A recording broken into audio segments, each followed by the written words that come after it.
Oh, fuck. Hello. Hello, everyone. I am here. Once again. Where the fuck is my controller? Okay. No, it's fine. I'm here. Hello.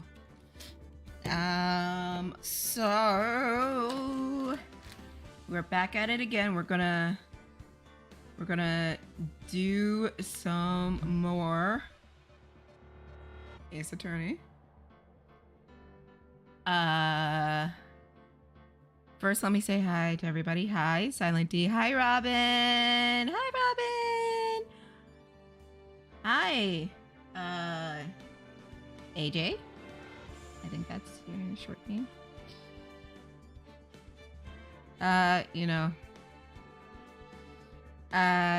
sorry, Robin. My voice is just that boisterous, I guess. Hi, Dominic. Hi, Samwise. Hi, Andrew. Hi, you guys. I hope everyone is doing well. They're doing fabulous. They're doing fine. Hello, Karma. Hello. Okay, oh, fuck. Episode 5 is a doozy. Last time we left off, we discovered in court that Detective Goodman was not, in fact, killed at 5:15, but in fact earlier than 5:15. In fact, he was probably killed around 5:20. Now, if you guys remember, we do have the card reader that says who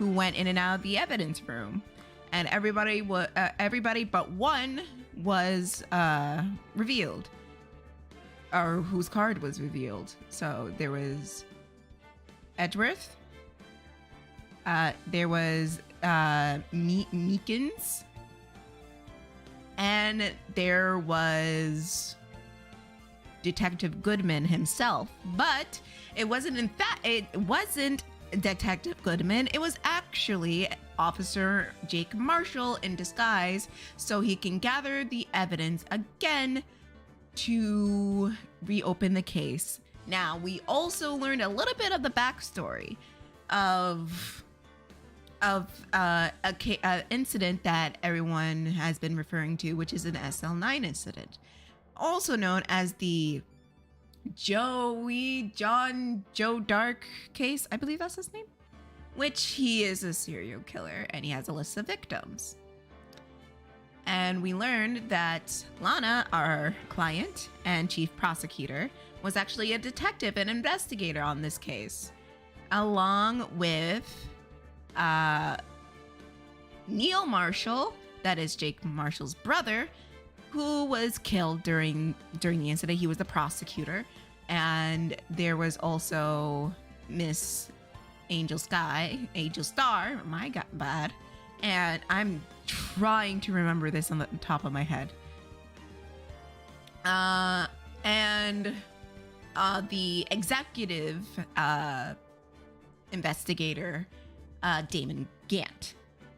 Now, we also learned that Emma was a witness along with Lana in one of the murders that took place, and it was actually Neil's murder that they quote unquote witnessed. But it was also revealed that Lana forged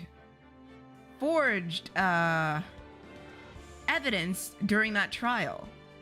So it is speculative that the one who was executed for the crime was actually maybe innocent, and all the blame was being pinned on him, and Lana was sure that he was the killer. But in fact, it may have been someone else, someone close, someone with something to gain or something to hide. Because as they describe the scene, Prosecutor Marshall and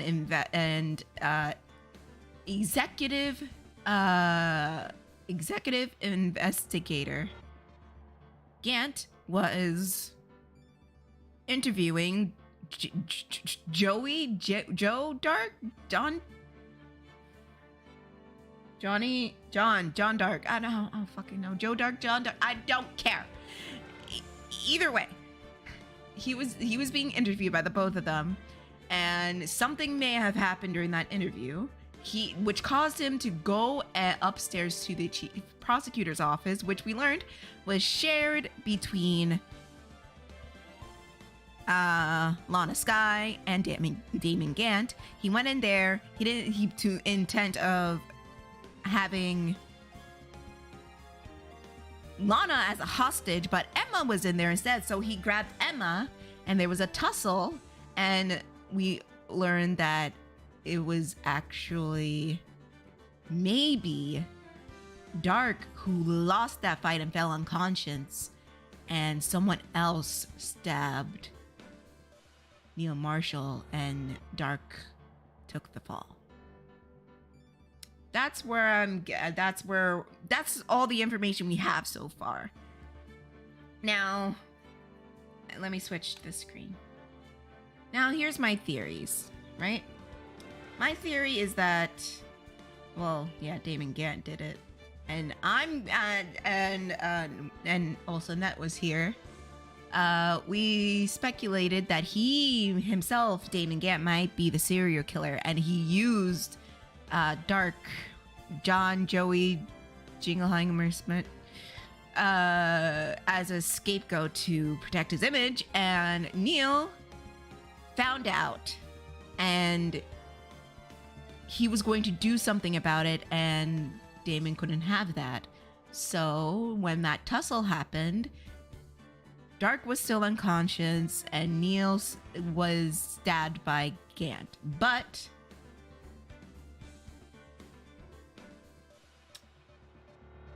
we don't know. We don't have the full story. We don't have the full information. From the information that we were given, that's what I'm speculating. God. Oh, boy. Let's see what... Okay. After that, I placed Dark immediately under arrest. Under immediate arrest. Okay, let me... Do I have his name? Joe Dark. So it's like Joe Goldberg from You. So yeah, okay. Alright. Let me get this straight. You were all involved in the SL9 incident. That's right. Quite a coincidence, hmm? I don't buy it. What are you saying? There's no way everyone involved in this trial was also involved in that incident. Just by chance. Mm-hmm. But that case was solved 2 years ago. At least one person went to extremes because they didn't believe it was truly solved. Officer Marshall. Yes. His actions came as a surprise to me as well. Ever since his brother died, he's changed completely. I guess he wasn't convinced with the ruling against Joe Dark. Yeah, because somebody, hint hint wink wink, over here.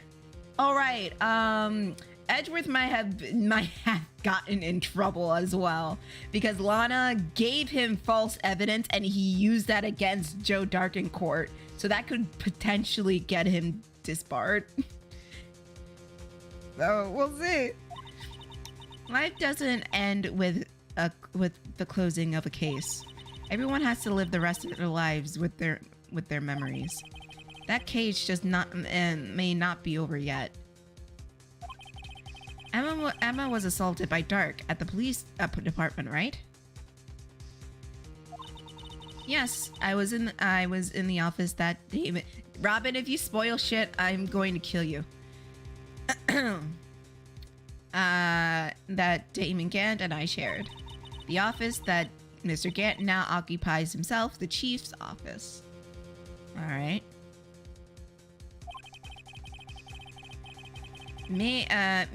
Maybe we should have a look at the chief's office. The site of the final SL9 murder. Okay. I remember why I didn't finish this segment, because somebody came in and it kept interrupting me, so I couldn't finish on time. Man. No, it's fine. Let's keep going. I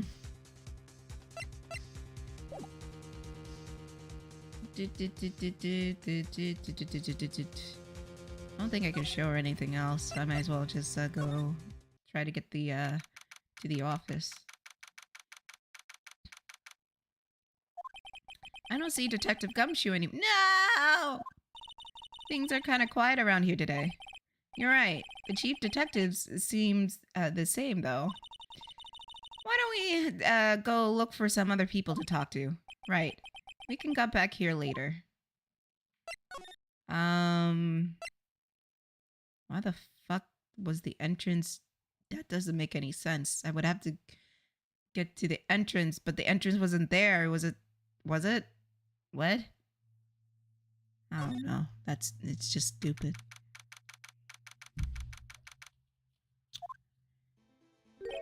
Howdy, Bambina. It's Officer Marshall. Oh, Mr. Marshall. Never thought things turned out the way when I woke up this morning. Que sera.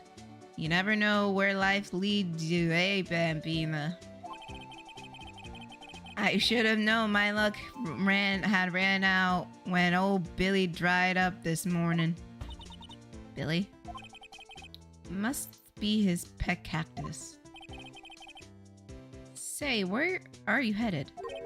Just over to the prosecutor's office for a little interrogation. It's a voluntary appearance. We all know I won't be coming back. Sorry, but you can't go in the evidence room today, partner. But Mr. Marshall, why did you do it? Why do prospectors head west?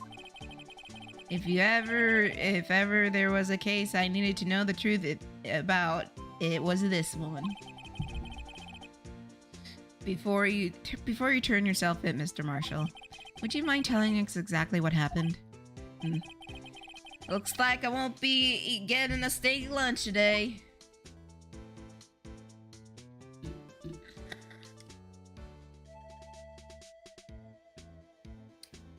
Why is McCree from Overwatch in the long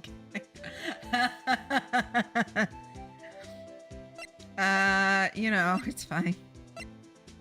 He's the one that tried to do the thing. Something was fishy about that trial from the beginning. It wasn't just me either. All the detectives thought so. What do you mean fishy? Some of the facts reported were inconsistent with the evidence we found. For example, the murder weapon. The murder weapon? You mean the switchblade knife with the broken tip? That was Joe Dark's, all right. But the initial autopsy report, a question was raised. What's next? Matt Mercer joins in as a lawyer. Listen, if Matt Mercer joins in as a lawyer, I would fucking play that game. A question? The blade of the knife was not a perfect match with the wound of the victim sustained. The blade of the knife did not match. Hey, Speed. The blade of the victim did not match. Meaning.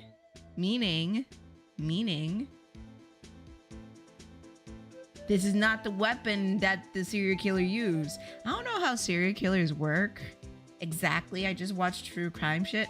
But why would they use the same weapon multiple times? That would be stupid. I can understand the same method. You know, it's their brand, but the same murder weapon over and over again?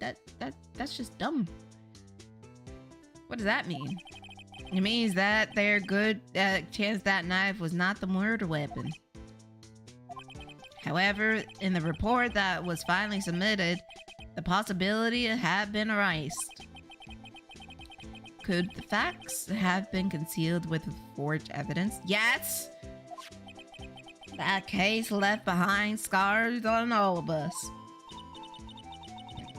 The scars of the SL9 innocent left behind?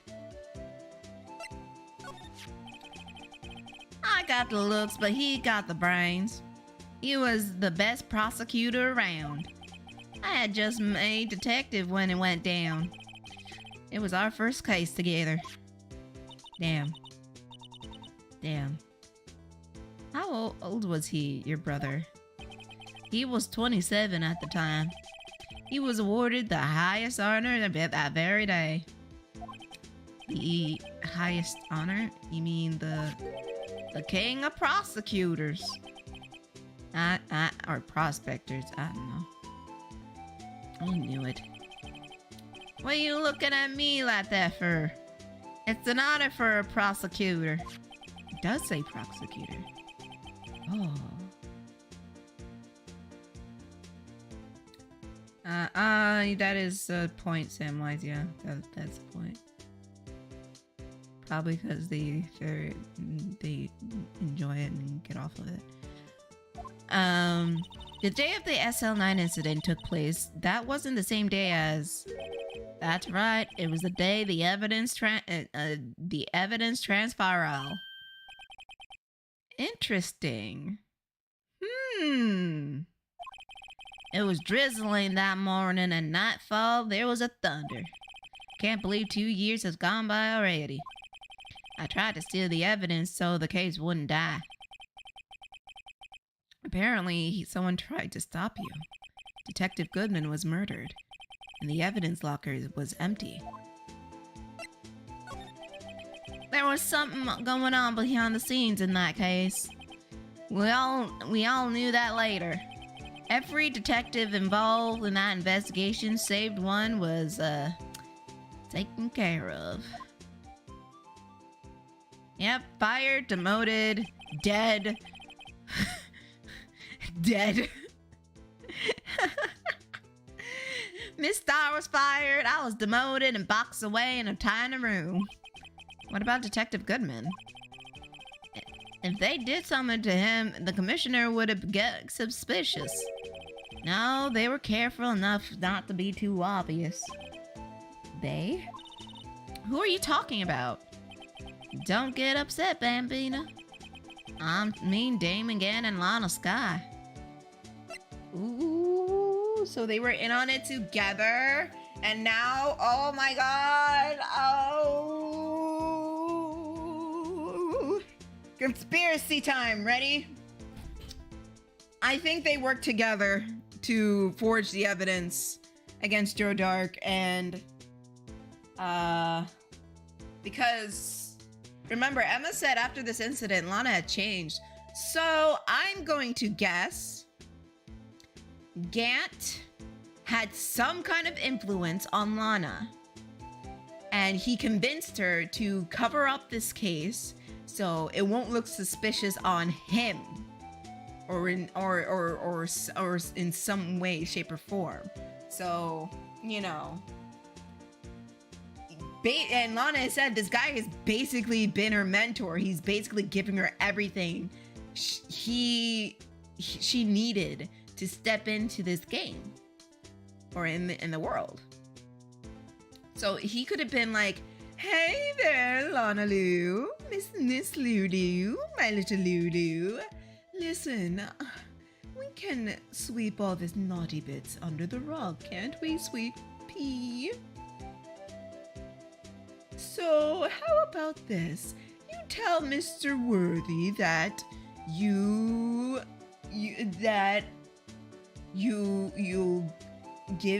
take this evidence, give it to Worthy, and say Joe did it, and we can forget all about this mess." I think that's what happened. I think she took it, gave it to Edgeworth, and again, like, she was immediately made chief prosecutor when she went in, and I found that kind of strange.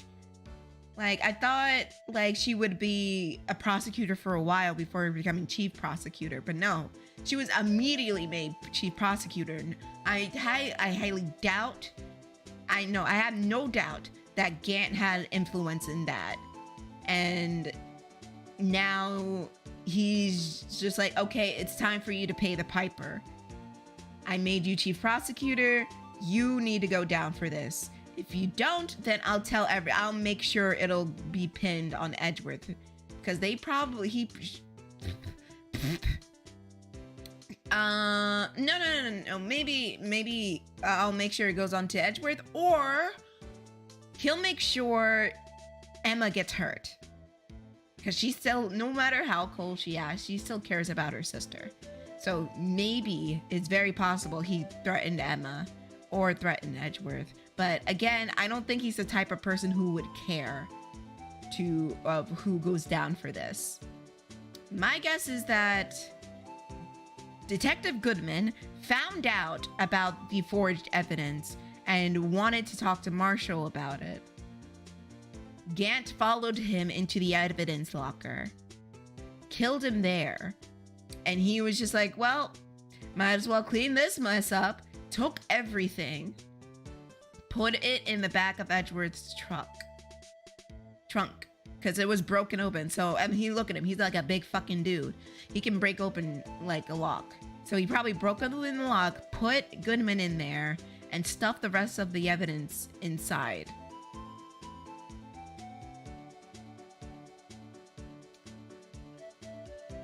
And, yeah. And, he could have also broken into Edgeworth's car beforehand, because the knife was the murder weapon, not the switchblade. So he could have taken the knife, go in and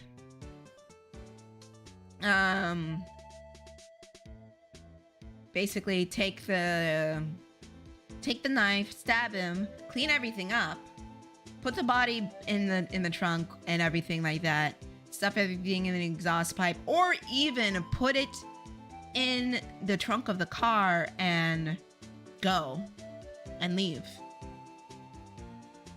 That could have happened. Or, sorry, sometimes I get into these like tangents like this and I get lightheaded. I don't know why. Okay.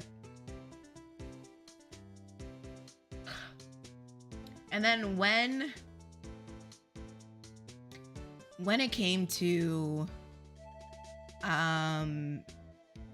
like finding the body,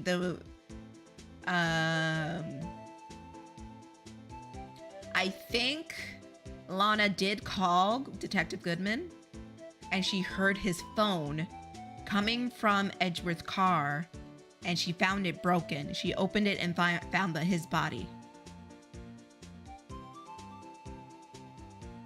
And then she found like some damning evidence of the case within the exhaust pipe or within the trunk.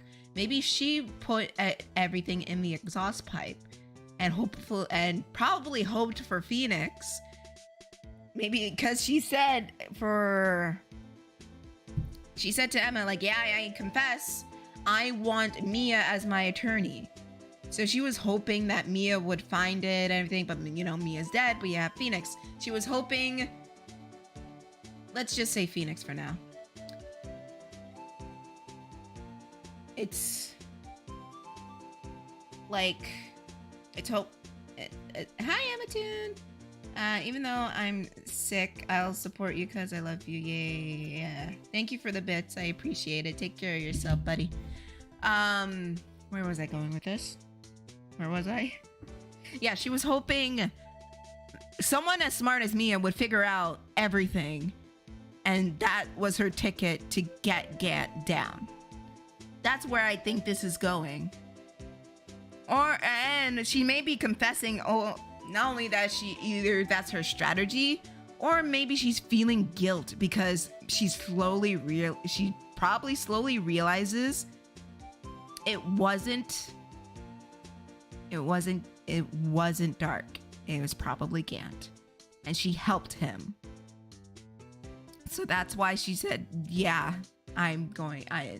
It's either guilt or it's a strategy. That's where I think it's going. The investigation lead, Damon Gant, and his second in command, Lana Skye. There wasn't a person on the force who hadn't heard of that duo. That case was the biggest step in both of their careers. After the case ended, Lana transferred to the prosecutor's office, right? Yeah. Damon Gant, the new chief of police, arranged for that to happen. See? See what I told you? It was because of his influence she was able to be chief prosecutor. And, you know, again, when this again, it could be a strategy, it could be his influence, or it could be her guilt. All of them are viable. But I think it could be I think it could be Gant using her guilt for his advantage as well.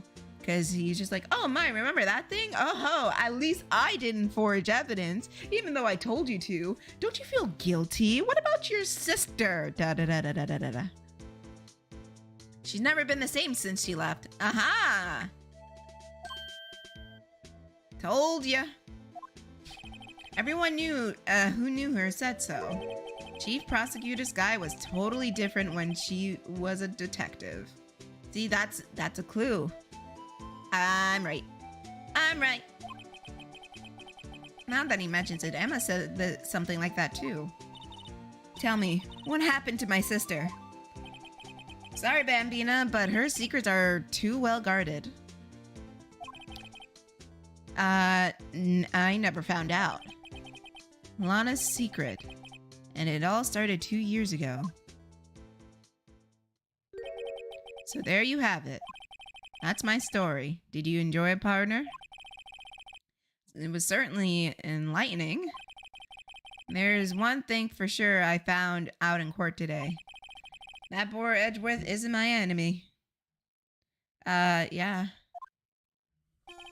He was the one used falsified to get the guilty verdict. But someone else was the one who gave him the evidence and planned everything. That someone is Damon Gant. Do do do do do do do do do boo boo. Looking at you, hi Knight Rider. Looking at you, boy. You don't believe me? Well, I don't blame you. I won't even be a patrolman after today. What the fuck? Too bad I won't be around to work with you when you become a real scientific investigator. Adios, Bambina. Damn. Damn, son. Damn. Damn. Damn. Guess I go back in a year because I still need to go into his office.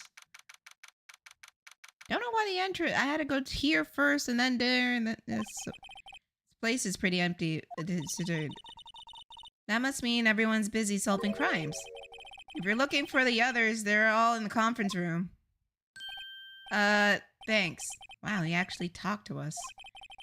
With the chief prosecutor saying, what she did and the decision on what to do about Mr. Edgeworth, not to mention our statement to the media on the trials tomorrow, there's more chaos going around than Thanksgiving and Christmas put together. I think festive is the word usually used for those. Sir, we'd like to have a look around Chief Gant's office. Just use the connecting hallway on the other side of the building. Take the elevator to the top floor. Really? You mean it's okay for us to go in there? I mean, we aren't police officers. Shut the fuck up! Hey, you're right. You can't go in there. You fucking bitch! Shut the fuck up! Now I see where Detective Gumshoe gets his unique charm. Well, what are we waiting for? Let's head to the chief's office. Oh my god, she won't shut the fucking moron. God damn it. What the fuck is with this fruity ass organ? Wait. What the fuck is with this organ? Whoa, where am I? In the chief's office, silly. At least that's what it said on the door. I see something juicy.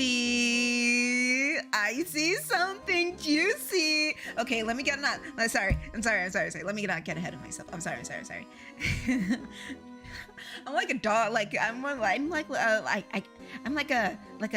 a dog when it comes with these things. When I see something that's juicy, I'm just like woof woof woof woof. But woo.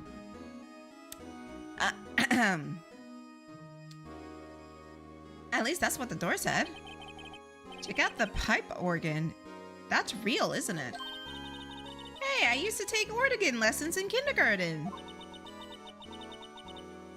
They used to call me Little Miss Bach. I thought I was a genius until they tried teaching me notes. I'm in tune with the bits. This is where he plays his own theme music. Yes. I never could remember where C was. Ah, crap! Oh, it's you two. Hi. Chief Gant. He put that paper he was reading in his desk. Oh, so righto. How you been swimming lately?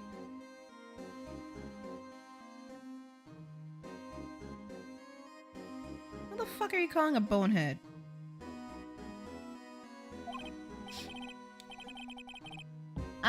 No, I haven't. Wait. Bitch. Fuck you, Jester. No, I haven't been. I've been kind of busy lately. I can appreciate that. Oh, wait, I missed the joke. I understand now because I called myself a dog. Sorry, I'm an idiot. I am a bonehead. No, I feel it. No, my bad.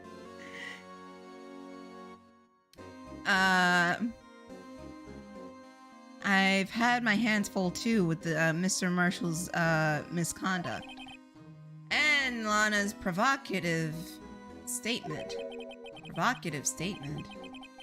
You mean the forged evidence? 2 years have passed since that incident. My, how time flies. Can you leave the room, sir? See that big picture on the wall over there? Yeah, I see it. Do you all know something in the background? Do you guys notice something in the background? That's a picture of Lana, Neil, and me. So this is Mr. Marshall's brother, Prosecutor Neil Marshall. We took it to commemorate our work together.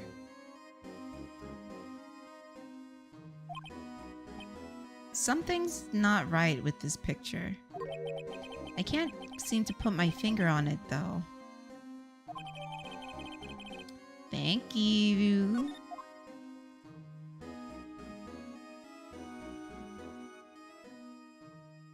I don't know. Anyway, I would like to reminisce all day, but there are matters that need my attention. I'm going to lock up here, so let's go out together. Oh.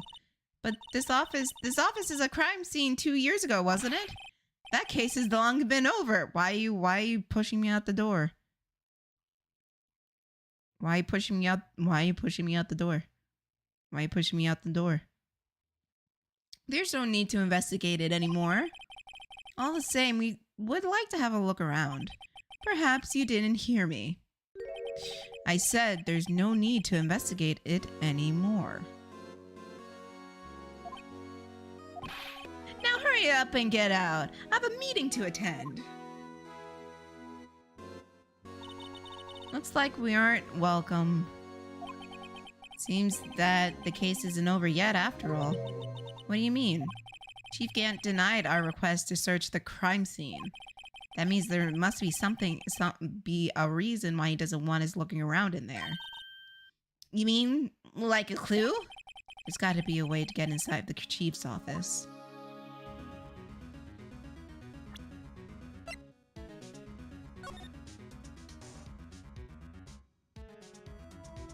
Wait a minute, what the fuck? Oh, that's the knife of the... No, okay, hold on. Beep, beep, beep, beep, beep, beep, beep, beep. There must be somewhere I can go. I'm gonna go back in there.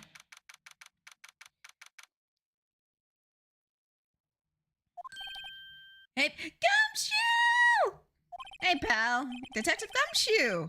Aren't you supposed to be in a meeting? Oh, he got kicked out.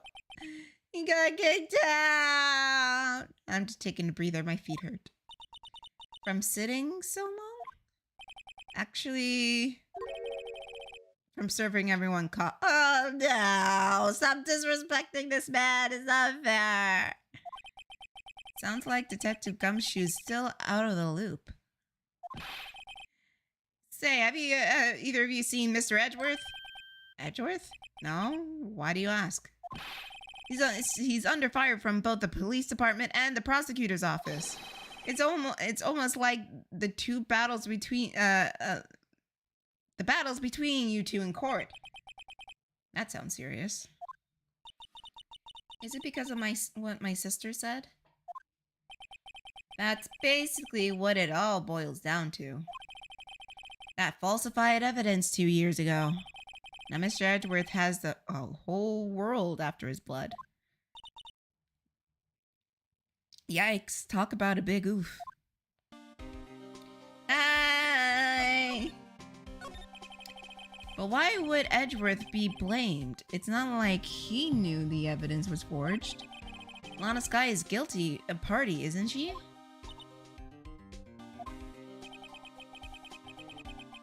Regardless, a prosecutor is responsible for the evidence they present in court.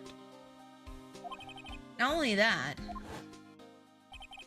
but as you know, there have been rumors going around about Mr. Edgeworth. Hi, Bionic. Hello, my tween. His amazing talent as a prosecutor kept him safe from those who don't like him. But now, this. Are there really so many people who hate him? In our world, only those with talent rise to the top. Mr. Edgeworth not only has that, but he's young. There is no better recipe I know for making enemies. Hey, Dick! Keep up the good work. Yes, sir. Let's go out for lunch again sometime. My treat. Yes, sir. You gotta take me back to that joint sometime, okay, Dick? Yes, sir. Seems like you don't have any problems with enemies. Yeah, well, I'm careful not to stick out. Anyways, I'm a bit worried about him. Under all of this pressure, I'm afraid Mr. Edgeworth just might crack. Oh, shit. Actually, I took a look at the files earlier while the coffee was brewing. He seems genuinely concerned for Mr. Edgeworth. Because he's fucking him. I mean, what? Well, did you find out anything? The only evidence Dark left behind during the final attack. His final attack? You mean when he killed Prosecutor Marshall, who was trying to protect some girl? Me. It seems Detective Gumshoe never realized Emma was the girl. That's when he left the most incriminating evidence of all. Well, what is it? Oh, let's see. I think it has something to do with the murder weapon. Oh, I forget. Look, it's all written down here somewhere, okay? These powers of recollection never fail to impress. Maybe we should show him the murder weapon. It might jog his memory. Alright.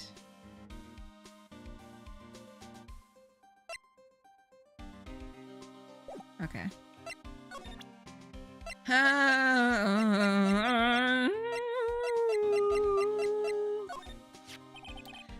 About this.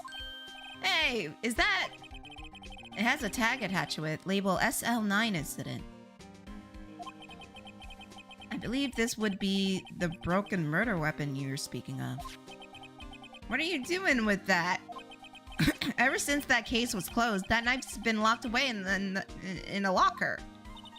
On the day Detective Goodman was murdered, it suddenly disappeared from the locker. It was found in Mr. Edgeworth's car's muffler. That's it. Now I remember what incriminating piece of evidence was. When you showed me that knife, it all came back to me. What is it, Detective? Quick, before you forget again. We'll find out. Okay. Yeah. This knife was Joe Dark's, wasn't it? That's right. We traced it back to the store where he bought it. Plus, it had his fingerprints on it too. But no one actually witnessed him using it to murder anyone, right? That's where his luck ran out. When you take a good look at the knife, you'll see it's broken. God damn it.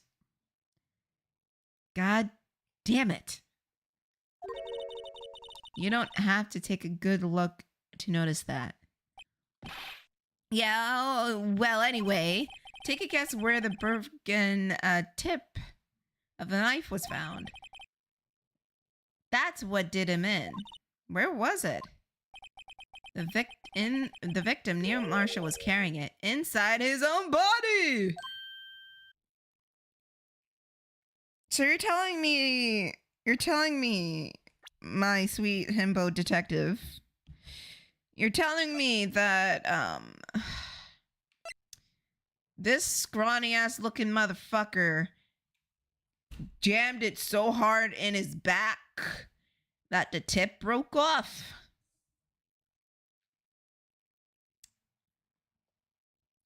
You're telling me when he stuck it in, when Marshall was on top of him and he somehow stuck it in the middle of his back and he passed out and he was flopping on him. Some way, somehow, he managed to pull it off and the tip broke.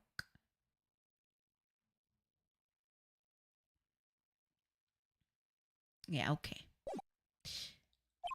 It was found deep inside the stab. Oh, okay. Wow. Wow. Okay, yeah. Deep inside the stab wound. Yeah, okay. Didn't match Dark's knife? You bet. Down to the last fiber. That's pretty conclusive. Neil's autopsy report. Stabbed in the back, died from puncture of heart and lung. Knife tip was in wound. Broken tip was found in victim's body, belonged to murderer Joe Dark. Joe Dark was 42 at the time of the crime. He was just the run-of-the-mill businessman. A businessman? What made him take to serial killing? One day on his home from work, he hit someone with his car. With his car? So it was an accident? Accidents, yes, but it transformed him into an animal. An animal? He killed a man that witnessed the accident, and okay. All right, a jogger came out and said, what the fuck? Hold on.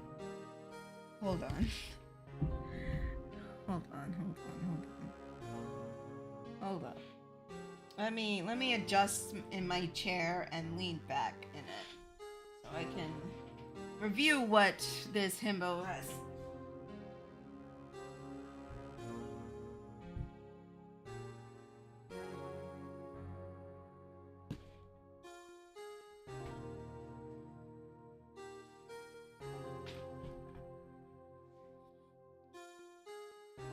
Give me a minute.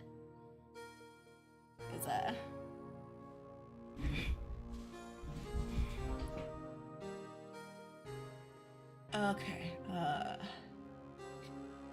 All right. So, you're telling me. You're telling Moy that he killed a bunch of people because he accidentally hit someone with his car, and it was just a chain effect of him trying to cover up his crimes. And that's okay. And then that's what turned it. Sir, that makes no fucking sense. That makes no fucking sense. You're telling me he fucking get out the car with that knife. He got out the car with that knife, stabbed the dude, saw a woman or mother, I don't know, witnessed the crime, turned around, chased her down, stabbed her, while his car is being left behind, mind you. Turned around, saw another guy, stabbed him, turned around, saw a jogger, stabbed them, and,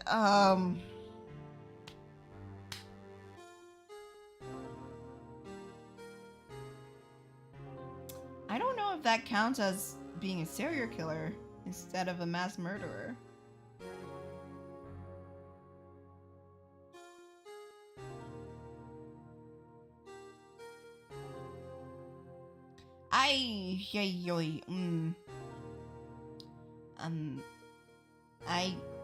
That makes absolutely no fucking sense.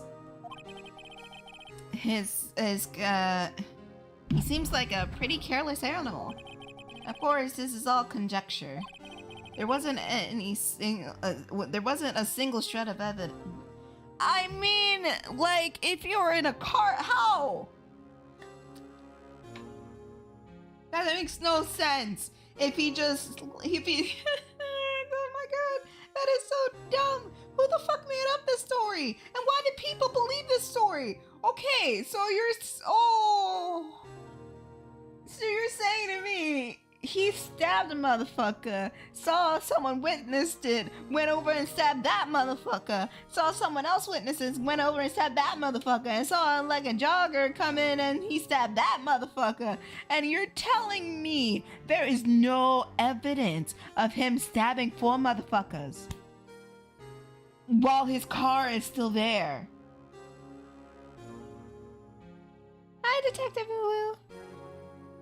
Is that what is being said right now? That makes no sense. So he turned himself in. Yes, but in the middle of his questioning, he fled and murdered his final victim.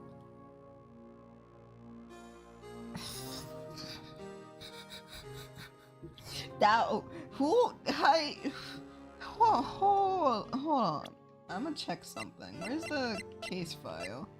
Give me you, okay? I need to check you real quick. Oh, he stabbed 5 people. No. One of them got hit with the car. And he turned around, stab. Okay.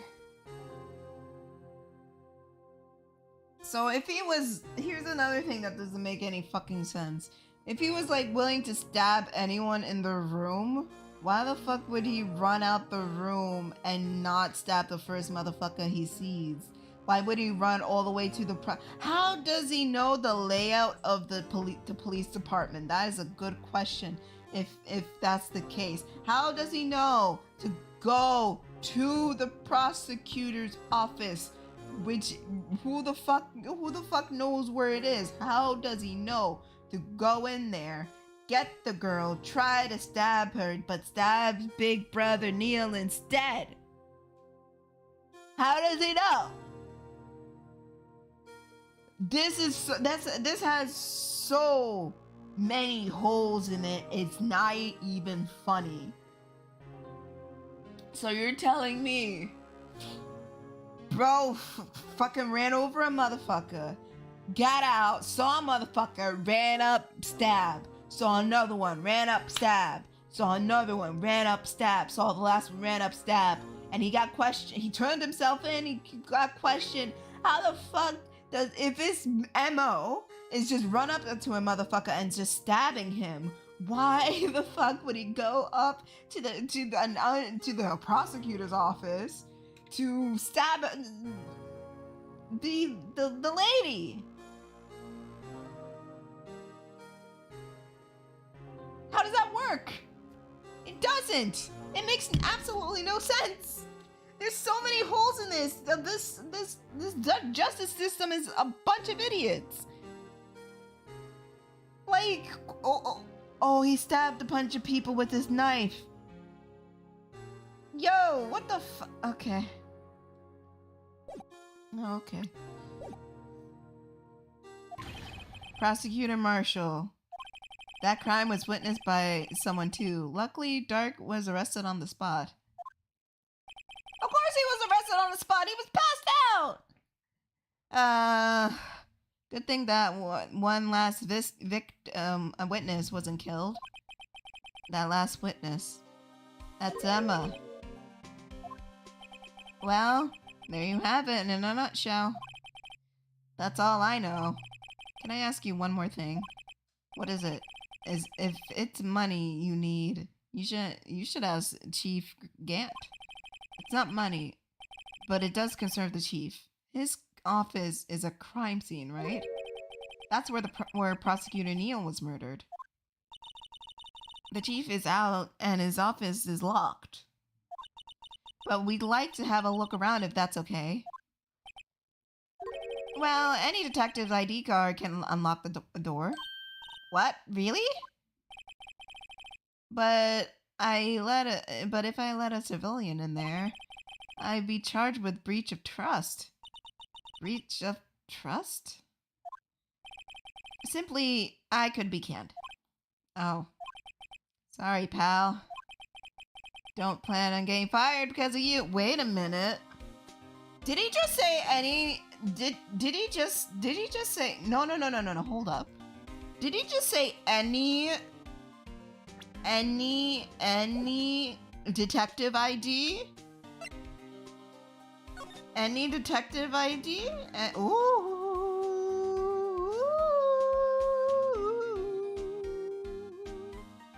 Look, we got.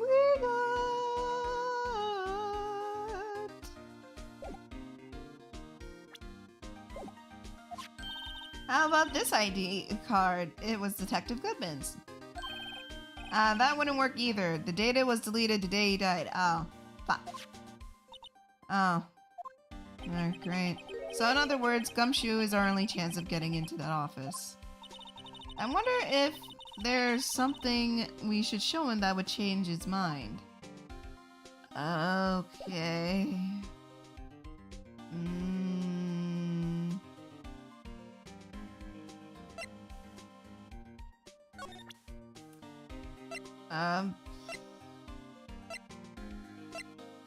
He would probably know about that picture. That's useless. No. That's pretty nope. Nope.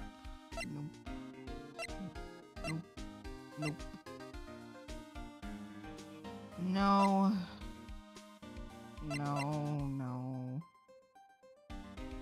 Damn it. Maybe there's something else I can find that will change his mind. Nope, fuck, not here.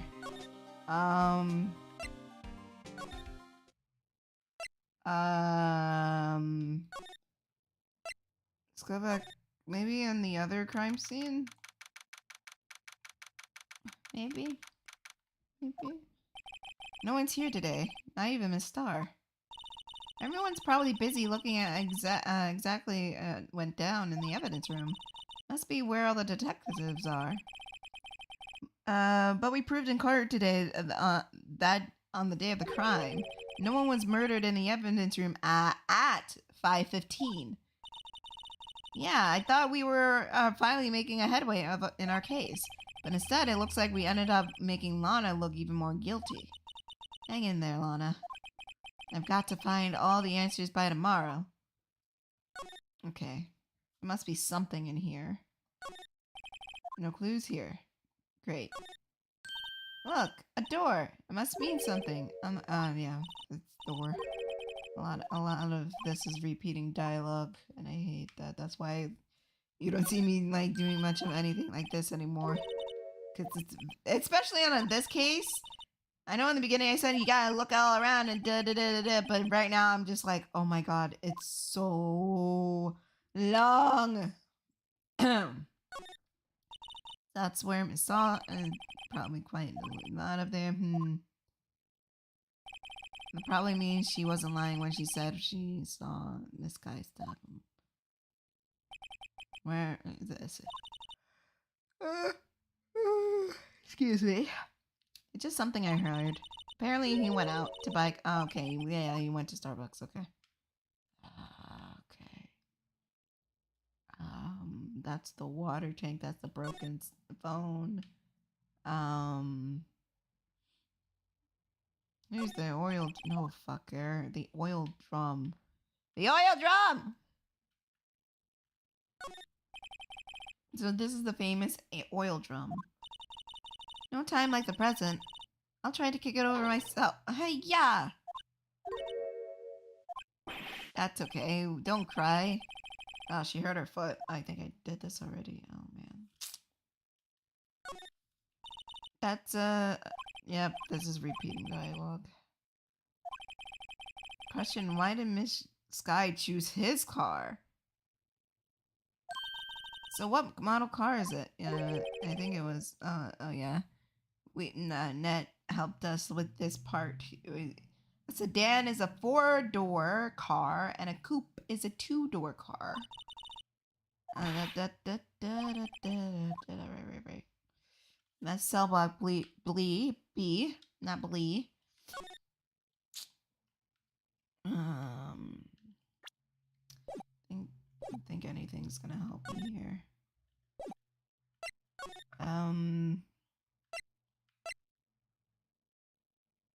Maybe?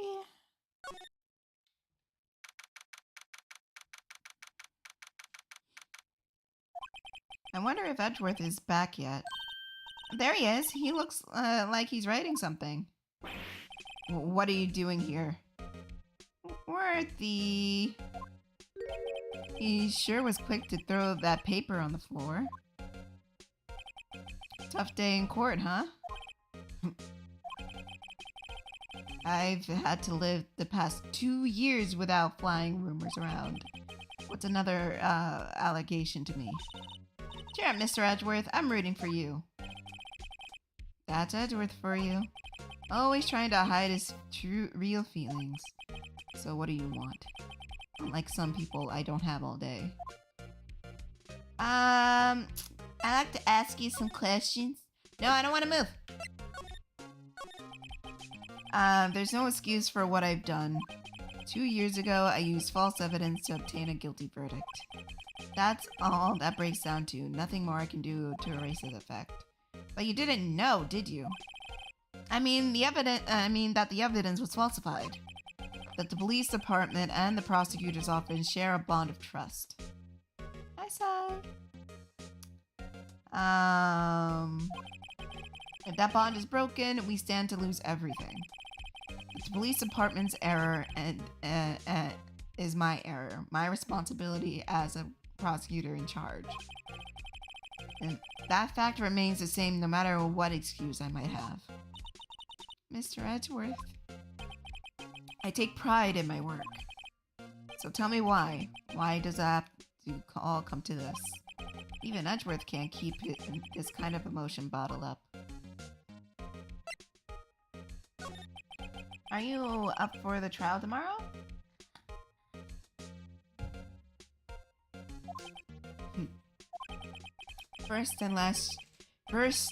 Last year's trial and now this one. All you seem to do is worry about me. To be honest, you're getting on my last nerve. But Mr. Edgeworth, you can't just walk out on the trial. Tomorrow's the last day. It's too late to change prosecutors. I'll bet that's what my superiors are banking on. I never thought that the case would come back to haunt me like this. What do you mean? The list of evidence, it seems too short. Most lists run twice as long. It's only half as long as most lists. That's odd. After Neil Marshall was murdered, I became the prosecutor for that case. I may not have been a part of the investigation, but I knew what I had to do. Use the evidence I was given to prove the suspect was guilty. That was really the only thing on my mind at the time. Say, we just saw a picture taken around that time. Ah, the picture. Something strange about it. Oh, I guess I'm gonna have to show him the picture. Well, let me finish this. Could you tell us again about what happened that day? The day Detective Goodman was murdered. You were participating in a ceremony over at the station, right? I've never cared for ceremonies, but I had to attend that one. Because you were rewarded this? Those receiving awards can't exactly skip out on the ceremony. I finished up at the office in the morning and drove over to the police department. You finished up at the office? Yes. Just odds and ends, clerical stuff. I didn't plan on returning to the office that day. That is, until I asked to take something back. Take something back? This. Oh yeah, Chief Gant asked you to hold that. Oh! That's how he broke in! Motherfucker. That's how he broke in. That's how he broke in. He fucking unlocked it with the screwdriver, put the body in, went over to Edgeworth, and he's just like, oh, hey, hold this for me, and walked away. Motherfucker. Yes, it was a piece of evidence in a case closed half a year ago. He asked me to bring it back to the prosecutor's office. That's the story we heard yesterday. So you came back here to the prosecutor's office because the chief asked you to? That's right.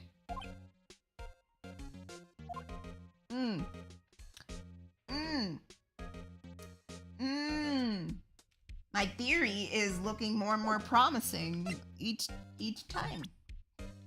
I'm a motherfucking genius. Take a look at this. Look at this graph. This picture was hanging on the wall of Chief Gant's office. Prosecutor Neil. He had just started making a name for himself. Looks like this was oh god. My apologies. This was taken when he received the King of Prosecutors Trophy. Speaking of that, isn't there something that bothers me? Yes. The trophy Mr. Marshall is holding. It's a little different than yours. Yes, you're right. Ah, I remember now. Remember what? That was the official prosecutor's trophy look until 2 years ago. That story, there's a story behind its design.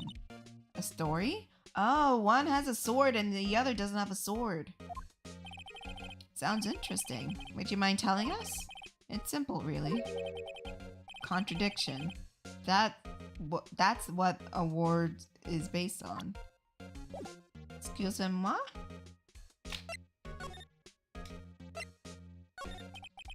This word originates from an ancient Chinese tale. In Chinese, the word contradiction is written with 2 characters. The first meaning halberd, and the second meaning shield. Have you heard this story? Me? Sure, everyone knows that. Why don't you tell it, though, for Emma's sake? Very well.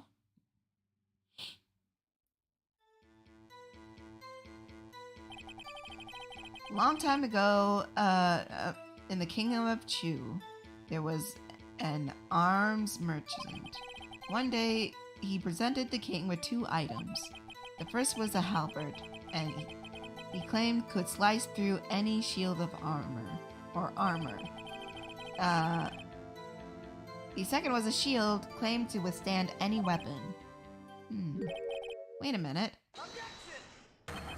Those claims contradict each other. Very perceptive. But then again, you heard this story before, right? Anyways, as you mentioned, the description of these seemed to discredit them both. When the king pointed this out, the merchant was left speechless. Thus, the Chinese word contradiction was born. Oh, I see. So the chipped shield and broken knife symbolize precisely so. They symbolize the merchant's items. The ancient tale with the merchant's words were out lost for words, but it was in our nature to pursue matters to their conclusion. Even if the result is something as ugly as Tiff's. Wow. Thanks, Mr. Edgeworth. I learned something new today. That's funny. If that was so, then why were you only given a shield? You'll have to ask Chief Gant. 2 years ago, he had the helper part of the award abolished. Because he used the help. I knew it! Because in the flashback photo, it didn't look like a switchblade. It looked like a sword. Because he pulled the helper part out and stabbed me a nail in the back. And so he had it removed because it was all bloody. Chief Gant. King and Prosecutor Trophy updated.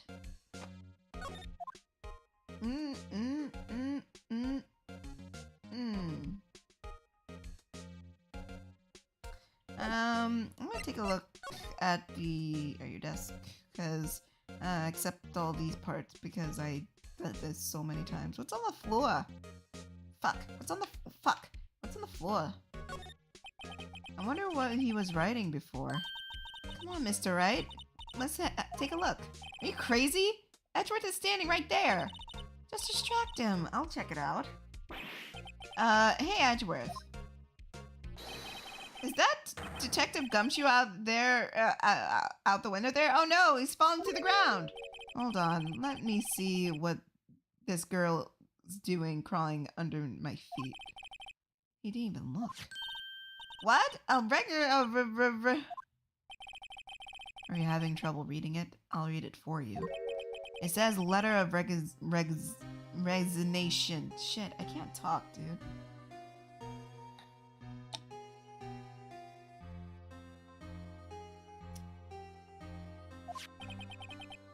Resignation?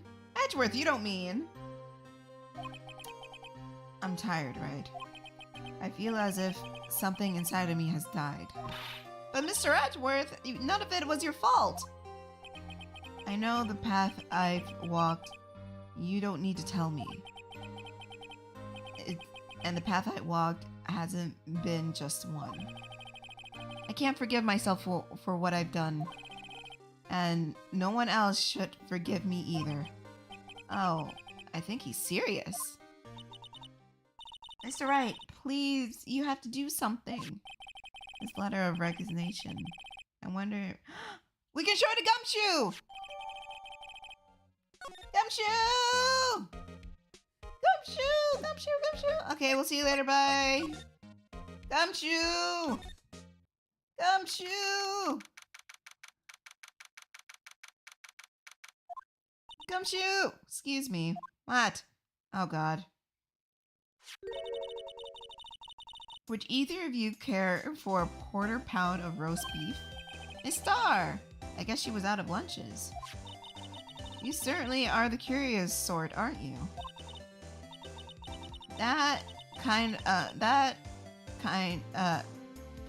like the first person who sucked the ill. Still, I never thought you'd go digging up that case from 2 years ago. Everyone in this trial was involved in the SL6 incident. Not only that, the murder occurred on the very day the evidence was from the case was due for transferal. This can only attribute to this can't all attribute to a mere coincidence. Aren't you forgetting something? You know, that little scene I happened to witness? The instant Lana stabbed Detective Goodman with a knife. No matter how much of the past you dig up, it won't change what I saw. Roast beef is meant to... Oh, right! Doy. I forgot about that part. She said she... Oh! Amatu with more bits! The person who sucked a cow udder probably got a disease. Jesus Christ. You know what I mean? That's for the calf. Anyways. Okay, so... Sorry. Missing part of the theory. Lana said she stabbed someone in the stomach. But we know it wasn't Detective Goodman because in the autopsy report... Hold on, I'll get back to you in a second. In the autopsy report, he was... wait. See? He was stabbed in the chest. So... Well, yeah. Miss Star could have witnessed a stabbing. Who said it was Goodman? My guess is Gant did a little naughty to make sure things were in the clear. Or maybe he rode with Edgeworth to the prosecutor's office and went up with him. Lana heard Goodman's cell phone open the trunks. There he is. And then she and Gant had a little back and forth. And she grabbed a knife and stabbed Gant in the stomach. And he was bleeding and he left or fled. And she kicked the oil can and the water gushes back. And then, Lana Star comes down and arrests her. Bada bing, bada boom, bada ba. That's what I think.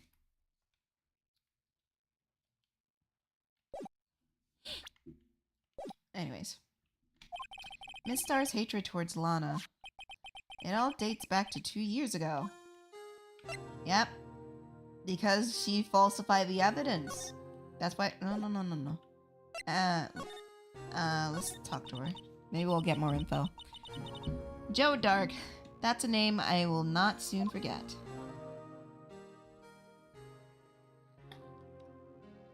We trailed him for half a year. Oh, the pressure. Still, I don't know if I was ever more alive than I was then. What? Most days were steamier than a bowl of hot gravy. Poor old Jake Marshall, though. Must have been going through hell. You mean because of his brother's death? They were so close, those two. After Neil died, something took over Jake. He became obsessed. Seeing Jake like that made her all the more desperate. Her? Lana Skye. My sister? The best of the best were put on that case, SL9. Of course, they were led by that legendary duo, Lana and Chief Gant.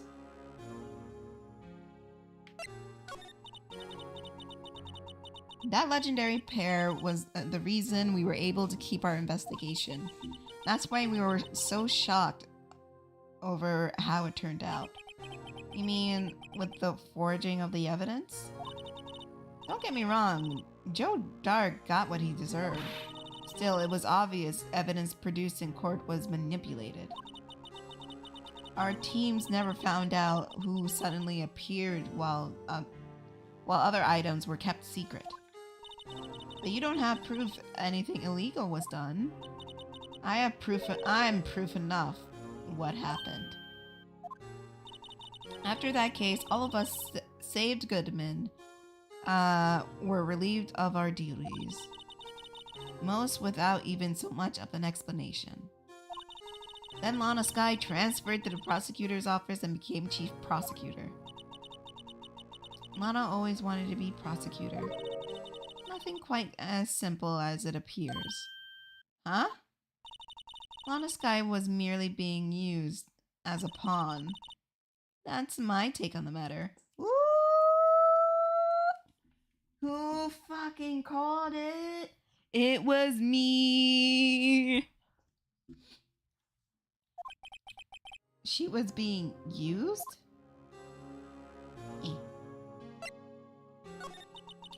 Damon Gant and Lana Sky. Gant led the investigation with Lana in second in command. They were the best. They solved all kinds of cases together, didn't they? Damon Gant's magnetism, in particular, was almost unreal. His magnetism? By that I mean his ability to attract evidence. He'd produced the most credible evidence in the case he handled. Credible evidence? You mean... Oh yes, there were rumors about him even back then. No one dared confront him though. I take it she's talking about forged evidence. Back then, everyone looked up to Lana. All the detectives wanted to be like her. Really? Oh yes, myself included. I was a fool, really.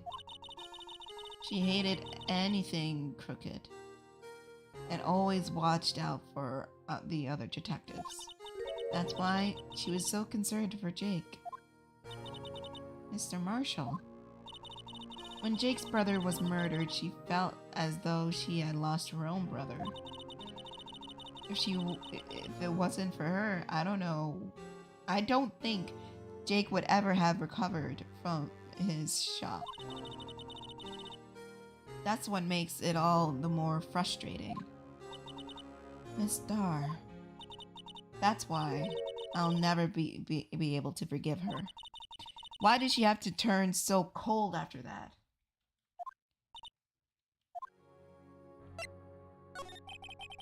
Lana transferred to the prosecutor's office 2 years ago, didn't she? Yes, thanks to the Chief Gant's powerful influence. Chief... That's right, having solved the SL9 case, his position as chief was secured. Let's fucking go! Who fucking called it? It was me. I fucking called it. It was me. He has a hold on her and says, hey, you owe me one because I got you that job, so I need you to take a fall in a murder that I did. Yeah. There was only one thing left for him to control. And then no one could stand in his way. The prosecutor's office. Oh? You mean that's why Lana was transferred? If he could control the chief prosecutor, he could control the prosecutor's office. That must have been his goal all along. But how could he control Lana? I don't know, but one thing's for sure. Ever since that case ended, she's never been the same. It's only logical to conclude that there must have been a reason for her change. At last, I'm finally getting close to the bottom of this ugly mess. Thank you, Miss Starr. You listen to me, rookie. It takes more than just ingredients to create a fine cuisine. I hope you turn out better chef than I've been.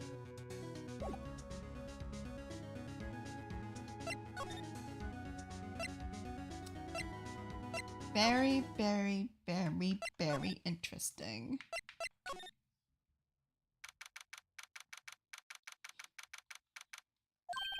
Oh, you're back. You're still here?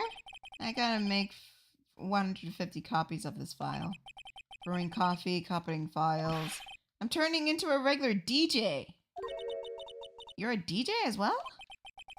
If I'm not mistaken, I think that means desk jockey. Hi, Penguin! Oh, that DJ.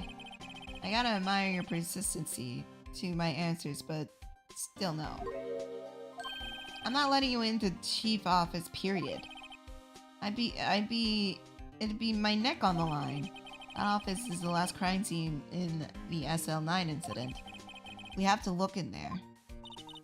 There's gotta be something we can make detective, yeah. Whee! What's this crumpled up piece of paper?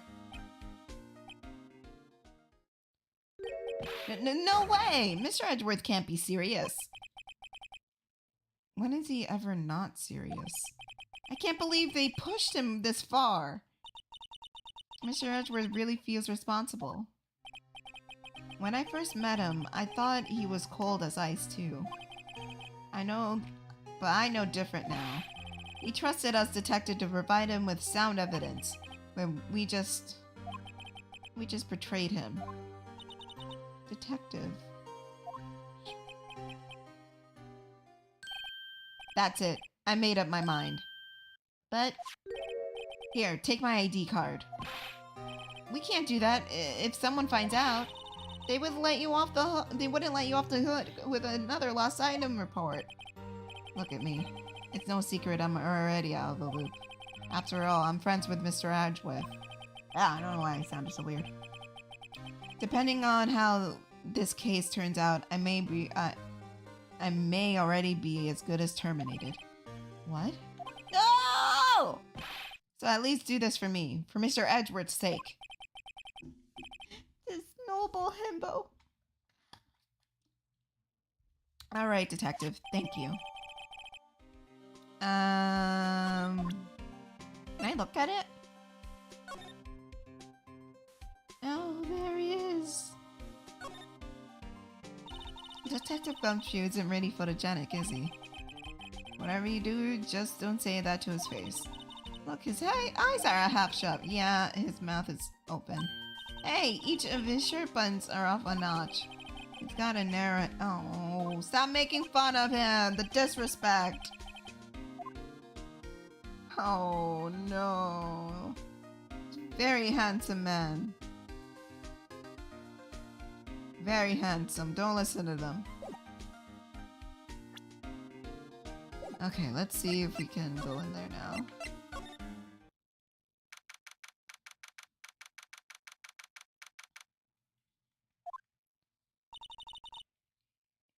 Here goes, Mr. Wright. If Gumshoe dies or is fired, I riot. Same. Gumshoe is one of the good ones, damn it. We're in. If anyone finds us now, Detective Gumshoe's a goner. If that happens, I'm counting on you to bail me out. Ah, yeah. What the fuck? Sorry, I thought you were a ghost. I didn't even know you could slap a ghost. Ah, Detective Gumshoe! What are you doing sneaking up on us like that? I wasn't sneaking. I was just worried about something might go wrong. So I came too. Hell yeah! But if you're here, what's the point of giving us your ID card?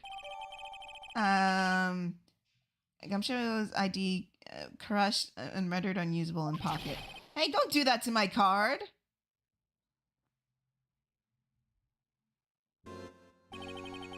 I hardly... Hold on.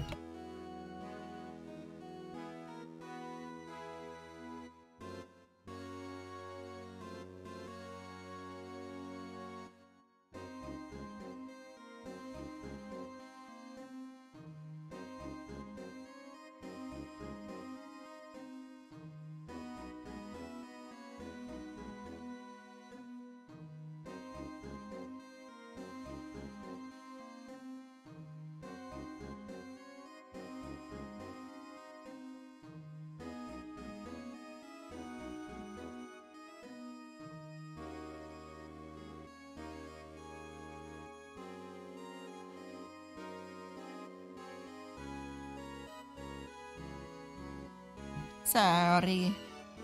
Sorry about that. So I figured I'd have a look around myself. Besides, we're all in this together. We're all in this together. Once we know who we are, we're all stars and we see that. You really do want to get fired, don't you? Not if we're lucky. Now come on, let's see what we can find. I've got a bad feeling about this. Oh, it's getting warm in here. I'm gonna go... I'm gonna go... Turn on the fan real quick. I'll be right back.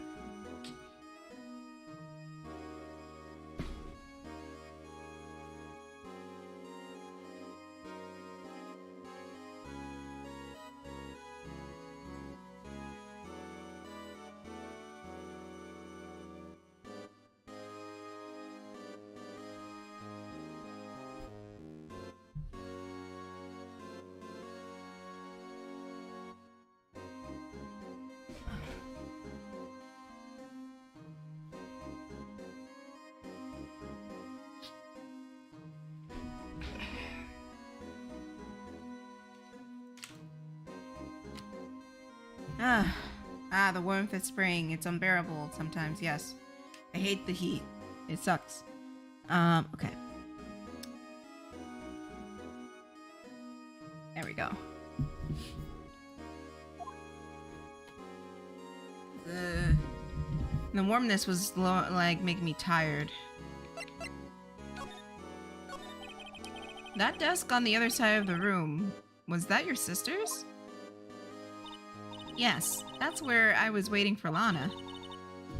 On that day 2 years ago. Is anyone using it now? No, sir. It's entirely Chief Gant's office now. He practices strict policy of preserving the crime scene. That's a strange reason to leave it here. He leaves it as a warning to everyone else. He wants us to always be alert. Or it's a warning saying, if you cross me, you're gonna be dead. You're gonna die. I'm gonna stab you. He told us so himself at our New Year's party. Of course, he was pretty intoxicated out of it. He was so drunk, oh. I see. So ever since Lana left, no one ever touches that desk. No one except Chief Gant. And the cleaning lady who's here each morning. Still, 2 years have passed since that incident. There can't possibly be any clues remaining. Or is there? Can I ask you something? Sure. You only came here to look around, right? Because it's one of SL9 crime scenes? I mean, that's your only reason for coming here, isn't it? Well, why do you ask? I don't think... Nah, you wouldn't... No. No, there's no way. Never mind. Don't worry about it. Okay then let's look around a bit more. Hey, hold on. Not so fast, buddy. Huh? What is it? When someone tells you don't worry about it, it's supposed to start bothering you, pal. Don't just let it go like that. Sorry. This guy is starting to get on my nerves. No, I love this guy. Okay, so what's bothering you? You two don't think Chief Gant might be a suspect, do you? You know what? I can't lie to you, Gumshoe. I think he did everything. I think he used his rich boy powers to do everything. Yes, I do. What? He's right, Mr. Right. What do we think of him? Chief Gant. So it's finally come to this. What do I think of him? Perhaps it's best I don't divulge my feelings yet. There you go, ignoring me again. Now I can finally look around here. There's a fancy desk and a phone. Wow, look at the size of the Chief Gant's desk. Speaking of that, when we were here earlier... Oh, it's you two, Chief Gant. He put that paper he was reading in his desk. I wonder what he was reading. This looks like a list of evidence. A list of evidence? In most cases, the list runs twice as long as this, though. Hey, look at this case. Look at the case name. Huh. SL9 incident. I wonder what this was doing here. Hold on, detective. What did you just say? I said, I wonder what... No. About the evidence lists. Normally they're twice as long. That's right. I guess there wasn't a lot of evidence. Half-size lists of evidence. This list of evidence, it seemed too short. Most lists run twice as long. What would the other half of the evidence be doing here? I knew it! The chief must be hiding something about that case. It would appear so. Yeah, okay. Can I take a look? Looky-loo?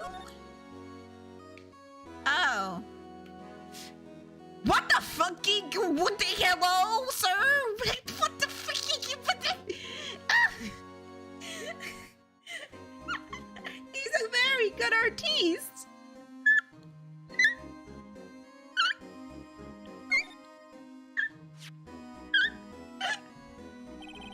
I wonder what this is. Looks like someone drew some kind of sketch here.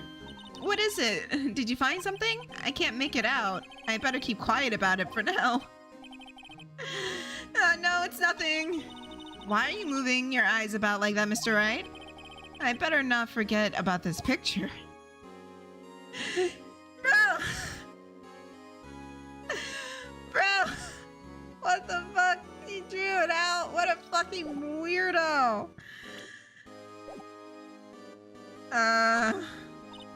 Wow, let's see. And we found this in the jail. Let's, evidence. Mr. Edgeworth had the other half of that list. Emma 2 with a bit. Very good list. He better than everyone here. Dude. I wish I strive to be as Chief Gant. Except with the murder part. What would this list be doing here? You better look a little more into this list. Are you sure I can't, like, read the lists or anything like that? I can't. Oh no, I just get the drawing. Oh man, what the hell? Okay, that's fine. This is the real deal, isn't it? This is the armor and these weapons. Sure is, pal. Chief isn't. The chief doesn't care about intimidation.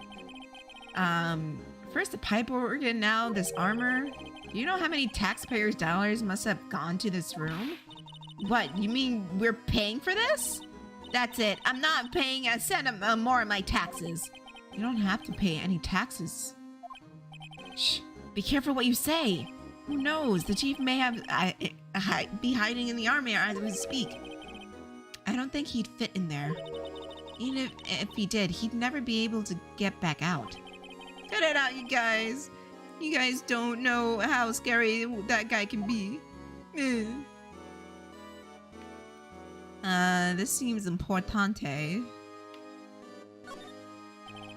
The chief organ is sure is a sight to behold. Occasionally, we hear him playing from the criminal affairs department. That's the second floor, and this is where the 15th floor is in the entire building. When the detective screws up, the chief calls him to his office. He makes him listen to the organ for hours. That is... sounds painful. So, what's so bad about that? Music soothes the soul. After that, the detective can't hear anything for days except the ringing of their ears. So, an instrument for punishment, really. Oh, literally. But aren't the chief's ears affected? He never listens to anyone anyway. That's besides the point.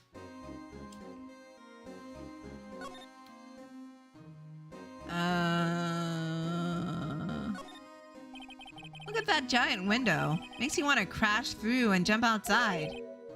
This is the 15th floor. I know, I was just saying. Saying what? Ever since making Detective, I always dreamed of doing something like that. Note to self, Detective Gumshoe has a lot of dreams. As long as he doesn't go crashing through windows. When he gets fired. Don't say that! If he gets fired, I'm not playing anymore. These shelves are mostly empty. Lana must have cleaned them out when she transferred over to the prosecutor's office. There's a small picture frame on the top on the left shelf. Hey! This is when Lana and I went to that theme park. Damn. Damn, shouty. This was Lana's desk. It sure is tidy. Lana's always been a meticulous cleaner. There's not even any dust on it. It looks like someone's still keeping it clean. Does Lana ever come back here? No. Chief Gant must still keep it clean in memory of her partnership. That...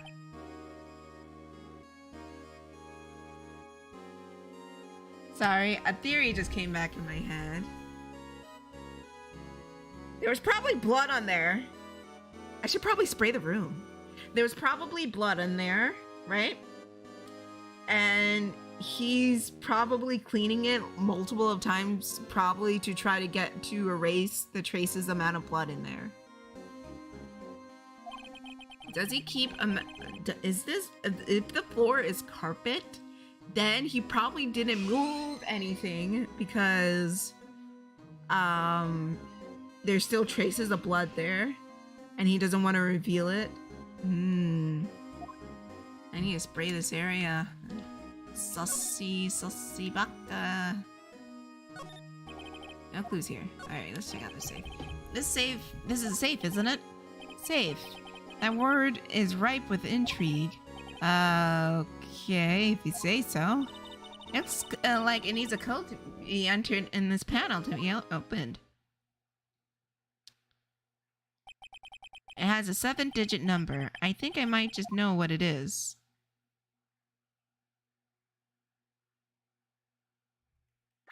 Can't I just use the thingy? The fingerprint thingy? Please? Please? No. Fuck. I can't use the fingerprints. Okay, thinking. Think.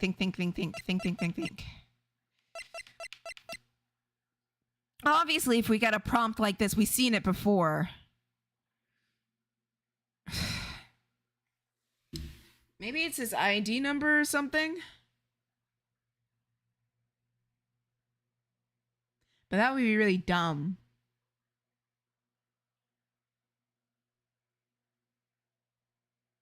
Ooh, I gotta pee. Hang on.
Okay, I think...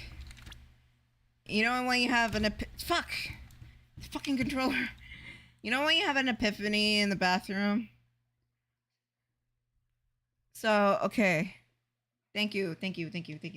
So hear me out. Remember... Where is it? Where is it?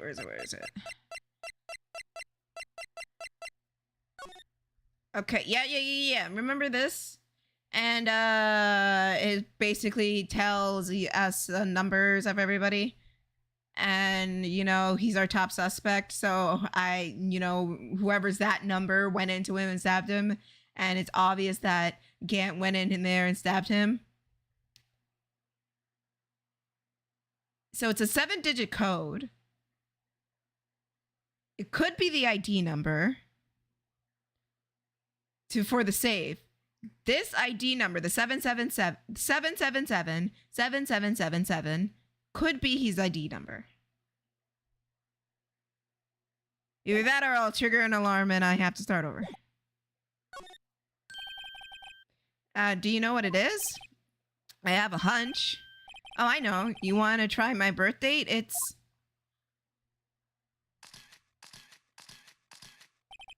I have a better idea. Here goes nothing.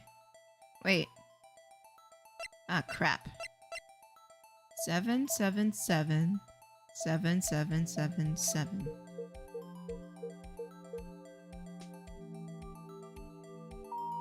Ah, boom, baby. Bingo. What's the number you entered? Whose birthday was it, pal? 777 7777. The final ID card number on that record. The number of mysterious executive officer who has entered that room that day. You mean 77? God, that ID number? I think you're 17 shy this time.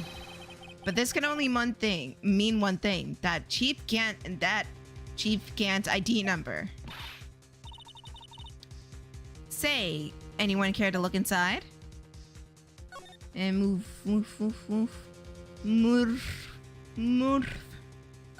Let me see. Is there any money? Shush! How much does he say? No, shush. Look, it's a shard of a broken cup? Somehow it looks familiar. Where? There's something else in here too. A handprint. Looks like a piece of leather.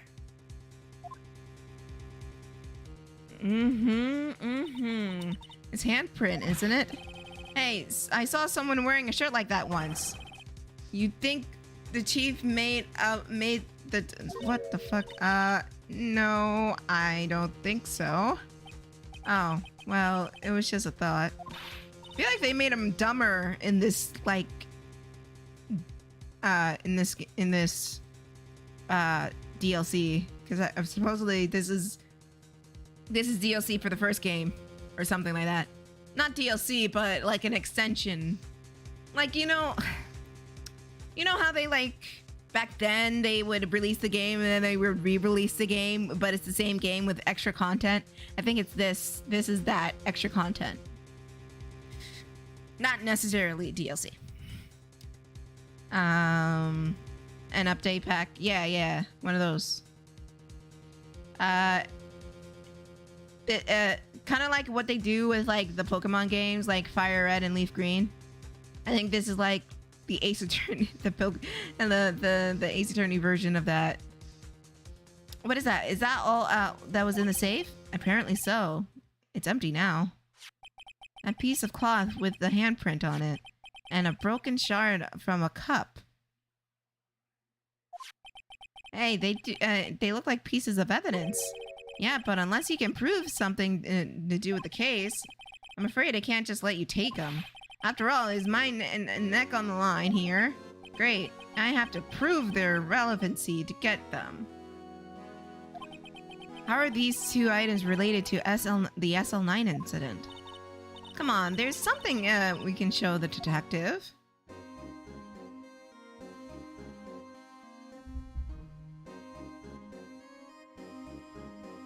I know.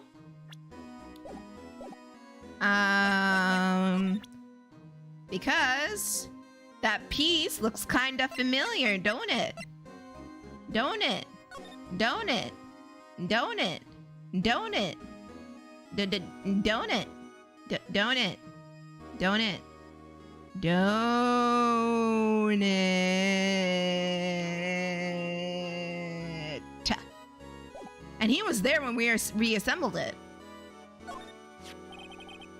Detective Gunshoe, could you take a look look at this jar? I remember when the three of us put that back together. Ah, that was yesterday. It's kind of early to be nostalgic. Wasn't this jar a piece of evidence from that case? That's right. One of those shards from the SL9 incident had a sticker on it. Doesn't it ring any bells, you know, from that fragment we just found? You mean this one? That was in the safe? Yes, that one. That was in the safe. Now that you mention it, it's ringing a lot of bells. Let's see if it fits. Here, let me see that shard. I'll take a crack at this. Go ahead, pal. Show us what a real rookie can do. Wow, gee, thanks. Mr. Wright, here's some glue. If I can piece this together again, it'll prove Chief Gant was knowingly hiding evidence. Here goes. Oh, right.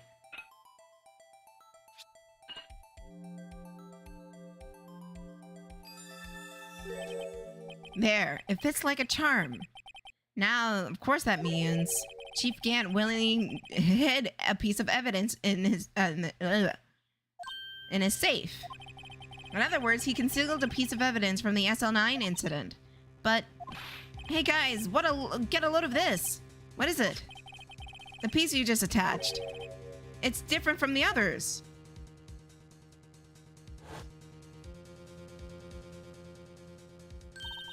There's a reddish line on it. A reddish line. That's blood. I don't get it. Why would Chief Gant hide this in his safe? Unstable jar has been in the court record. Let me take a look at it.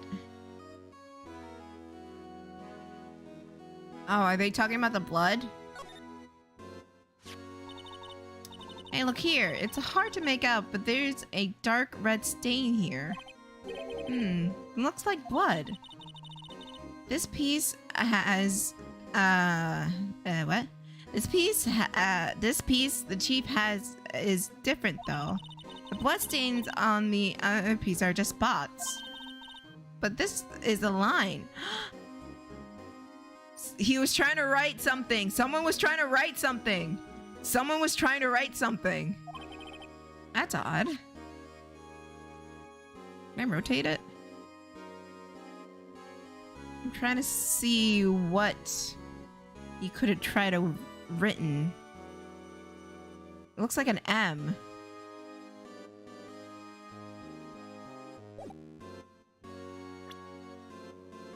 It's very clear.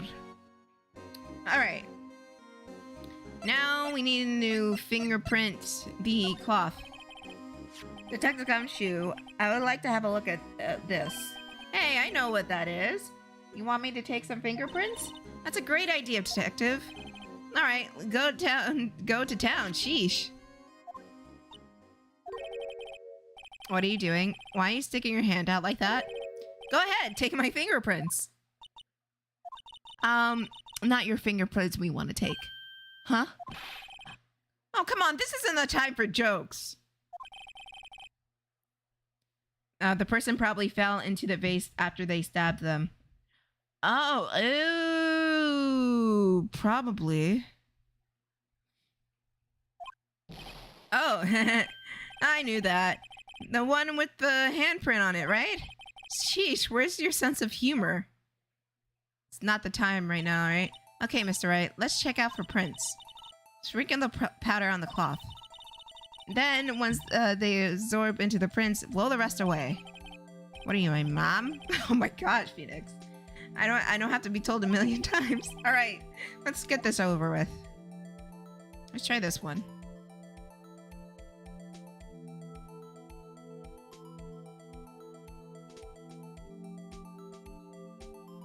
Sucks I can't hold the button. Was this like DLC made or like re-release or whatever made for the DS? Because I know the DS had a microphone you can blow into.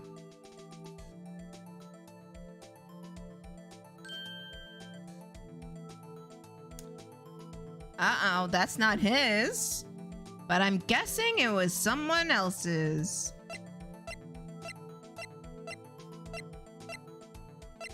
Oh, I don't have his fingerprints, do I? Bummer. No. No. No. No. No. No. No. Emma!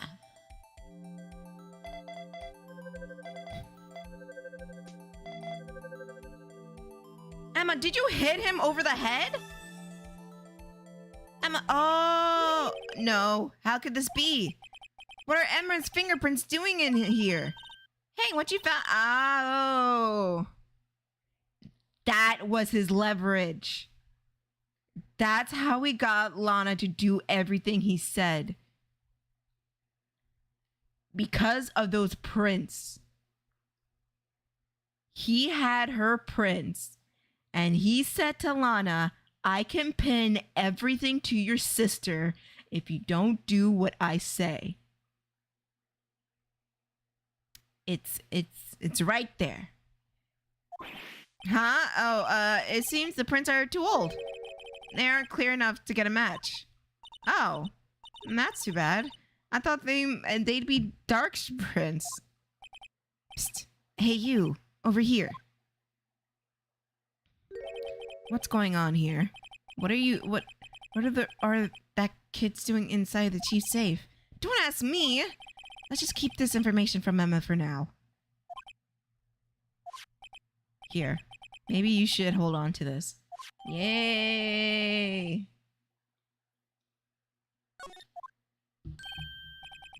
Well, was I any help? Of course. Thanks to your ID card, we were able to get some hard evidence. Now, that's not very kind, is it? In other words, if it wasn't for his ID card, he would have been useless. Oh, shit. Isn't that right, you in the coat? Chief Gant. We didn't think you'd be back so soon. Fortunately, I'm a man who believes in signs. I was walking to my meeting when I happened to look out the window and saw a stray dog run into a pole. Just then I thought of a certain detective. You mean me, sir? Now then, I'm afraid I'm going to have to ask you all to leave. Yes, sir. Sorry. And, oh, you in the coat? Yes, sir? Drop off your ID on the way out. You won't be needing it anymore. But, sir... Now, get out. You... Yes, sir! We'll be on our way too, then. Wait. You, the one without the spiky hair. Don't go yet. Me, sir? I'd like a word with you. But sir, I'm not aligned science and... You with the spiky hair, you're free to go. Mr. Wright! Damn! Look, pal, if I told you once, I told you 1,000 times. Chief's office is off limits. But no, you just had to go sneaking in there like that, didn't you? I thought you said you didn't care anymore if you were fired. Yeah, but that's if I'd be like this. I never would have said it. Now I've seen the evidence Gant was hiding in his office. I think I'm finally starting to get the picture. But why was she kept eerily silent about this all this whole time? Anyways, hey, are you listening to me? I'm trying to smooth things over with the chief again. Later, pal. After that, I heard from Emma. She said the police wanted to ask her some questions, so she'll be busy for the rest of the day.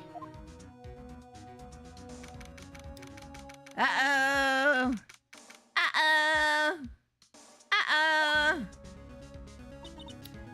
I see. So the chief asked Emma to come for questioning. It's no use thinking about it. Tomorrow's the final day in court. McKinnon did do everything I can to defend you, which is why I'm here. But I've already told you all I can. What you've told me over these past couple days is absolutely nothing. Not a single thing. Well, not technically, but we did get our speculations out there, but yeah. Really? I believe I mentioned something quite important. Something I told you right at the beginning. I said I was the one who stabbed Detective Goodman. You know, I think I finally figured it out. I know who it is that's lurking behind your words. Mia did a good job mentoring you. I'm rather jealous. It seems Edgeworth was right. Edgeworth? Once you're convinced you know something, no one can persuade you otherwise. Thick-headed is the term he used, I believe? Now's my chance to get her to tell me the rest of the story. Let's go! I have to admit, I was more than a little perplexed at first. You insisted that you did it, yet there's no incriminating evidence. That's when it hit me. It's not you're unwilling to tell the truth. It's that you're incapable of doing so because of a certain individual. What an intriguing notion. It's a certain individual, you say? So you think I'm protecting this person? Protecting? No. I think afraid of is more like it. Hey, my theory is coming together! If I'm not mistaken, the person in question may have persuaded you to silence. For argument's sake, Mr. Wright, whom, may I ask, is this person you speak of? The one I'm supposedly frightened of. What is this person's name? Ah, this guy. Well, Miss Guy. Mr. Wright, you're addressing the chief prosecutor. Do not forget your place. I take it she's still not ready to spill the beans. My apologies. Could you please tell me a bit more about what you think you know? We were partners until 2 years ago. I respected him as a detective. Assuming he was a respectable, then tell me something. Why would he try to hide his crimes? His crimes? Both you and Edgeworth will be brought before a board of inquiry for what you did. Specifically hiding and forging evidence. Of course, these are serious offenses. Why is it, though, that Chief Gant's name is never mentioned? Chief Gant? Edgeworth didn't know the truth behind the forgery. The only party who could have possibly tampered with the evidence was me. I had access to it. I was second in command of that investigation. Yes, you were, but there was also another one, Damon Gant. Told you. If you intend to accuse Chief Gant, you will need more than just words. Show me proof Chief Gant falsified,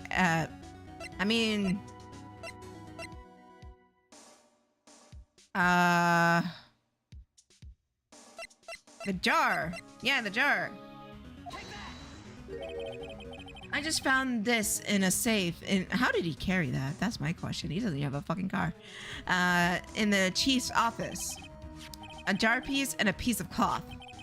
Do you know what these are? They're pieces of evidence from the SL9 incident. The person concealing evidence was none other than Chief Gant himself. Now tell me, why are you taking all the blame for him? Touché, Mr. Wright. As you surmise, I cannot disobey the chief's orders. Even if it means being found guilty for murder. Why not? Come on now, Mr. Wright. You can't possibly expect me to be able to tell you that. 3 days ago, I had no choice but to cooperate. The murder of Detective Goodman. Or perhaps I should say follow orders. Yes, that's more accurate than cooperate. Although I can't tell you the details, I can't say I was given an order that day. I need you to dispose the body of Bruce Goodman. You'll find it inside the trunk of Miles Edgeworth's car.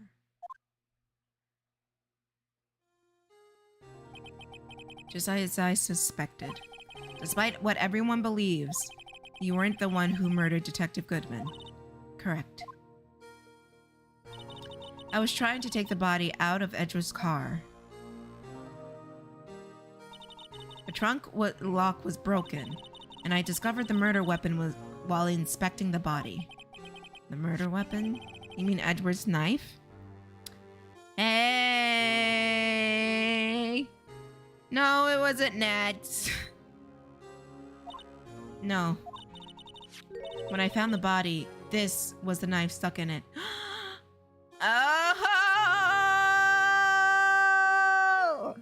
So he did get stabbed twice. The knife from the SL9 incident. The serial killer Joe Dark's knife.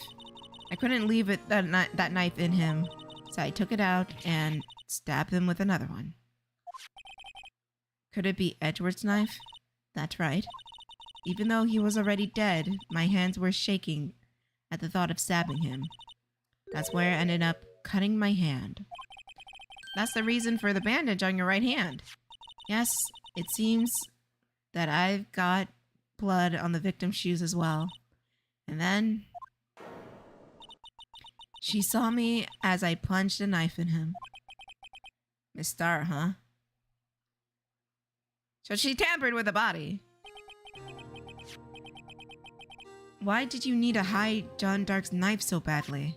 Joe Dark. It took a lot of work to finally close the Dark case 2 years ago. It was over with. I didn't want it ever to be opened again. My intention was to prevent that, by whatever means possible. So, you hid Dark's knife? The weapon was used to stab the detective was evidence in the Joe Dark case. If word got out, which it would, the reporters would have a field day with that. So you wrapped the knife in your scarf and hid in Edward's exhaust pipe. Right. Then I called my sister. I told her what happened and I asked her to hide the knife that was inside my muffler. You asked Emma? I didn't want anyone on the force to know about this. That would explain why Emma was so confident. Absolutely. About Lana's innocence. Speaking of phone calls, I have a bad feeling about one of them that day. A bad feeling? The truth is, after I received those orders from Chief Gant, the first thing I did was make a phone call. A phone call to Patrolman Jake Marshall. To Marshall? Why on earth would you call him? The lead investigator for the SL9 incident has been murdered. I wanted that fact to be kept hidden. I needed help. He was the only other person I could trust. At least I thought I could trust him at the time. However, it seems after I spoke with him, he went off on an escapade of his own. Oh, you mean... Hold on. I think I got a message. Never mind, I didn't get a message. Not wanting to case to die, he decided to take things in his own hands. He disguised himself as Detective Goodman and tried to steal the evidence. He's over... Okay, Amatoon, here's the scoop, right? Basically, Chief Gant blackmailed Lana into... I can't concentrate with the music. Chief Gant blackmailed Lana into disposing Goodman's body because, again, He's blackmailing her. And Goodman was stabbed with the pocket knife, not Edgeworth's knife. And so while Lana did stab the body, it was just to change the initial murder weapon.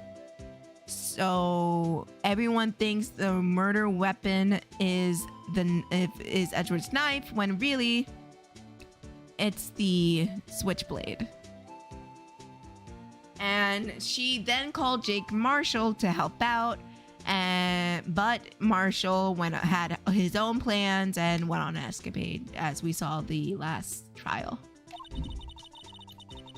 But it seems like he still hasn't made up his mind to break into the evidence room. After my phone call, any remaining doubts he must have disappeared. So your phone call caused this incident in the evidence room?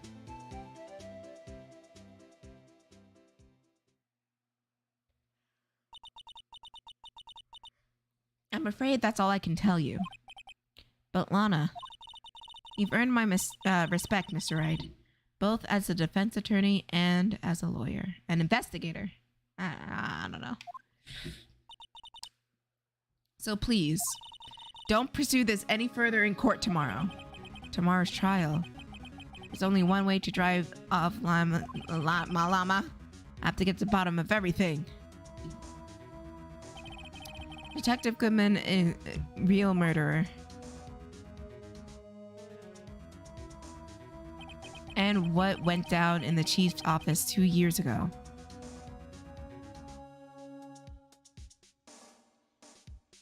Hopefully this is the final time we're going into the court. Jesus Christ. Oh my God.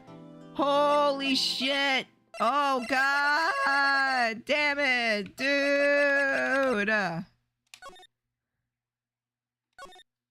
Hopefully this is the last time we're going to the court. I can't keep going to court like this.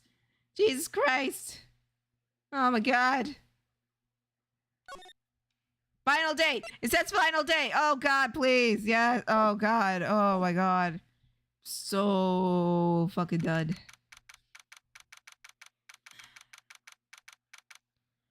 Llama number 2. This is the defendant lobby, all right? But there's no defendant. I've been trying to reach Lana all morning. Where could she be? And where's Emma, for all that matter? It's almost as if something's been happening behind the scenes. Edgeworth! Knowing you, you've already figured it out. Who the owner of the 777 ID number that is. Well, I have a pretty strong hunch. Looks like I'm not the only one who figured it out. You know, the only reason this trial didn't reach a verdict yesterday is because there's still room for doubt regarding this ID record. If that number doesn't belong to whom you suspect, then no doubt will remain. After all, he hasn't been officially charged with anything. True, not yet. In any event, once all doubt has been removed from that list, I can call for a ruling. 5 minutes, right? The chief prosecutor's guy will be found guilty. But she didn't do it! I figured you'd say as much. That's why I came here, to hear what you have to say. This is the first time he's ever done something like this. Lana's hiding something. The only way we'll ever know the truth is to draw it out of her. The truth? Everything goes back to the Cell 9 incident. Don't be stupid. Today's the last day of the trial. We don't have time to reminisce about the past. That depends on you. If she's found guilty, you'll lose your only chance to find out what really happened. I'll think about it. See you in court, right?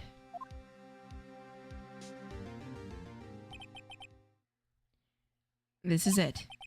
If I'm ever going to find what Chief Grant has on her, it's now.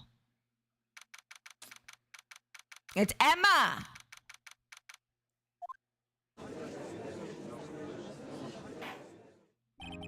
court is now in session for the trial of Miss Lana Sky.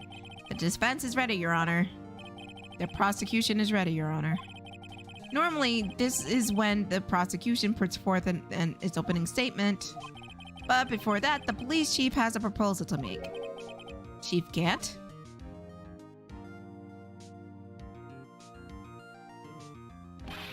Morning, folks. How's everyone doing? Gee, been back to the pool yet? No, I've been drowning enough, I said, in my work. Oh, that's a good one. Don't think I can top that. If you don't mind me asking, Chief, what exactly is your proposal of yours?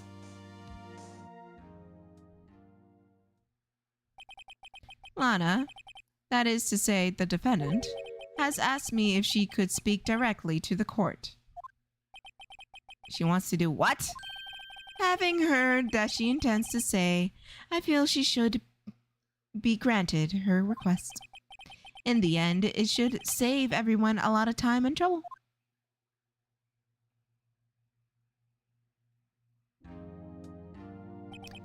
What is this all about, defendant? I'd just like to make one more simple request, and I'll be finished.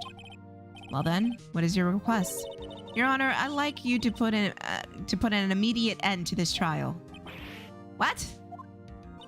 I confess to all the charges against me. On February 24th of this year, I murdered Detective Bruce Goodman in the underground parking lot of the prosecutor's office. No, Lana!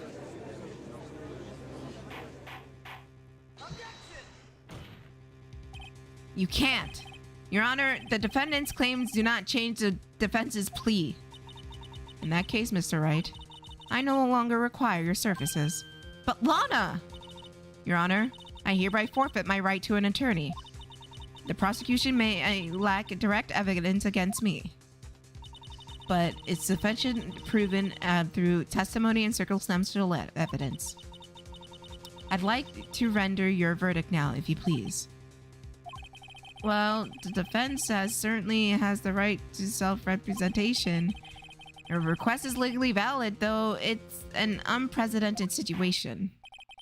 Indeed, it appears no further need to continue this trial, even if Mr. Wright may feel otherwise. This can't be happening. It appears the time for the verdict has arrived. The court finds the defendant... One moment, Your Honor. Mr. Edgeworth! The prosecution has yet to prove the defendant guilty beyond reasonable doubt. Any ruling at this stage would be certainly be premature. Come on now, Worthy. I understand this is a difficult time for you, but why don't you just be a good little boy and keep your mouth shut, hmm?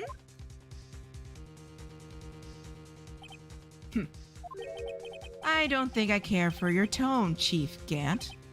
What? Creating another fabrication to cover up your past mistakes?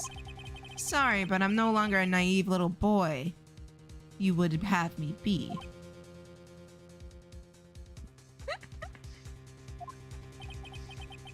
Amatoon, you're probably right on the money. This sudden confession from the defendant.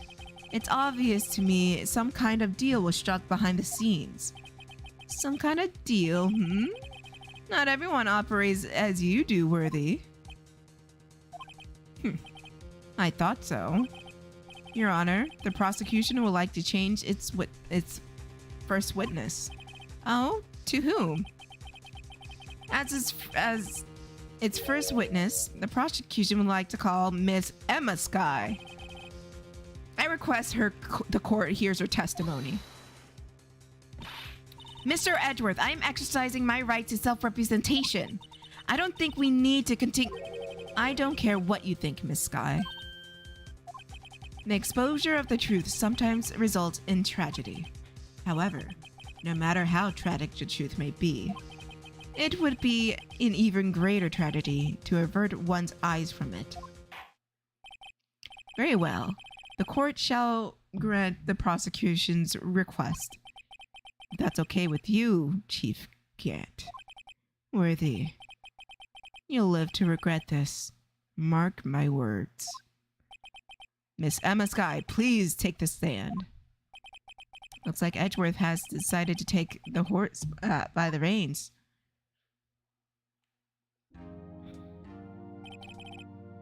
Now, witness, please say your name and your occupation. My name is Emma Skye. My occupation, I'm Lana's little sister. I want to be a scientific investigator. 2 years ago, you encountered the serial killer Joe Dark of the Joe Dark killings. Is this correct? Yes. I'm trying my hardest to forget about that, though. I'm sorry, but I'm afraid I'm going to have to ask you to recall those events one more time. Mr. Edgeworth, please remember the trial concerns of the murder of Detective Goodman. Is an incident that was resolved 2 years ago really that relevant? Yes, and most certainly it is. Well, okay then. Oh yeah, listen to him when he says it, but when I say, you say fuck off. Okay, see how it is. He sure gave in fast. Now, please testify what happened to you 2 years ago. The trip yesteryear has finally begun. Bound to lead to the truth behind this trial.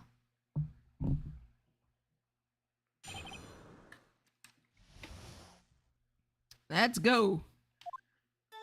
I was waiting in my sister's office that day. A man came running in and took me hostage. Neil Marshall rescued me, but I never forget what I saw in that instant. The man raised up his knife and stabbed Mr. Marshall in the chest. It's a good thing you weren't wait, in the chest? I passed out. I don't remember. Hold on. I understand. Hold on. However, yeah. What does that test me have to do with Ms. Munder? That will soon become apparent, Your Honor. You've got to admire him for his courage, considering he has no evidence. Very well. The defense may begin its cross-examination. Even though I was, not technically a part of it anymore, but okay. I was waiting for my sister in the office that day. Okay. A man came running in and took me hostage. Amatune with more bits. Tiff, I'm calling that Lana decided to take the blame to protect Emma from Gant. Emma is lying to protect herself too. I think you're right. They're both trying to protect each other. And it's just better to tell the truth. Neil Marshall rescued me, but I never forget what I saw in that instant. The man raised up his knife and stabbed Mr. Marshall in the chest.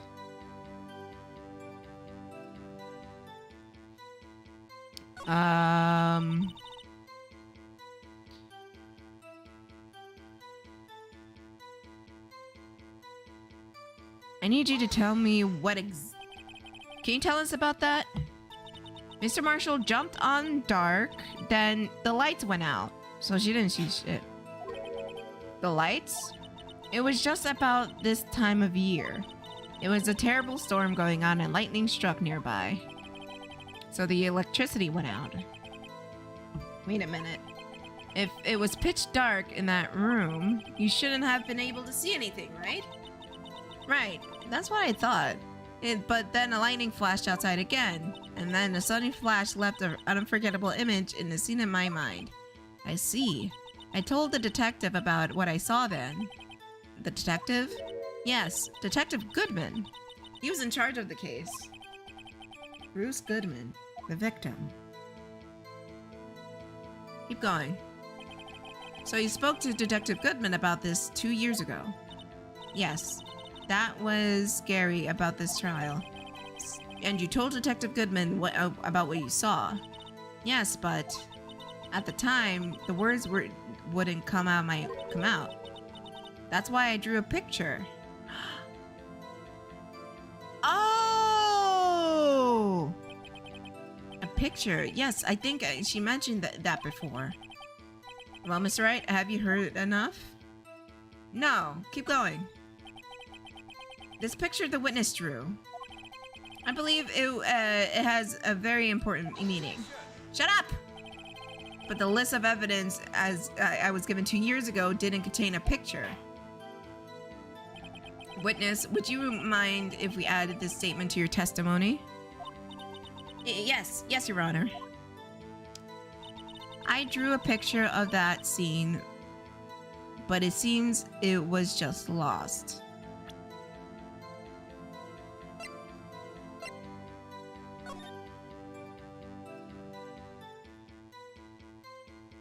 This is her drawing. She drew the scene. She drew it. It was her.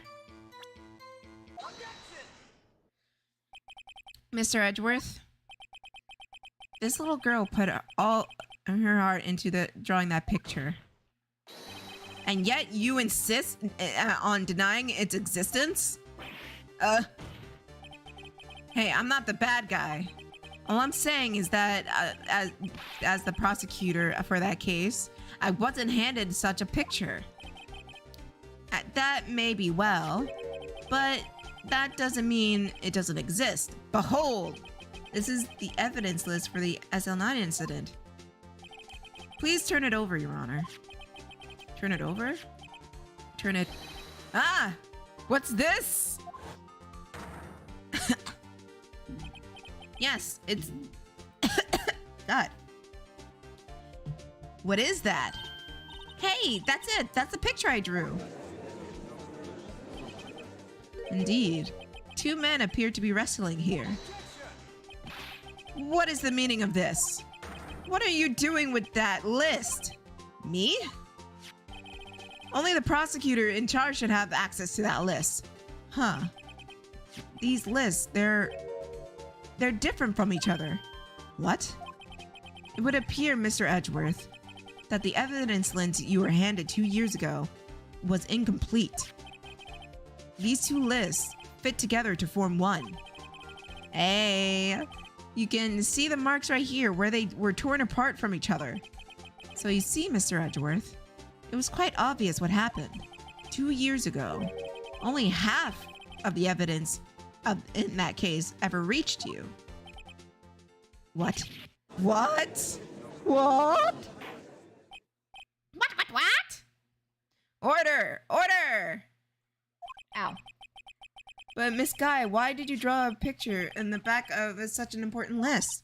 Because it was what Detective Goodman handed to me in the questioning room, Your Honor. Wait a minute. If this list was torn in half, then that means... Your Honor? Are you alright, Mr. Wright? Your eyes are bulging out of your head. If the evidence list was torn in half, then there might be more of that drawing on the back of Mr. Edgeworth's list. Yes, that's quite conceivable, Mr. Edgeworth. It's possible. Let's see. Is something wrong? You even have to ask? He's having a heart attack, ain't he? Sorry, Your Honor. There is indeed something drawn on the back of my list. It's that thing.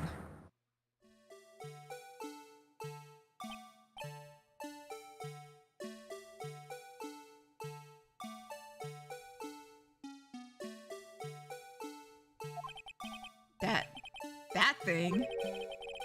That thing was dancing in the evidence room.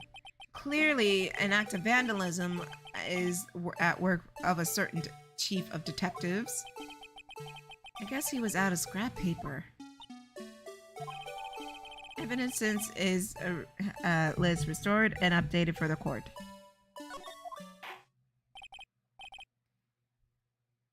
Very well, witness. Will you please testify about this picture you drew 2 years ago? Yes, Your Honor. What's wrong with Emma? She seems to be thinking about something when she was looking at that picture.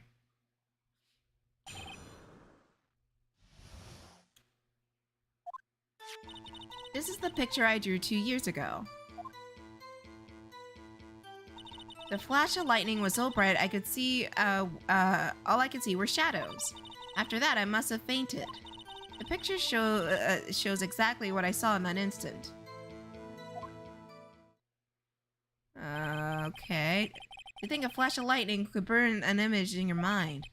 Thanks to that, though, she was able to show us exactly what she saw. No. Well, I don't see any No. It clearly shows, Joe Dark being... No. The defense may now begin its cross-examination.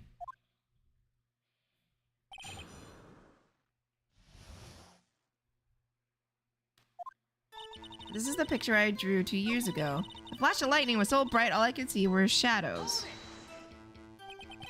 So at the time, you didn't even know it was Mr. Rouge who came to your rescue? No, I couldn't see him clearly. The lighting was so bright. I was knocked to the floor. You were knocked to the floor? Dark had a tight grip on me when Mr. Marshall jumped on him. I was knocked away. I turned around, and that's when I saw the lightning flash. Poor Emma. I'm just glad she wasn't hurt. What happened after the lightning flashed? After that, I must have fainted.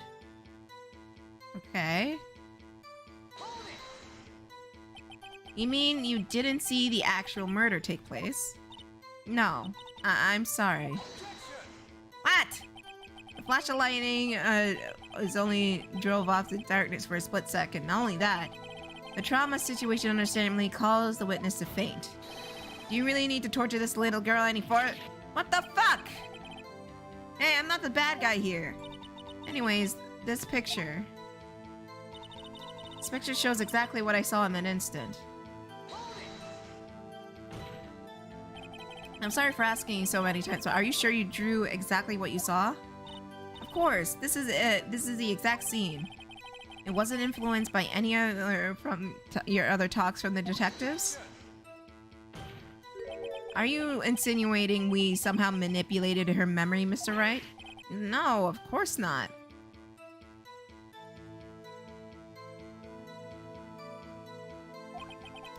I better watch out or he might find a way to cut my salary. I drew this picture before I heard anything from the detectives.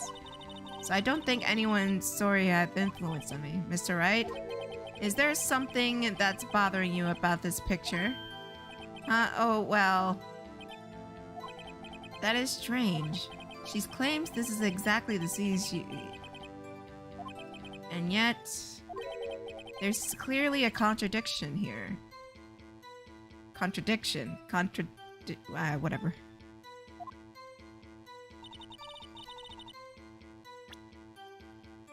No. It's the... She said the chest.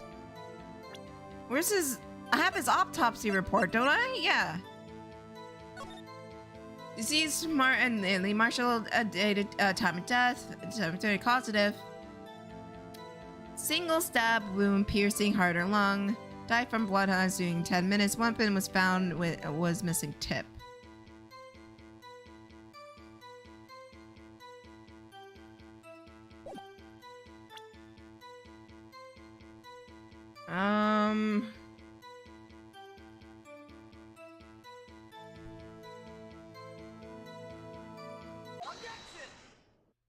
I have a gut feeling about this. I hate to be the bearer of bad news, but this picture the witness drew contains a blatant contradiction. What? But I still remember it like it was yesterday. Mr. Wright, perhaps it would be faster if you simply pointed this contradiction for us. What part of this picture? Concentrate the autopsy report.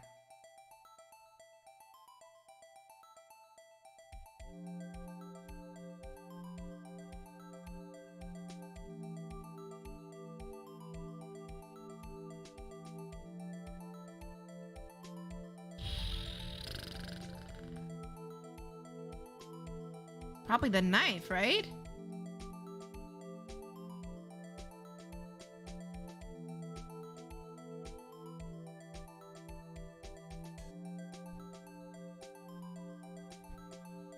Okay, let me think.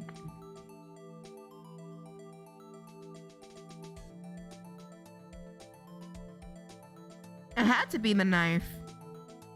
It had to be because I forgot who said it. Who said it? Someone said was it Marshall? Either Marshall or Angel. Marshall of Star said the wounds of the knife did not the knife did not match the wounds of the victim. So that knife he was holding couldn't have been the murder weapon. So he couldn't have, right?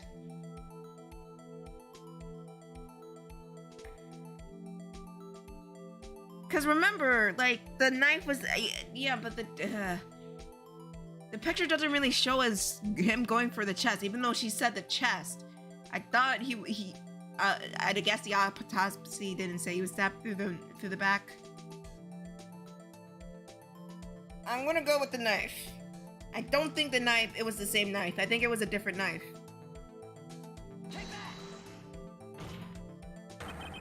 The contradiction, of course, lies here. Take a look at the knife the man is holding. If you look closely, you can see the tip is broken. Even I don't have to look closely to see that, Mr. Wright. But Mr. Wright, look at the evidence. See the murder weapon? The tip is broken too. Oh, right! The tip oh my god. I'm an idiot. So if the tip was broken, how could it have been already in Marshall? If I recall, the tip of the knife was found broken in the victim's body. That was the conclusive piece of evidence that proved Joe Dark was the murderer. I'm afraid it's not so simple, Emma. Where, pray tell, could you possibly see a problem? You idiot. It's obvious, really. The victim suffered a Aha! I was right! He did, was there another, wait, hold up.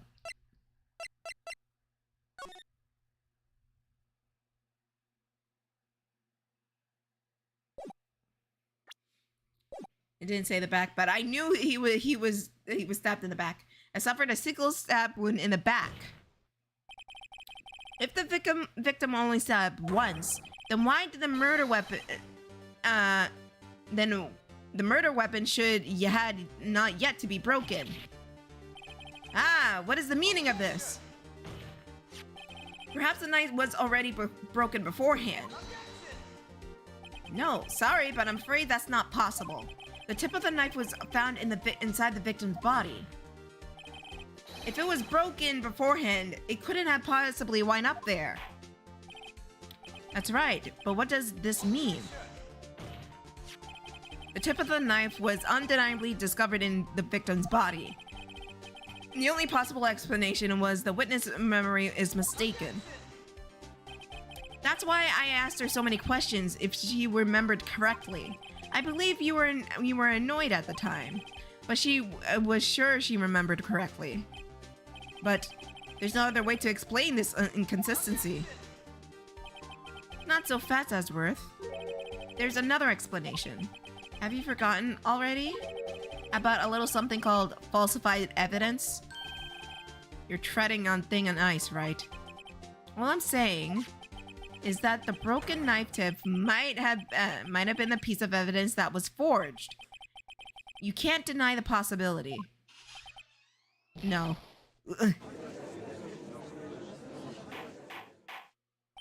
Order! Are you saying the investigation was corrupted? Your Honor, please allow me once again to go over the events that took place the day of the murder. The police department and the prosecutor's office were holding a ceremony that day. After receiving the Knight of Prosecutors Award at the ceremony, Neil Marshall questioned Joe Dark along with Damon Gant. During his questioning, Joe fled the room. Prosecutor Markle chased after him and was killed by Dark. So, it is my belief that somewhere in the story, there's a lie. I'm not lying. The man really was holding up a broken knife. If that were true, then there's no other way around it. This could not have been the actual murder weapon. Let's fucking go! There must have been another broken knife. Ooh, we know what it is. We know it, we know it, we know it, we want it, we know it, we want it, we know it, we want it, we know it, we want it. Let's go. Yeah, Shimona, Shimona. Let's go. Let's go. Let's go. What are the chances of being two broken knives? Another broken knife besides Joe Dark's? Could have been another one? There is another one. Shimona, Shimona. If the witness is adamant about the accuracy of what she saw, it can't just be explained away by a simple observational error. Mr. Wright? In that instant, Emma really did see a broken knife. Assuming then that you have some information about this other broken knife, if so, please feel free to enlighten us. The murder weapon was already broken prior to the murder. There's only one way. Take a look at this. A real murder weapon. Hopefully this is right. Answer lies in the past. 2 years in the past. Let's go, baby! Right there inside this picture. This is the picture of the award ceremony. What is it, Mr. Edgeworth? It's the broken murder weapon. Notice the award Prosecutor Marshall is holding. That's a broken knife. As we were, as earlier concluded, the knife drawing was not Joe Dark's knife. That being the case, the knife the witness saw was likelihood from this award. Let's go. Shimona. Order, order, order. Neil Marshall was awarded the King of Prosecutors that day. As an award, he was given a broken shield and knife. When he chased after Joe Dark, he pulled out this knife. Being a prosecutor, he did not carry a pistol. This broken knife was the only weapon he had in this dangerous situation. But that can't be. Oh, and why not, Mr. Edgeworth? Because if the King of Prosecutors award knife was the murder weapon, then the murderer and the victim would have been reversed. What do you mean? I mean, the man raising the knife could have been Prosecutor Marshall. Oh. But the prosecutor was the only one who actually died. That's true. What's going on here? Seems Mr. Wright has been a bit too eager to jump to conclusions. Wait, I remember now. I remember everything. Witness? Mr. Edgeworth? What is it? Could you show me your evidence list again, please? His list? You mean this one with that picture scribbled on the back?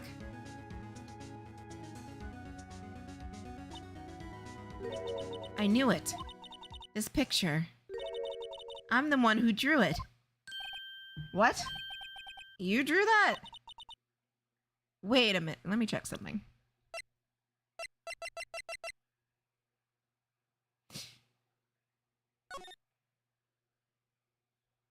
Let me check something. Yep. Winner, chicken dinner. Uh-huh. You see? There's a broken thingy here. And it looks like one of these thingies. So that thingy is probably not the badger, but This is like one of those Pokemon movies. Like, it's a Jigglypuff seen topside down. Yeah, this is what she saw.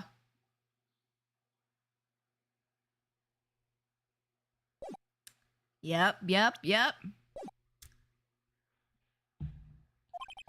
The list wasn't torn in half at the time I drew this picture.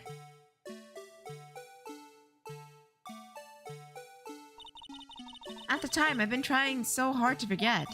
I must have locked this part deep inside of me. Perhaps it would be best if we added this to the testimony.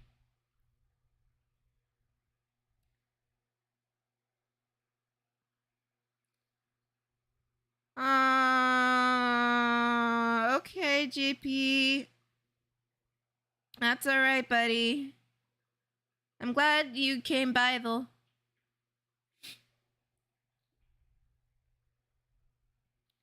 I'm sorry, missing out all of the good shit in the Moyador.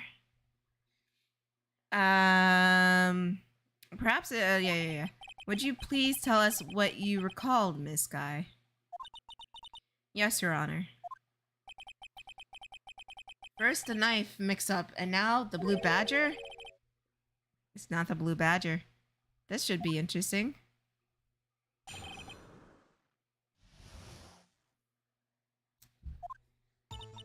When I saw the man raise his knife, I panicked and rushed forward towards them. I think I knocked away the man with the knife. That's where that handprint came from. She probably pushed him. Then there was another big flash of lightning, and then I saw the blue badger. He wasn't in the room, but I'm pretty sure I saw his shadow.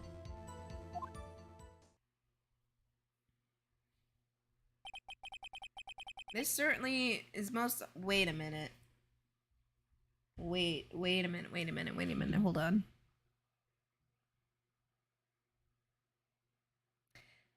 I think I know what Gant could be blackmailing Emma about.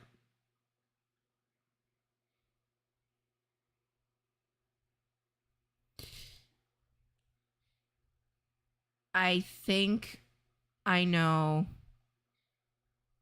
what she was being blackmailed about. Just hearing this. I think you guys are getting that track as well. She pushed Marshall. They both go tumbling back. What's his face? Dark stumbles back into the vase and starts writing a name or just doing something. But I think that's his blood on the vase.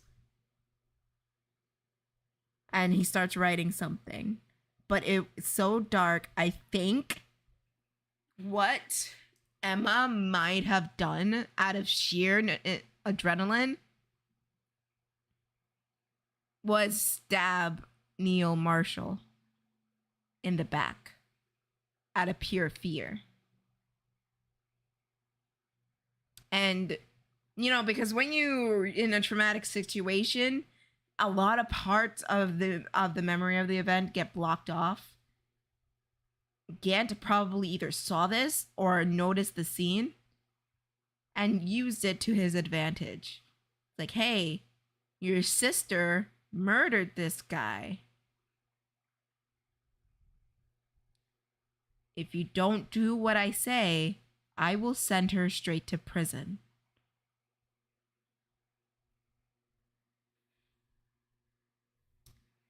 That being said,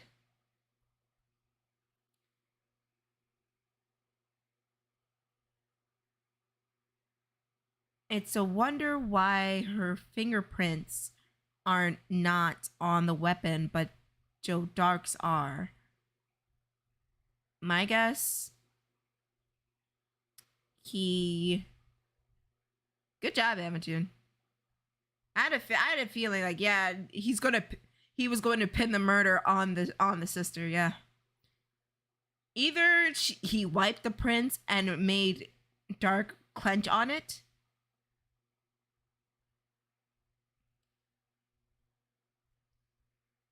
or again, that's just one theory, that Emma actually did it. She was the one who did it. Or he saw the scene in front of him, saw Marshall there,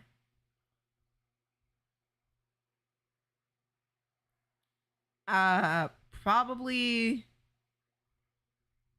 stabbed him himself. And because Emma's prints were there, probably told Lana, hey, your sister killed him.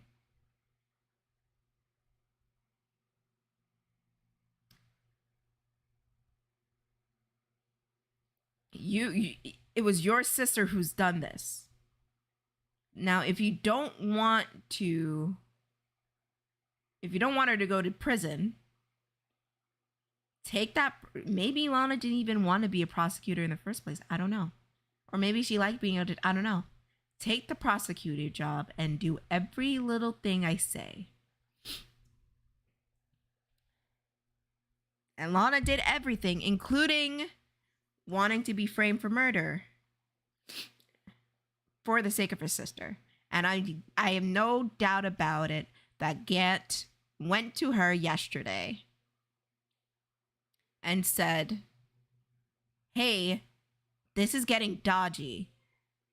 You take the fall of on this, or else.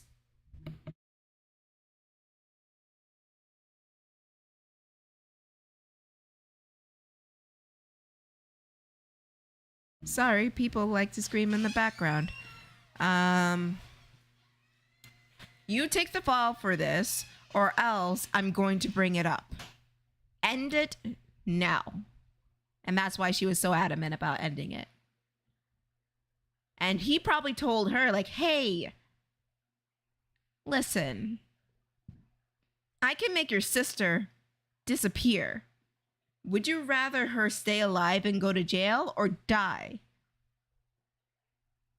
for or be executed? Because I can make that happen. He probably blackmailed the both of them. And, you know,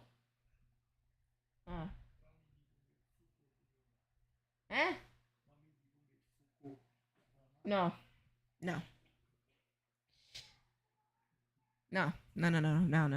Sorry, guys. Someone's talking to me right now, and I'm not doing that. What was I saying?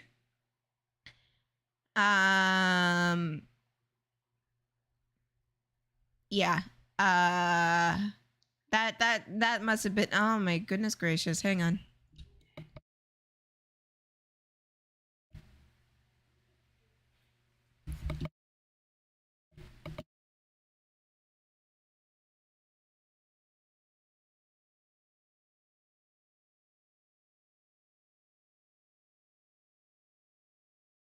People just like to yell in this damn house and don't like it when I say no. Where was I?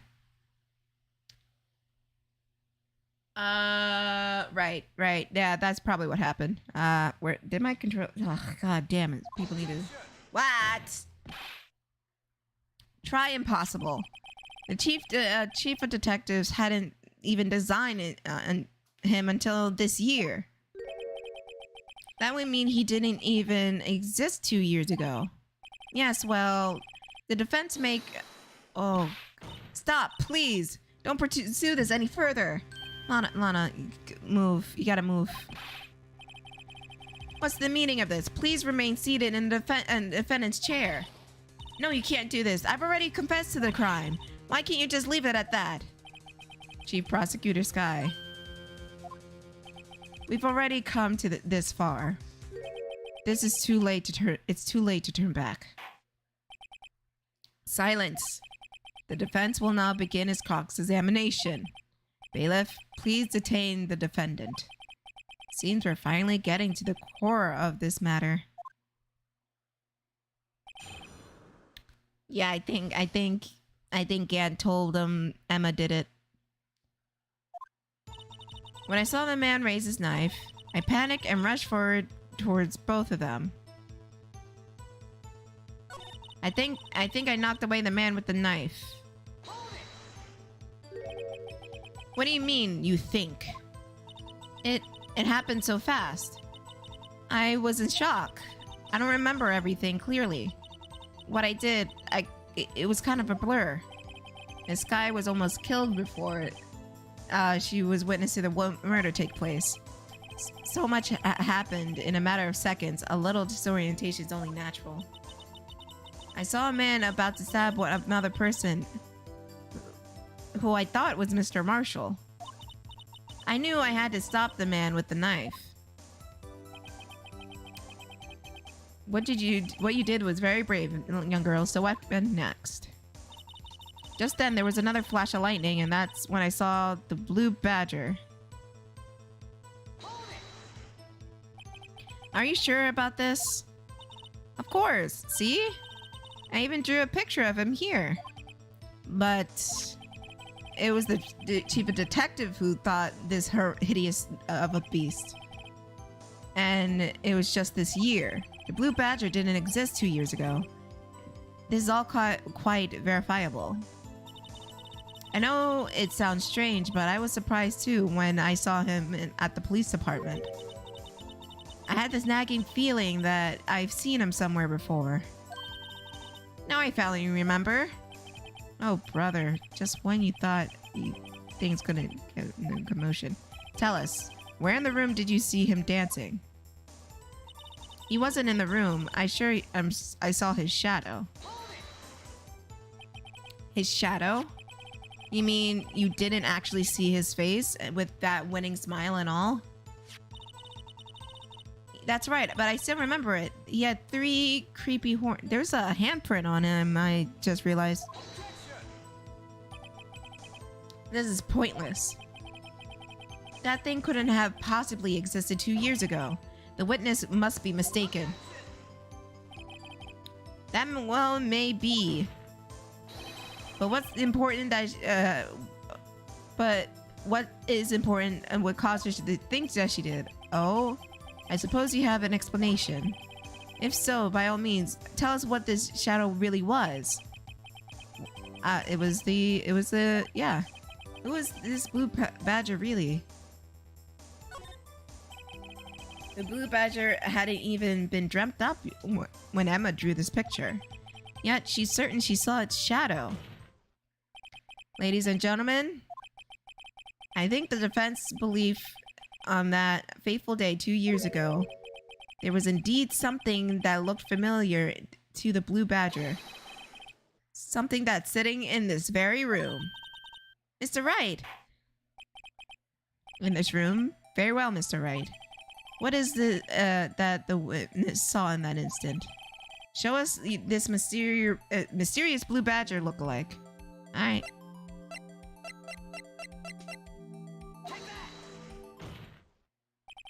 The mysterious blue badger was in fact this. But that's...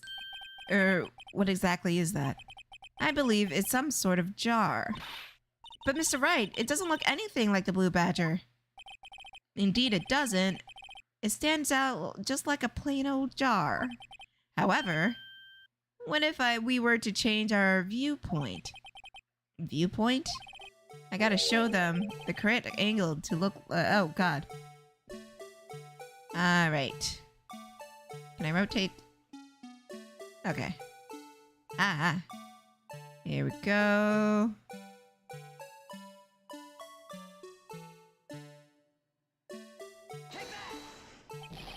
No, this is it. I gotta make it look... Okay. Allow me to remind the defense its case hinges on the witness's drawing. If Mr. Wright can't match the shape of the witness, it is true. Yes. I did it the wrong way. Come on, Mr. Right, you can do it. I gotta show them the crate angle from. Okay.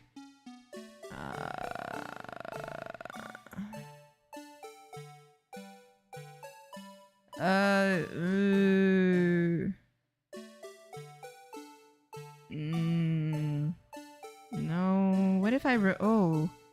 Oh, wait.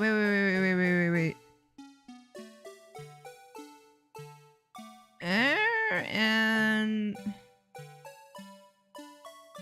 there.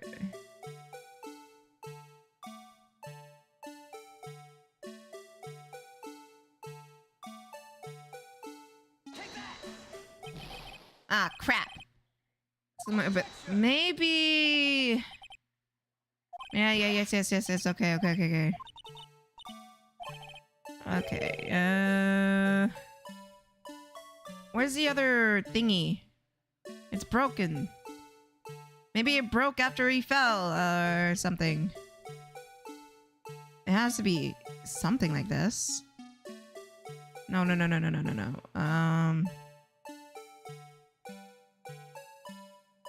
Hat. Oh god. Okay.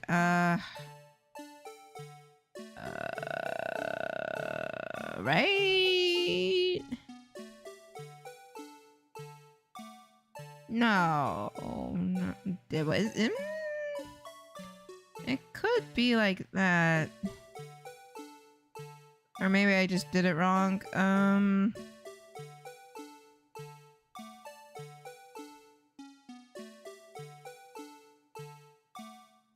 Maybe like this more.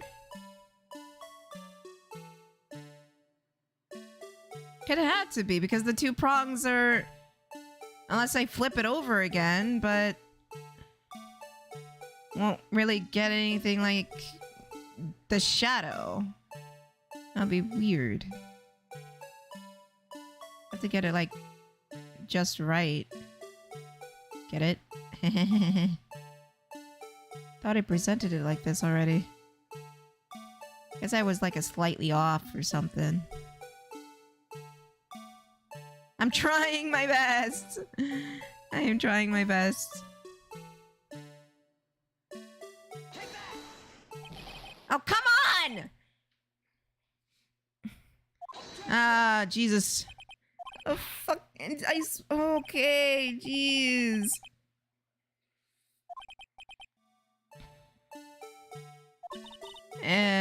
Oh, yeah. I'm so glad I'm not being penalized for this. Okay.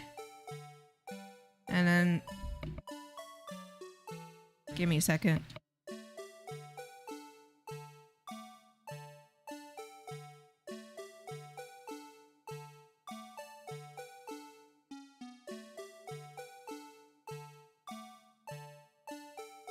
You mean it needs to be, like, straight ahead?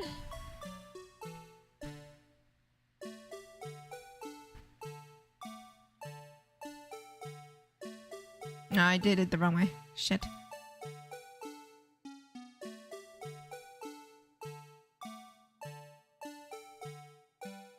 Or does it need to be...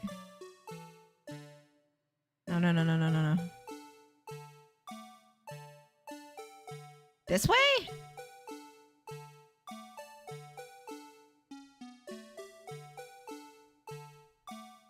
No, I tried it this way, remember? And it said I was wrong.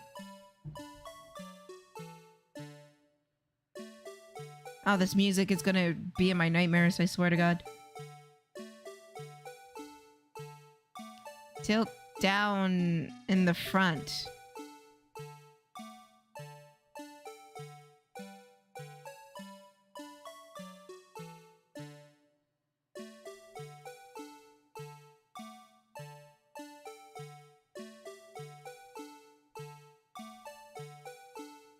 That?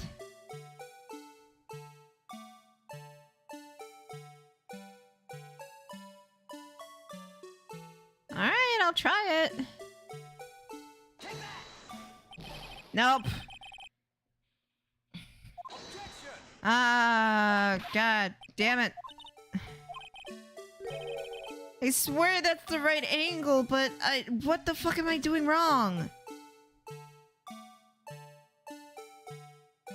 It can't be like the prongs from the angle is a bit off. Do I have to get it precisely? That's annoying. I already hate this.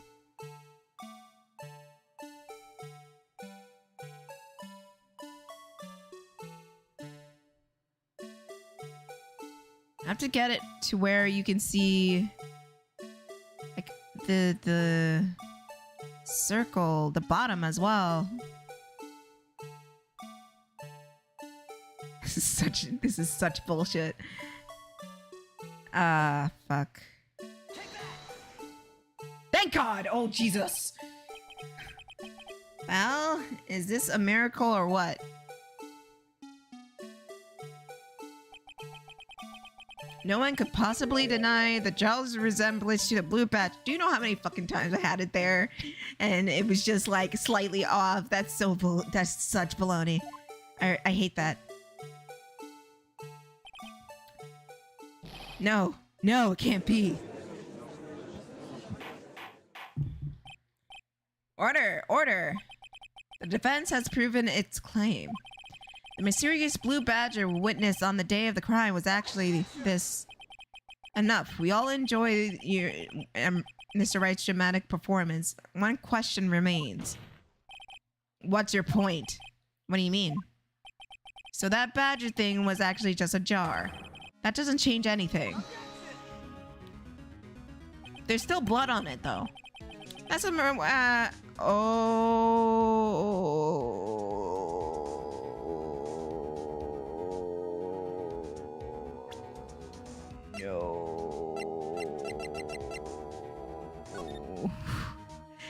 I realized what this person was saying. I realized what this person was trying to write. They were trying to write Emma.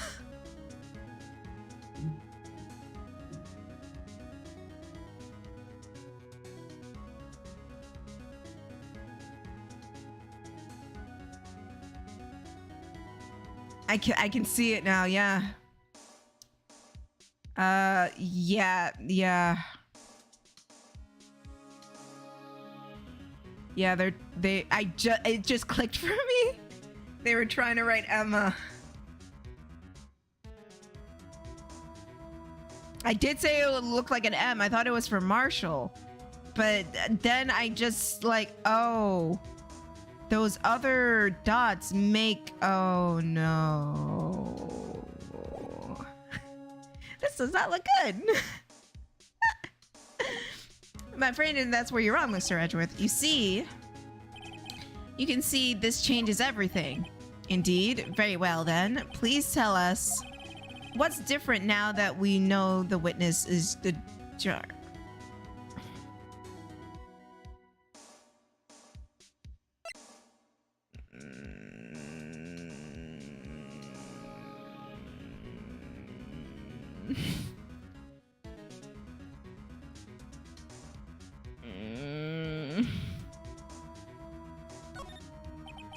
Allow me to take allow things to take a turn. At the moment of the murder, the witness saw this jar. At the very specific angle, we might add, Mr. Wright. As well, knowing this, where could she have seen this jar? Where? The location of the jar, which shown in the picture, is taken the day of the crime. On the shelf of Damon Gant. But the body was found lying near Lana Sky's desk. The witness testified so herself. Yes, and these two facts reveal what actually conspired. You see, the struggle between Dark and Marshall did not take place in Lana Sky's office. It happened on the other side of the room in Chief Gant's office. Are you implying the murderer is involved with the victim's body? From Damon Gant's office to Lana Sky's office? Yes. Why would he do that? There's no reason. Exactly. If there wasn't a reason, he wouldn't have gone through the trouble. The only logical conclusion is that there's a reason. Do you know what was the reason, Mr. Wright? I finally figured it out. So this is why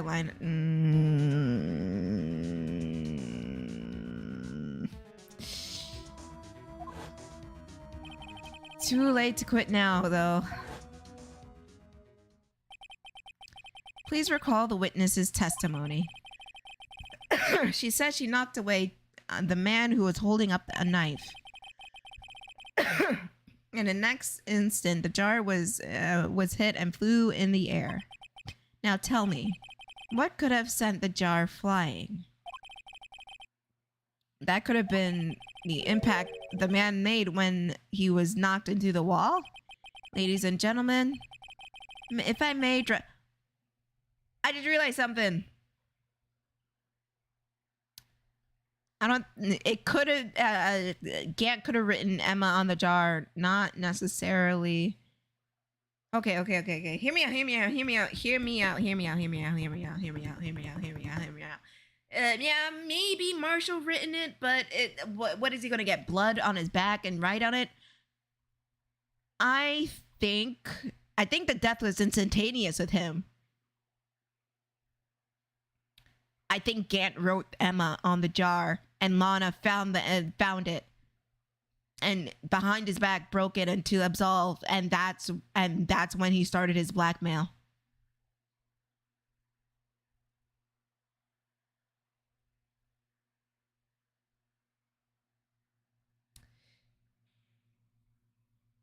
I don't think it was Marshall. It would be too convenient since think about it, he was stabbed in the back. If you were like stabbed in the stomach, it would be one thing. You would still have time to write that. But he was stabbed straight in the back. He won't have time to like reach over. Plus, he was stabbed straight through his lung and his heart. And it couldn't have been dark because obviously he knocked into the vase and he was out cold. And Emma fainted, so she couldn't have written her own name unless she had survivor's guilt or something. Either it was Lana, which highly doubtful, or it was Gant, who written Emma. Lana saw it, broke the vase, and scrubbed the blood. Well, she probably was scrubbing the blood and then dropped it and the vase broke. And that's when, her and Gant started their illegal activities. And yeah. Because I'm just slowly realizing this piece by piece.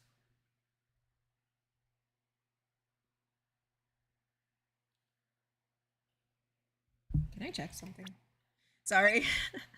I keep going back and like checking things. Died of blood loss in under 10 minutes. Okay. Oh, so he did have time to write it. But still, I don't know. It feels weird. I don't think he wrote it.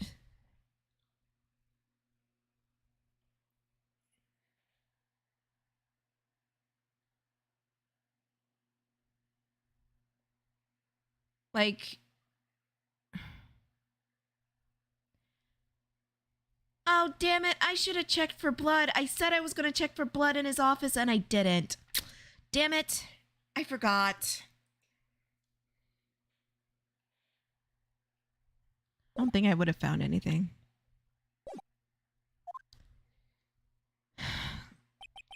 If the man was knocked in the direction of the shelf on the jar was sitting on, what would he have to hit?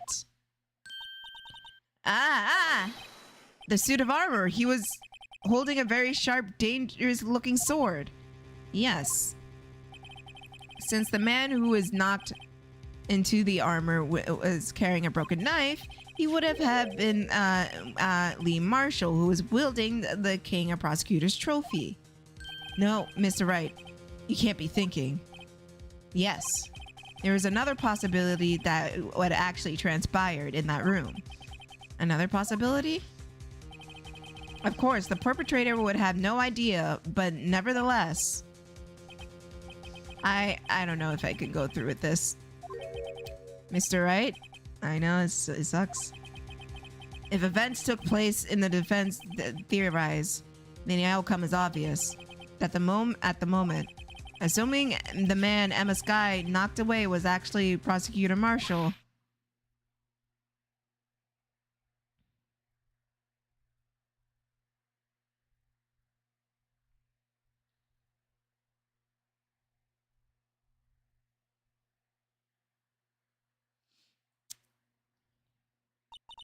You mean Mr. Marshall died because of me?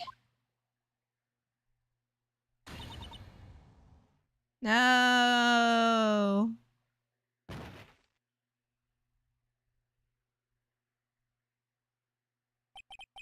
I never imagined her testimony would lead to this. So it was the witness who took the victim's knife. It proved so with her own testimony. It's unprecedented. What? What are you saying? I'm sorry, Miss Guy, but given the circumstances, Joe Dark murdered Prosecutor Marshall. How can you think it was Emma? How dare you try to pin this crime on her? Imagine that coming from you. If you recall, it was you who admitted to forging evidence 2 years ago. The reason you moved Prosecutor Marshall's body was to keep anyone from finding out what happened, what Emma did, wasn't it? I assure you, Mr. Edgeworth, I have no idea what you're talking about. If you hope to find anyone to believe your insane accusations, I'm afraid you're gonna have to find proof. Tell me, do you have any conclusive evidence that proves my sister killed Marshall? Evidence? I'm willing to bet you don't. Yes, it certainly would be difficult to prove this without evidence. If you don't have any evidence, then we'll have to rely on the testimony. I'm afraid that won't work in this case. Both parties involved in the incident are dead. Certainly we can't get dead people to testify, and, you know, Maya's not here, so she can't summon them. This has all been wild goose chase from the beginning. Touché, Miss Sky. Of course. That only leaves us with one possibility. You mean there's still another possibility? What do you mean, Mr. Edgeworth? I mean, the possibility that the victim has left us a message. For better or for worse, Mr. Marshall did not die instantly. He may have left behind the name of the person who took his life. In one matter or another, that's impossible. Well, Mr. Wright, this is the only possibility. I like a message from the deceased. Does such a message exist? I gotta think back to the court record. The real murderer's name that... Oh boy.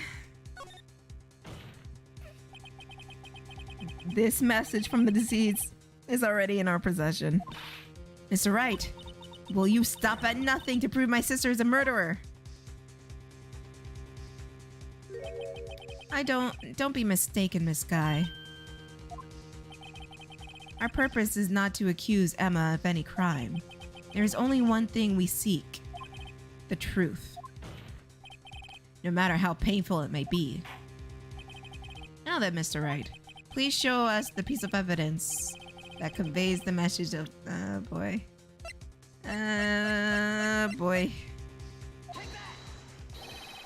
The message left by the deceased is the blue badger from before. No, idiot. Oh, he's going to speak the killer's name?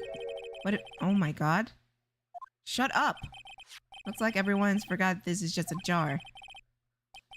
The left would live here on the surface of this jar. What do you mean? If you look closely, you can see a faint trail of blood on this jar. Looks like someone wiped the blood away. Yes, but notice. For some reason, some of the blood fragments was not wiped away. Yes, there is a line there, drawn in blood. So what are you saying? These dots were once lines?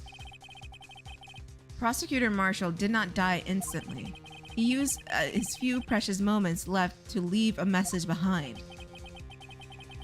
One that someone apparently wiped away.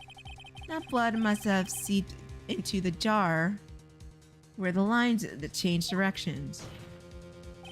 Precisely so. All we need is connect these points, and the victim's message will become apparent. No. Mr. Wright, what kind of message Your Honor? I believe the bloodstains will reveal the answers to us.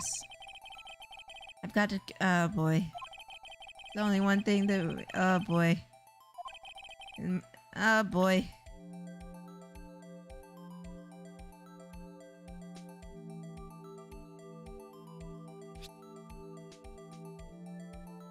Oh, boy. Does not feel good. At all. Oh, right, okay. Does not feel good at all. Not at all.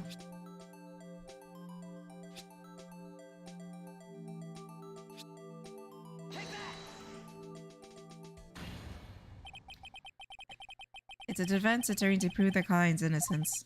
That's why I've been thinking about this, saving Lana. After all my efforts, I never thought it would turn out like this. Emma. So this is the final message Prosecutor Marshall left behind.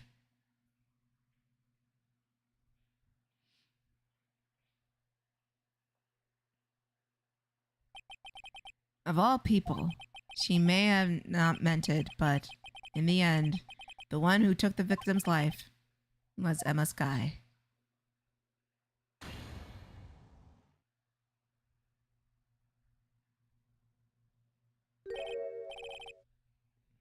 Oh boy. Oh boy. He's back. Seaworthy, can't I say I didn't warn you? Chief Gant? Do you understand the implications, what you've done? What? What are you talking about? 2 years ago, Joe Dark was sentenced to death. He was convicted because of his final murder. I believe you were the prosecutor on the case, were you not? Yes, Worthy.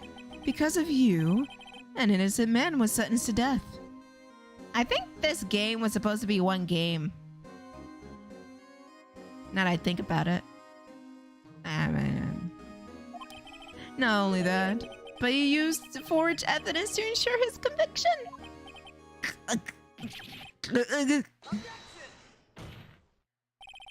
But Joe Dark was really a serial murderer. That's undeniable. I'm afraid that's not important. Do you know, we aren't defenders of justice. What? We're merely keepers of the law. Sentencing a man to death is no light matter. Even if there wasn't any cover-up or evidence of forgery, ultimately, the responsibility falls on the prosecutor in charge. Despite what anyone may say, the fact cannot be denied. What's going on at the prosecutor's office? They might have sent an innocent man to his death? How can he just stand there like it wasn't his fault? Order, order, order, order!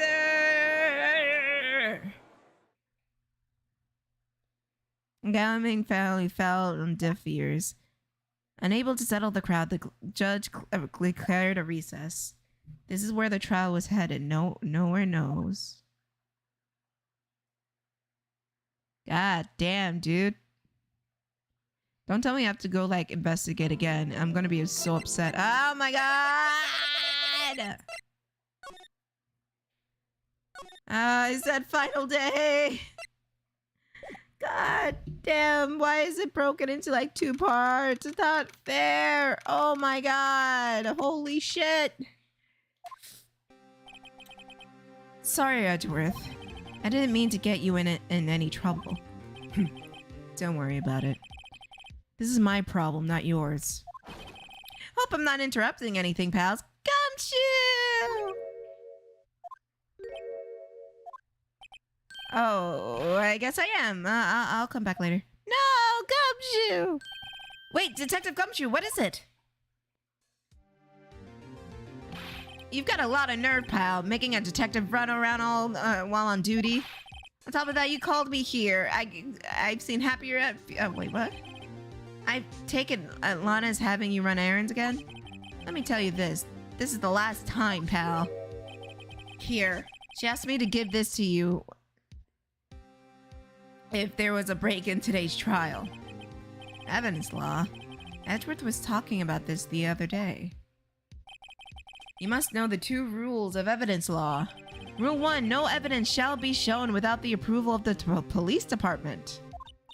That's right, Mr. Wright. Is that right, Miss? It seems so. Could you at least study some evidence for law? Really?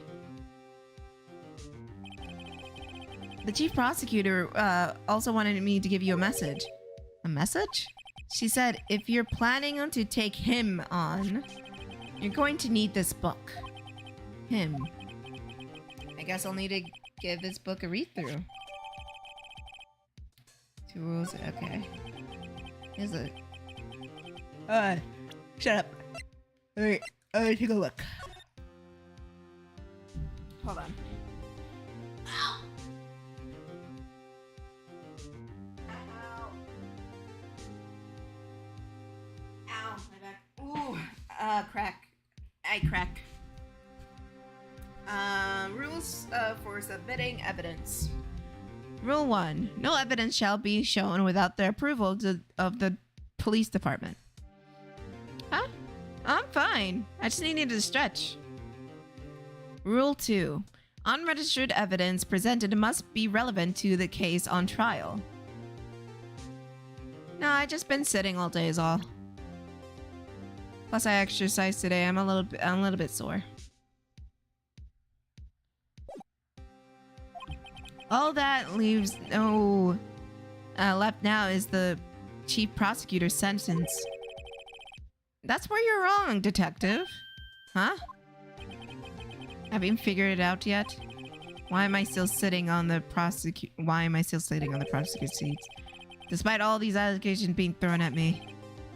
Mr. Edgeworth, the real trial today hasn't begun yet. You see, kids, all that nonsense about Emma can be thrown out for another day. Do you know why? It does not have anything to do with the murder of John Goodman. John Goodman? No, not John Goodman. John Goodman's an actor. Bruce Goodman. Bruce Goodman. God damn it. God damn it.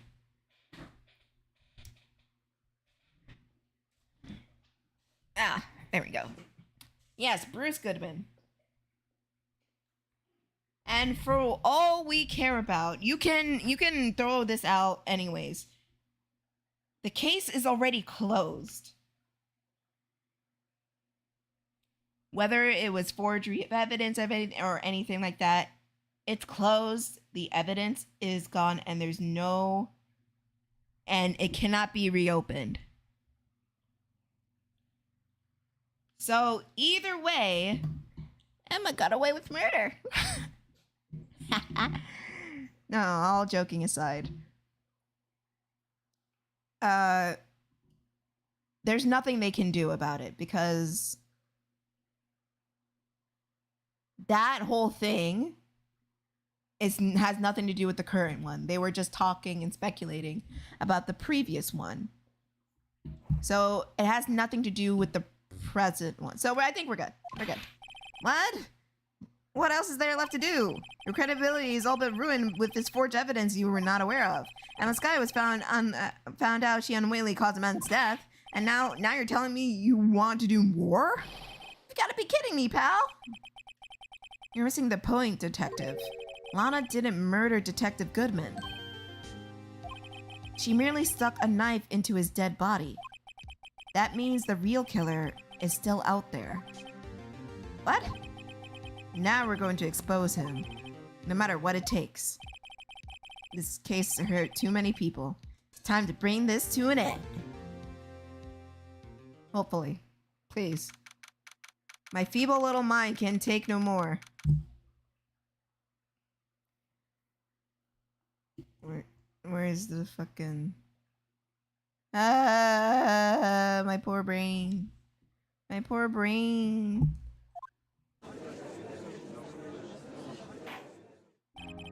Court will now reconvene of the trial of Miss Lana Skye.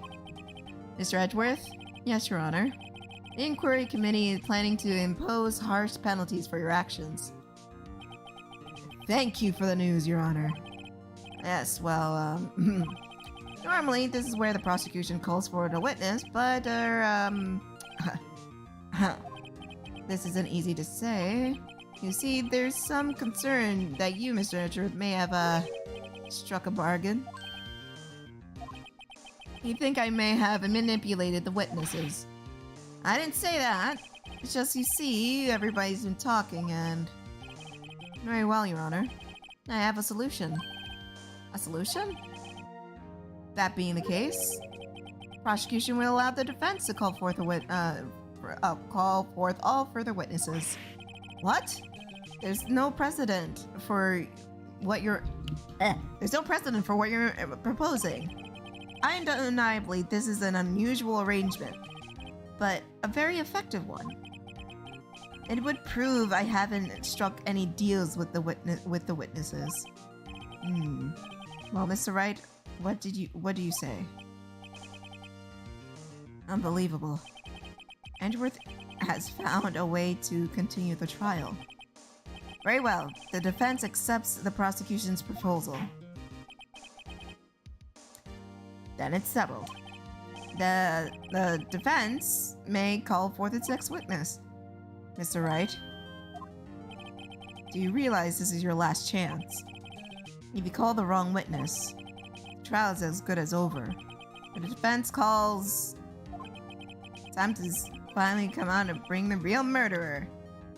You! Come here. Come here. Damon Gant. The defense called Damon Gant to... What does he have to do anything? The defense, his partner 2 years ago. Mr. Gant has first-hand knowledge of the crime. I feel we should hear what he has to say about it. As luck would have it, he should still be in the courthouse. He would also be the least likely to have been manipulated by me anyway. Wouldn't you agree, Your Honor? True. Alright, bailiff, please escort Mr. Gant to the stand.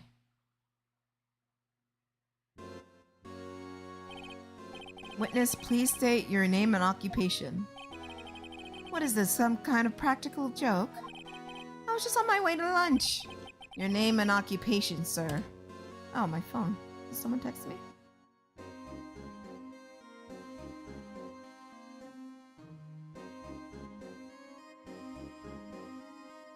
Okay, sorry. Worthy, are you sure you want to do this? Your name and occupation. So, you want to play hardball, huh? Please, Mr. Gant. Fine. My name is Damon Gant. I'm the acting police chief. Now, Chief Gant, the court requests you to hear your testimony. Oh, righto. What's with the grim face? First, let's clear up the SL9 incident. Oh, you mean the time Lana's sister murdered that prosecutor? Personally, I think it's been pretty clear already. There's still some things unaccounted for. Oh? Like what? Like the role you played in all of this. Son, either you're very brave or very foolish. You're aware, of course, that the police has all kinds of weapons at his disposal. Weapons? Sure. Take my testimony, for example. I don't have to give it if I don't want to. What? Is that true? I'm afraid so. Chief of Police has the right to refuse to testify. Of course, such an action carries with such a risk. Don't worry, I'm not here to hinder your trial. Just remember, if things turn out to be a big waste of time, don't say I didn't warn you. Very well. Nat! Nat is here, everybody. Oh boy. Nat, you still want to go in a VC? You can just lay back and watch because it's a dense. You feel worse? Bro, relax then. I got this. Very well. The witness, may now begin his testimony. Oh boy. As I recall, Neil and I were questioning him that day.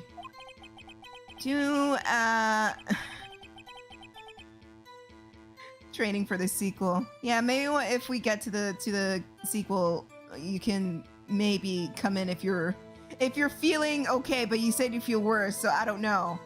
But for this, there's so much information that maybe you should just rest up for right now. To make this long story short, we slipped up. That power outage didn't help either. When I went to my office, I found Lana there. Apparently, she had already arranged the crime scene. As you can see, I had nothing to do with the forgery.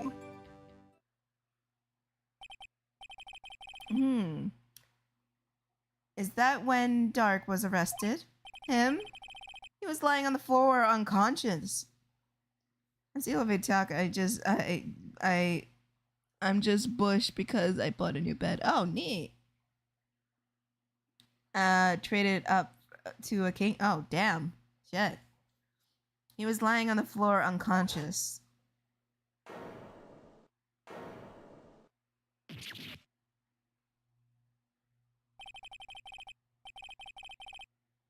Emma sent Neo flying. It seems Dark bumped his head. Okay, this is why I don't believe this shit. Remember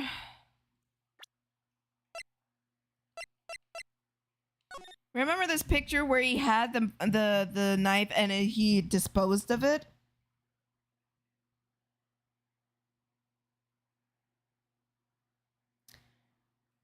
If that were true, why... Where's my cursor? I can't.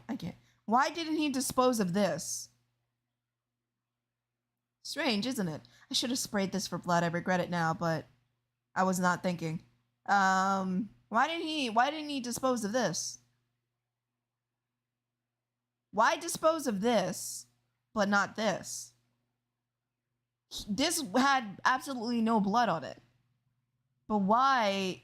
It doesn't make sense. When Emma sent Neo flying and bumped his head. I see. Everything seems pretty clear-cut.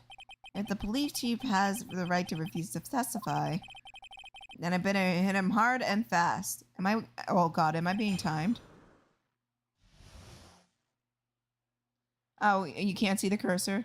Oh, I was pointing... Oh, my bad. I was pointing to the spear on the knight. Because that's allegedly what killed him. Maybe it did, maybe it didn't. I don't think it did. I think he's bluffing.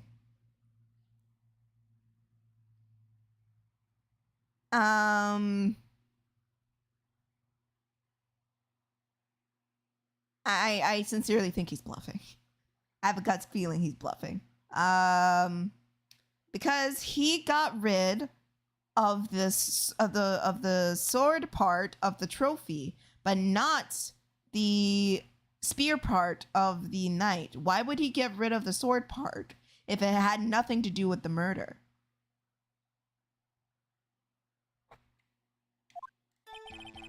As I recall, Neil and I were questioning them that day. Okay.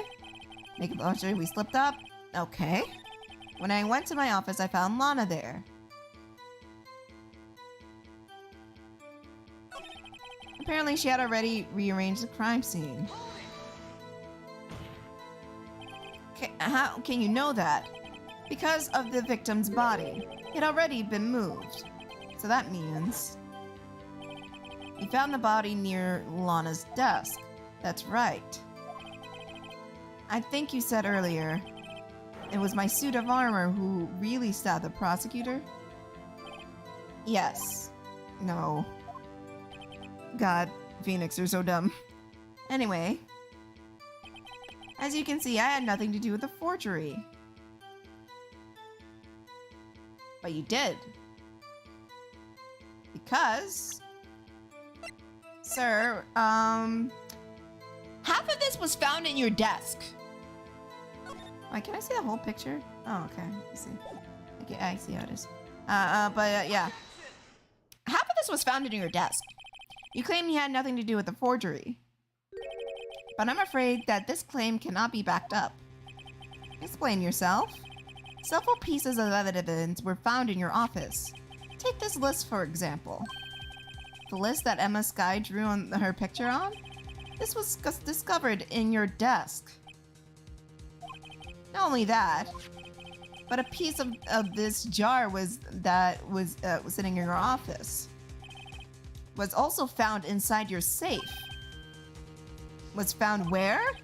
You see, Chief Gant, these articles of evidence uncovered in your office are both concrete proof that you also played a part in a legal investigation. Chief Gant, what is the meaning of this? Oh, here's the defense attorney who may even rival Worthy. So you'd admit to it then? That you were involved in the forgery? Who, me? Or do you mean you? Me? What do I have to do with anything? Well... You were the one who snuck into my office and found this evidence. Prosecutors aren't the only capable ones of forging evidence, you know. Defense attorneys can also do so too. Isn't that right, Righto? However, the Detective Gumshoe was present during the investigation. Worthy, my boy. Not even detectives are exempt from the law. Rest assured, Dick will receive his due punishment. What? If Detective Gumshoe's job's anything, he'll end up paying to work. Yes, well, in light of the detective's presence, please give us your testimony regarding the pieces found in your office. And the revelation that took place, the forgery. My. Kids these days no longer know how to put two and two together.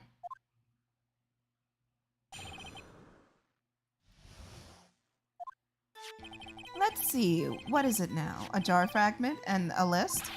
For all we know, you could have just planted them in my office. Anyway, you can't prove when those pieces were discovered. If they were found after Dark's conviction, then they're worthless. There's no reason I'd participate in a forgery. Rearranging the crime scene wouldn't help out in any way. Mr. Wright? Yes, Your Honor. When investigating the crime scene, you should have been more careful to observe protocol. You do understand that, Chief of Police, right? There will be consequences. Oh, indeed. I believe I will press charges, so you won't make the same mistake again. My apologies, Mr. Chief, but You mind waiting until tomorrow for that? Today is, well, you know. All right, G. In return, though. I know. That place, right? Where are these? What?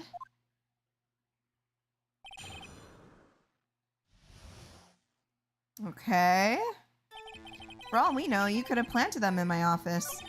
Anyways, you can't prove when those pieces were discovered.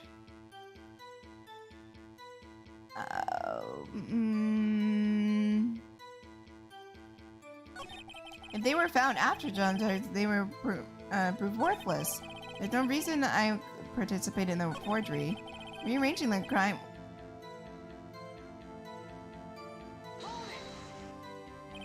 Really, Chief Gant? At the very least, there's one large benefit you reap from all of this. Oh, I wasn't aware. My day is fine, Samwise. I'm just doing things that would be, of course, the position you have, Chief of Police. Oh, the resolution of the SL9 incident secured your promotion to Chief. That in itself is sufficient motive.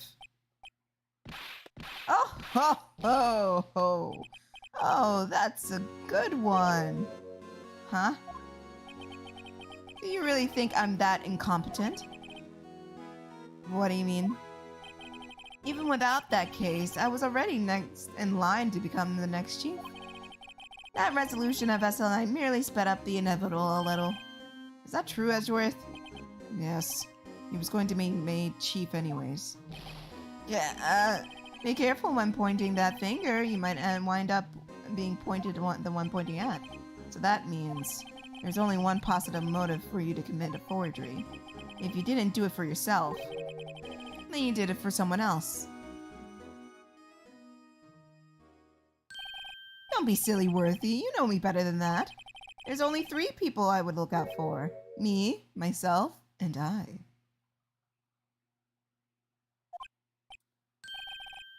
There. It's out in the open now. Haji, do you mind if I change my testimony a little? Oh, by means, please do. I wouldn't be anyone's accomplice if there was nothing in it for me. Okay.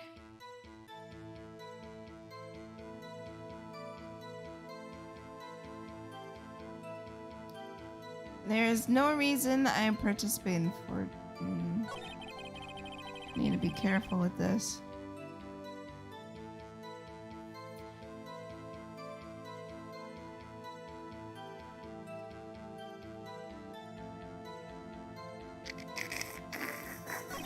Of course, you're not wrong.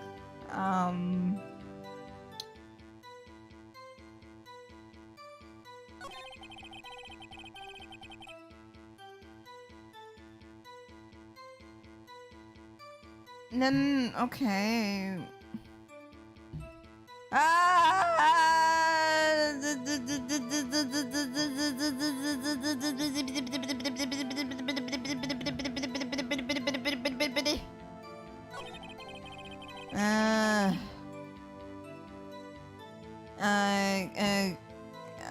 Yet I know he played a part in the forgery.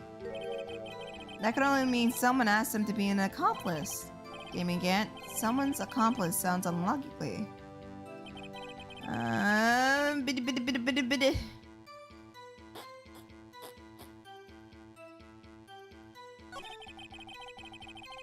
Something about that last one.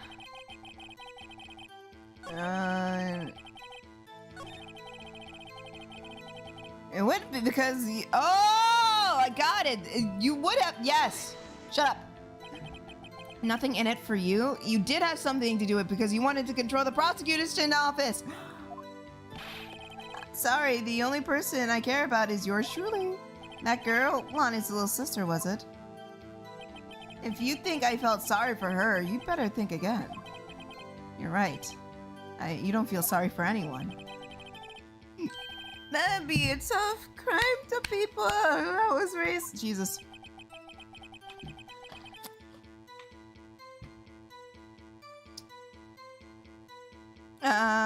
You seem lax enough on yourself, though. Ho ho ho! That's a good one, Worthy. Could there be something in it for him? Given his selfishness... It's Lana. It's gotta be Lana, because remember, she said that he wanted control of the prosecutor's office. True, you might have not helped out anyone for their sake, but if it could benefit you, you might decide to assist someone. Mr. Wright, it appears you're positively determined to betray the chief. As a nice man who likes to lend people a hand. That's not what it... Shut up. Shut up, Judge. Shut up. Very well, then. Who is this person you believe Chief Gant may have helped to forge evidence?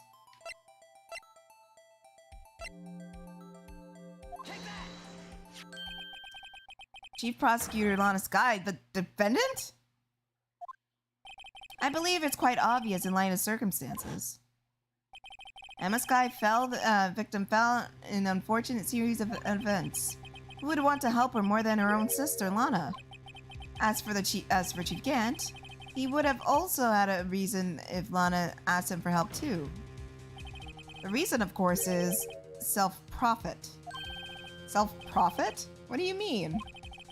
After the SL9 incident was resolved, Lana Sky was appointed chief prosecutor at the prosecutor's office. The person who arranged this job was you, Chief Gant. But how would he profit from all of this? He would have been able to use the chief prosecutor as his puppet.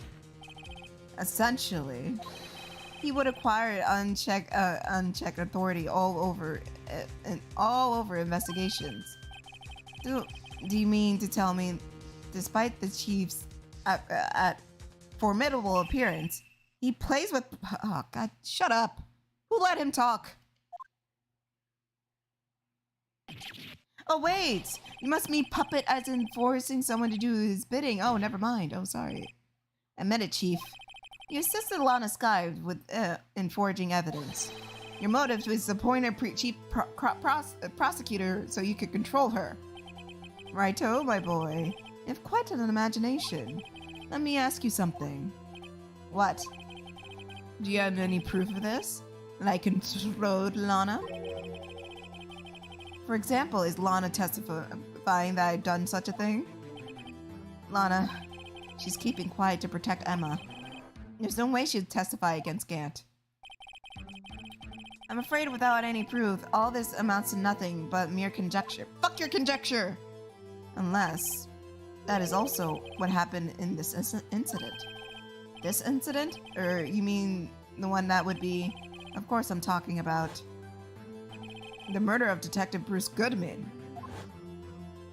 The chief prosecutor has been acting strange throughout this entire trial.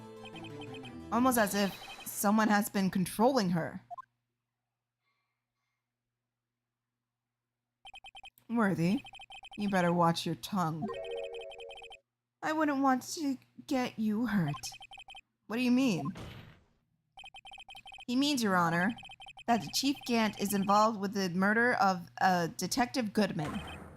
Not only that, but the chief is now making Lana take the rap to cover up his involvement. Oh, what?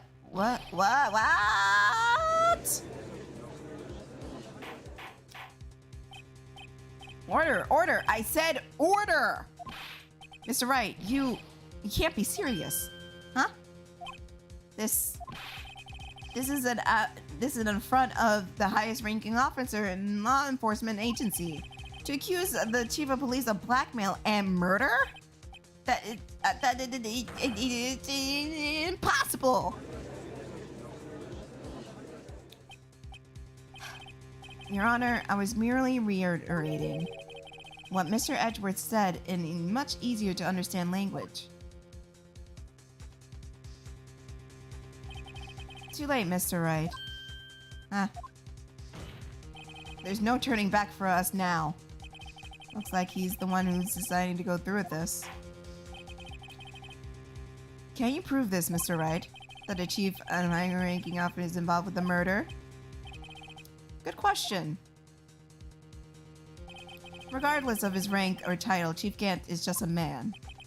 The question is he the criminal? I believe the evidence will tell. I see. This episode is giving me and spoon-feeding me a lot of hints. All right then. Let's see what Mr. Wright has got. It better be good. Show us the evidence that ties Chief Gant to the murder.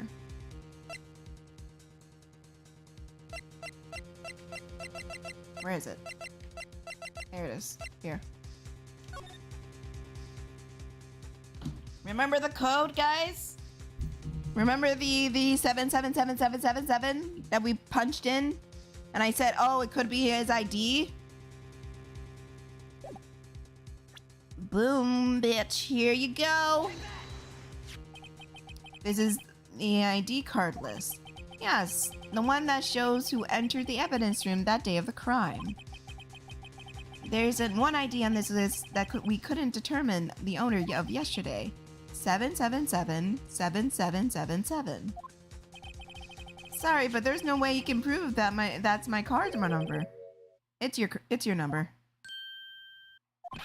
What? How do you know that? The safe in Chief Gant's office requires a code to open. A 7-digit code. 7 digits? You don't mean...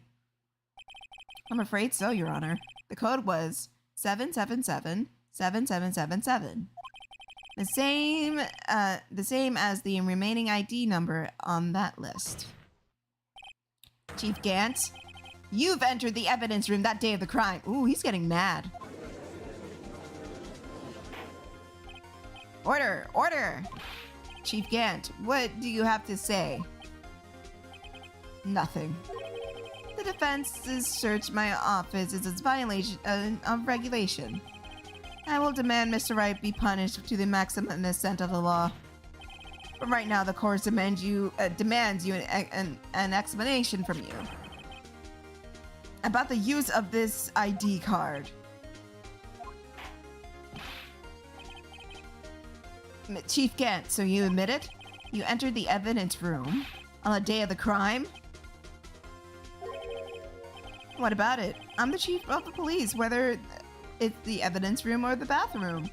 What's the difference? I can go wherever I want. Tell me, when did you enter the room? Were you alone? I always go to the bathroom alone, as I do the evidence room. Detective Goodman wouldn't have happened to be with you that day, would he? Of course not. Why would he be? I haven't seen him in days. You hadn't seen him in days? Chief Gant, I'm afraid you just outdone yourself. On that day, you've had to have met Detective Goodman. What do you mean? This trial purpose is to determine Lana Sky's guilt. No, it isn't, Your Honor. This trial's purpose is to determine the truth. If Chief Gant met the victim on the day of the crime, then we need to determine one thing. What transpired during that meeting? In that case, Mr. Wright, I'm going to ask for evidence. Show us proof that the victim went to meet, remember, he lost his ID that day, so he had to get in there somehow. And there was proof that he was in here from the video. See this?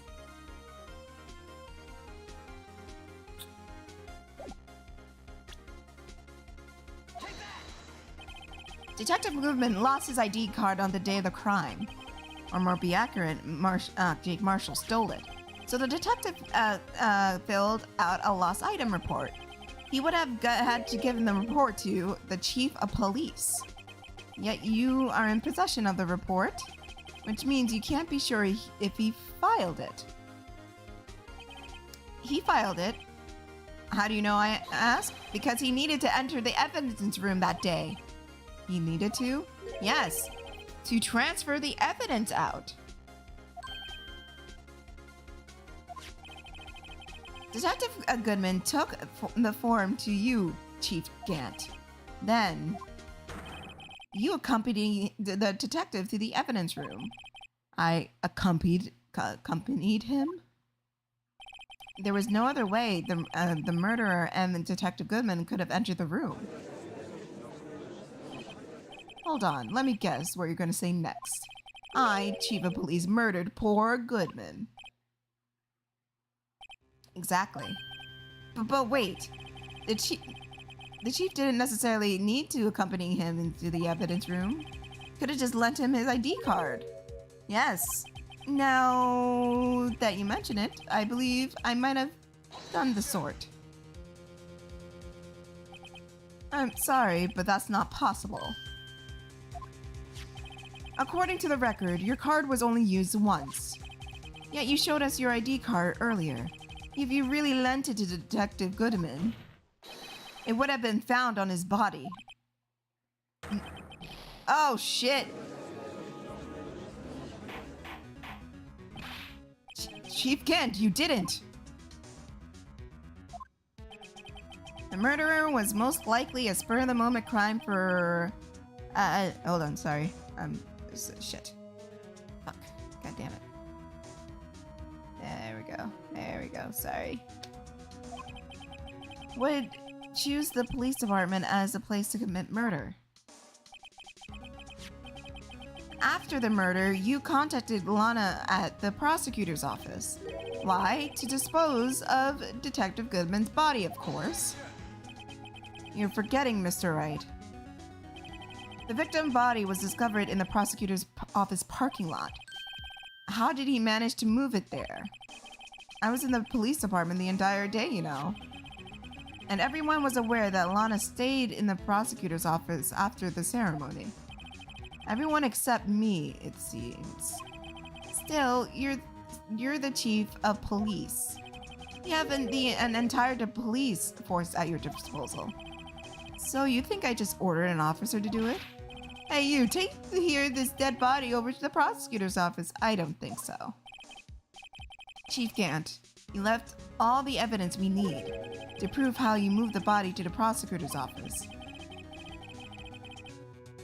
And all this time, I thought it was a useless clue just taking up space. He's the dummy, didn't it? No, wait! Oh, wait, I'm an idiot. I'm thinking, oh, how he moved it's fucking Edward's car, idiot. Dummy. How could the chief have moved the body? Mr. Wright, show us this evidence. Okay. To move the victim's body, Chief Gant used this. His car. This is how you move Detective Goodman's body. A parking stub? Miles Edgeworth. You mean... The body was found in the trunk of Edgeworth's car. I think it's obvious what happened. The body was moved by that car.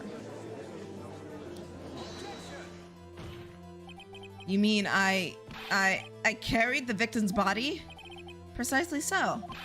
But wait, even you know, I didn't plan on returning into my office after the ceremony was finished that day. But you did return.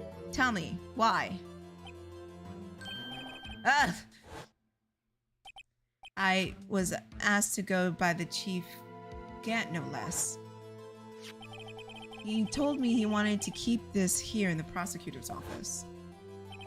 In any case, on the day of the stabbing, I brought this back here. So you see, what you're really taking to the prosecutor's office wasn't the screwdriver, but the victim's body in your trunk. Detective Goodman's body was carried in the trunk of Mr. Edgeworth's car? Yes. Unless, of course, you have another explanation, Chief. Hold on, I think I got a message from someone. I can't tell.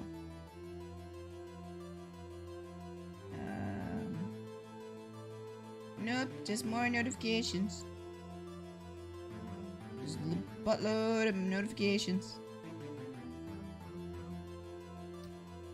Maybe. Unless, of course, you have another explanation, Chief. Why else would you have asked Mr. Edgeworth to transport evidence from a closed case?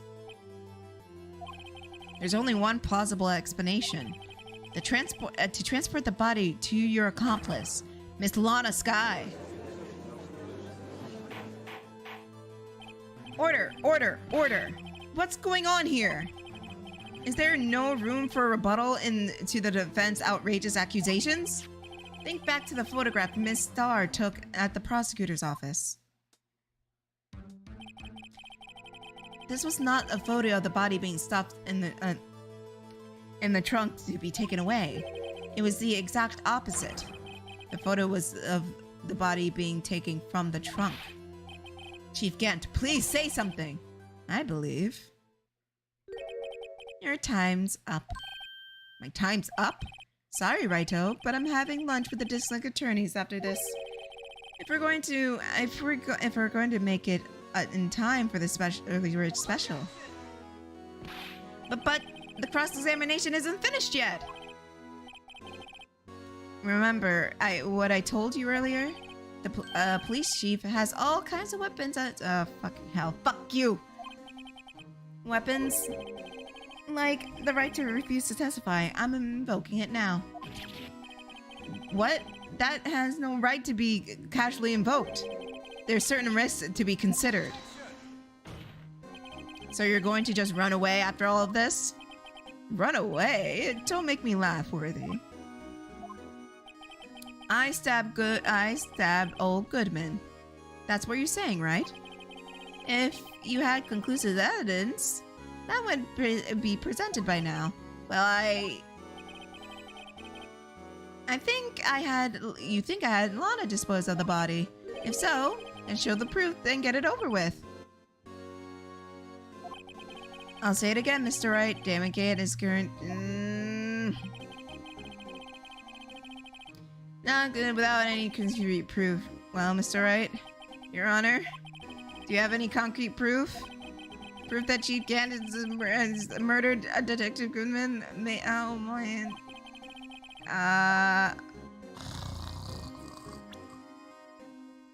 Hang on, I gotta go pee. I'm gonna go think.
Listen, I'm sorry. I had to pee for the longest time. I'm sorry.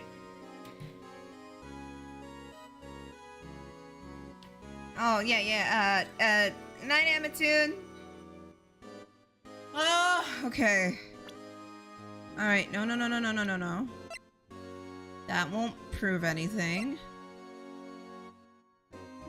Still doesn't prove anything. No. Nope. Nope. Nope. Nope. Nope. Nope. Nope. Nope.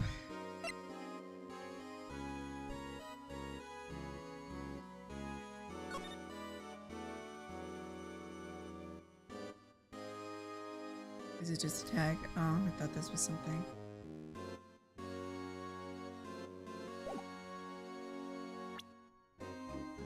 He wears gloves, so there wouldn't be any fingerprints. We just presented that and he just like, no. That's from a whole different case. This won't do anything.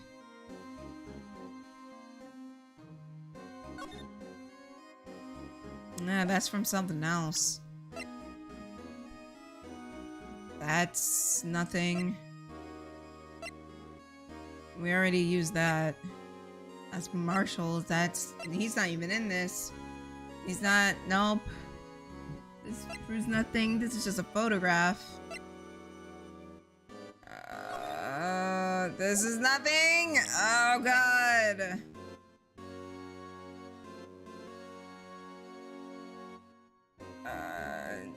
No. That I can't do.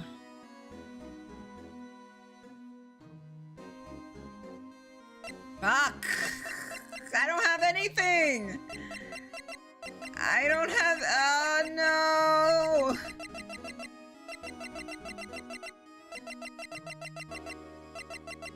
I need to prove that he was the murderer. Like, I need concrete proof that he was the murderer. And that's the thing. I don't, because motherfucker wears gloves.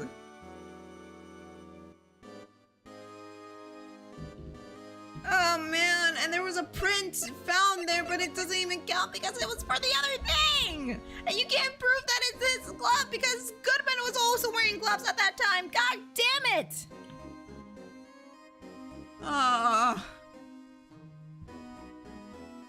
All we can do now is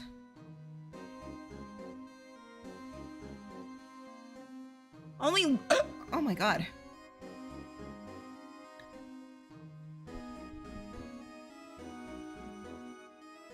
I got so mad I hiccup. Okay. Here's the thing. The only proof we have that he did all of this. Try the glove. No, the glove was clearly in the locker. It's not gonna work. That wouldn't tie him at all. And if the glove would have worked, then like what would he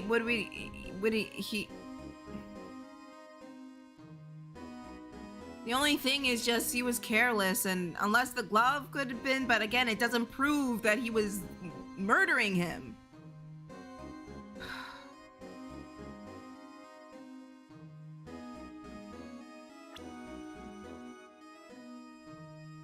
The only person we have to corroborate this is Lana, and she's keeping eerily quiet about everything. Oh. Wait. We can call her to the stand, right? But she doesn't count as evidence. She counts as a profile. Okay. Listen. I'm gonna say I don't have evidence yet because we need to get Lana to talk. Because she's the one who told me everything.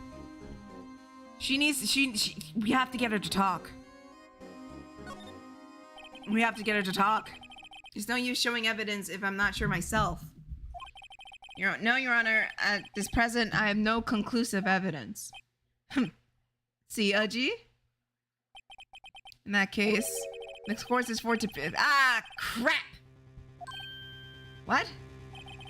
Tip, never gamble what you can't afford to lose, righto? It seems Lady Luck was on my side yet again. Okay, Angie, I'll leave the rest to you.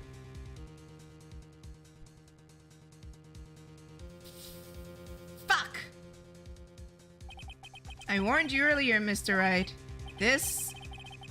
oh, fuck. What?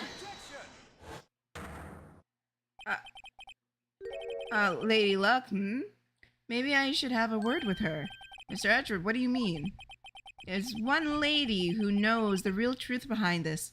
Wait, is Edgeworth letting me get... Oh! We haven't yet had the honor of hearing her testimony. A lady who knows the truth. Another witness. The absence of conclusive evidence. The only other method is proof of testimony. I called it. Yeah. We have to get her to talk. Yeah. Fuck yeah. Is there still someone in one more way? Yes. Shut up. Raise in the trial. Yeah. Mr. Edgeworth, who is this person? Shut up. Why are you asking me, Your Honor? Have you forgotten? The defense is the one calling the witnesses today. Yeah. Give me. Does such a witness exist? She may not be willing to tell the truth. But we can't just stop now.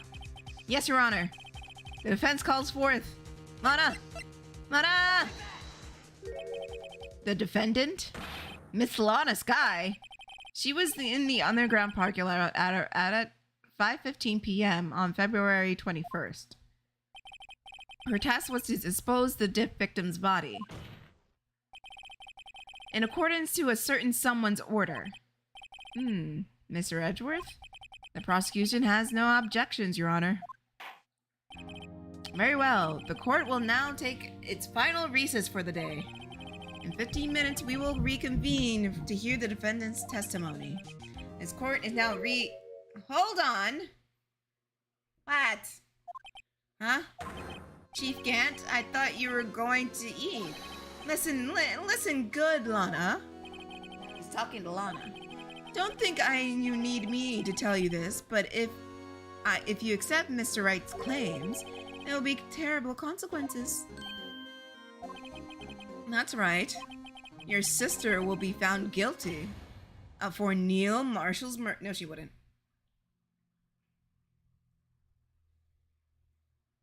No, she wouldn't. This isn't good. No, she wouldn't. You're fine. Of course, you never support such an outrageous claim now anyway, right? Just something to think about. Alright then. I've got a lunch date to meet. She's not gonna get convicted.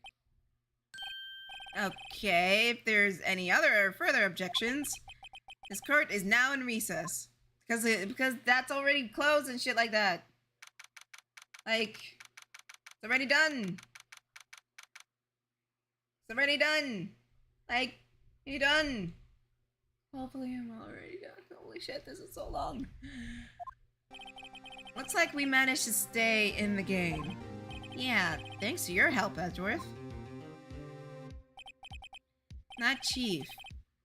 He's something else, eh, pals? Detective Gumshoe! Haha, I'm not a detective anymore. Oh yeah, you got fired. I got him fired. Whoops. Yeah. Oh yes, sorry about that. Don't worry. I've already decided where to work now. At your office. My office? Sure. I'll take the place of that top-knotted girl you used to work with. Could he mean Maya? Still, looks like we're all out of moves now.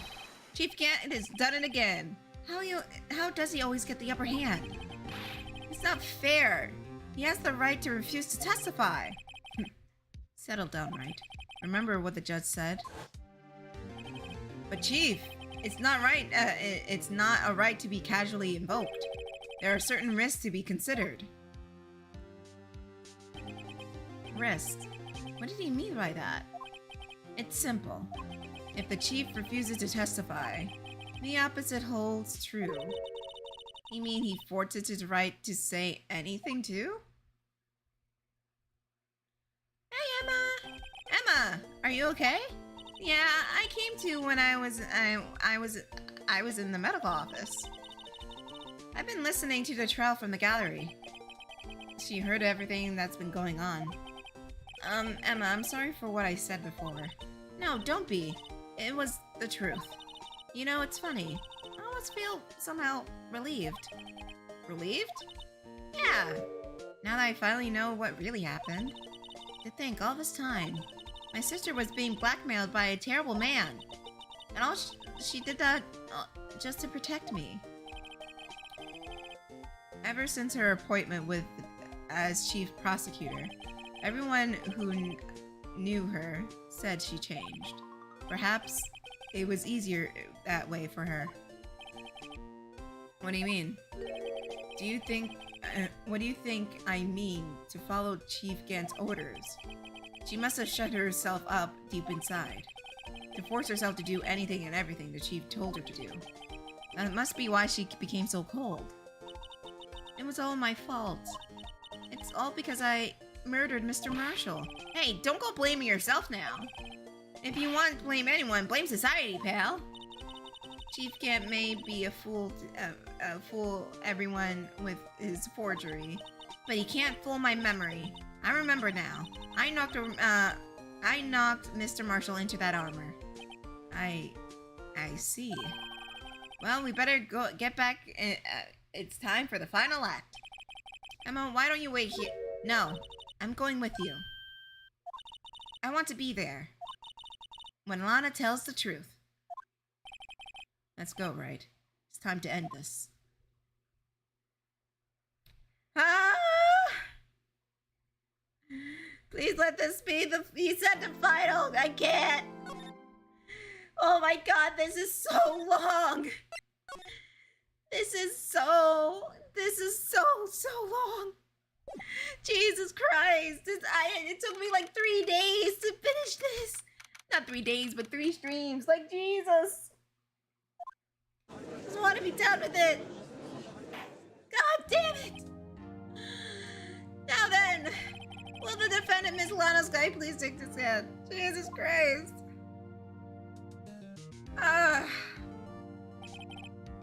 Miss Lana Sky, you're the chief prosecutor. Are you sure you're aware of what is required of you? But Edgeworth, you already know everything. You know that I've done these past 2 years. Please provide the court your testimony, Miss Sky. Remember, you're under oath. We want to hear the truth. Of course, the truth. No, Lana, no matter what happens, I'm always your sister. Or whatever. God damn. Now then, your testimony, if you will. I feel like this segment is one game. It was supposed to be just one big game. I feel that in my soul. Because the other cases were not even the last one was this long. All of them are just so, you were shorter than this. And this one is super long. Holy shit. I think it's just one game. Holy fuck. First, tell us about your relationship with Chief Gant. Everything hinges on your testimony.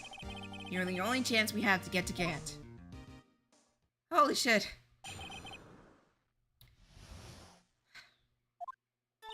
I worked alongside Gant for years. There's no truth to this blackmail theory. I fabricated the evidence 2 years all by myself. When I found the prosecutor Marshall's body, I rearranged the crime scene. Yeah, okay. The only motivation was to get Dark convicted. It had nothing to do with Emma. Are you sure about this testimony, Your Honor? I'm confessing to a capital offense. I'm sure. But Lana! If this is true, then that means Chief Gant has nothing to do with this. That's what I've been telling you from the beginning. Please, Mr. Wright, you gotta help her. She's sacrificing because of me. But what if she's telling the truth? She's not. I know my own sister. Whenever she speaks stiffly like that, she's hiding something. Deep down, she's really screaming in agony. Agony! Yeah, no time to start second-guessing myself. The defense will now cross-examine, whatever. Yeah.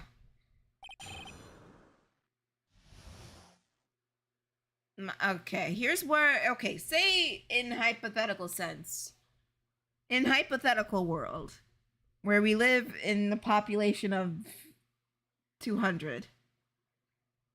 say she did move the body and rearrange this crime scene.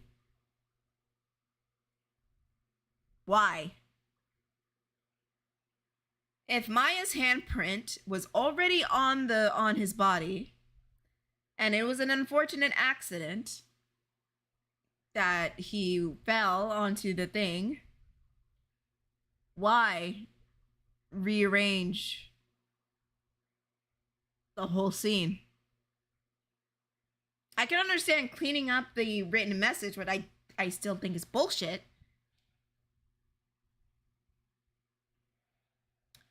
But why would you do all of that? If it's the base, fine, but why would you physically move their bodies to your side of the office? That's the part I'm not understanding. I worked alongside Gant for years. There's no truth in his blackmail theory. I fabricated the evidence 2 years ago myself. When I found Prosecutor Marshall's body, I rearranged the crime scene. Why? You said you did this all by yourself? Yes. Would you mind telling us what you found when you arrived at the crime scene? It seems I was the first person to discover the scene. A broken prosecutor award knife stuck between— What the fuck? Hey, yo! Time out! A broken prosecutor award knife was stuck in the victim's body? Hang on, that's a contradiction. I thought he died on, according to Gant, he died on the nightstand, on that pike. So why are you saying he had the broken prosecutor award knife in his body? What? But Prosecutor Marshall died from an unfortunate accident. That was only a situation you dreamed was possible. I knew that was bullshit! Because if he was hanging there and hear me out. If he was hanging there and Lana pulled him out and like rearranged the scene, when did he have time to write Emma? That's the thing. He's hanging there. He's not reaching for the pot on the floor. The guy's knocked out. The other guy's not gonna do it. When did he have the time to write Emma on the vase?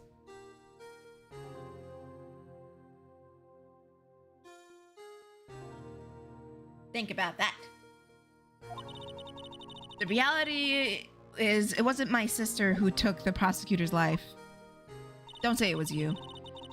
Fantasize all you want, Mr. Wright, but I'll never change this statement. You mean Prosecutor Marshall was wounded and killed by Dark? Something like that. If that's so, what happened to the other murder weapon? Dark was carrying a switchblade knife. Oh, that was lying on the floor a little distance away. It was probably knocked away in the struggle.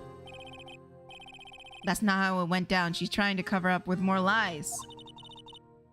All this to protect me.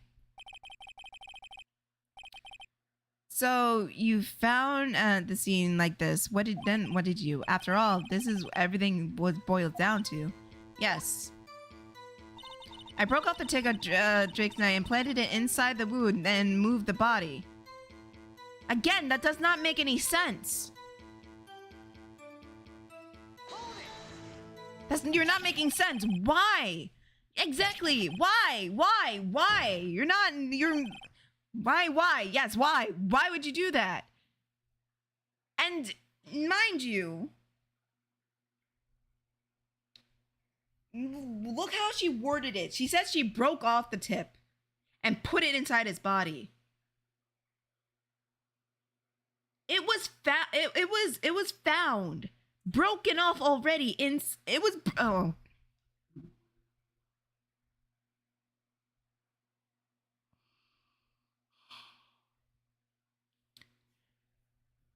You're telling me you managed to push that tip down far enough where it went through both his lung and his heart. Not either one, both of them. You're saying you pushed it down that far enough. Again, why would you do that? You of all people should know, Edgeworth. You've always had a good head on your shoulders. My head isn't that bad, but I ought to ask...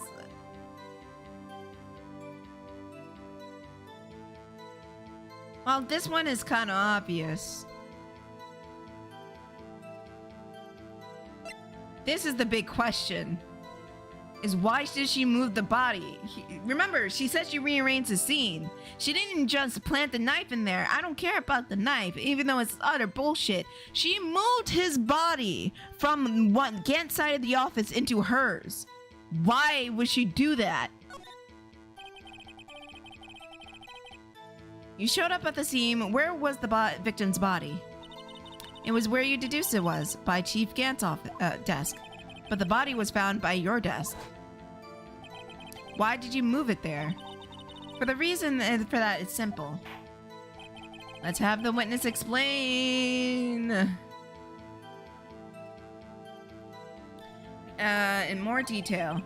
The reason Miss Sky moved the body. The pieces of the jar were shattered during the event. My only illustration get no no no no no no no no no no no no no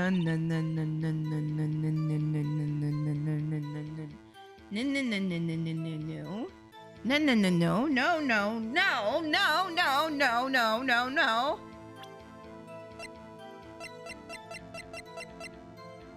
It couldn't have been broken because Emma was already written there. But who wrote it? Who wrote Emma? Miss Sky, I understand how you feel. You committed that crime 2 years ago to protect your sister. You mean the forgery in the scene where Marcia Moore was murdered.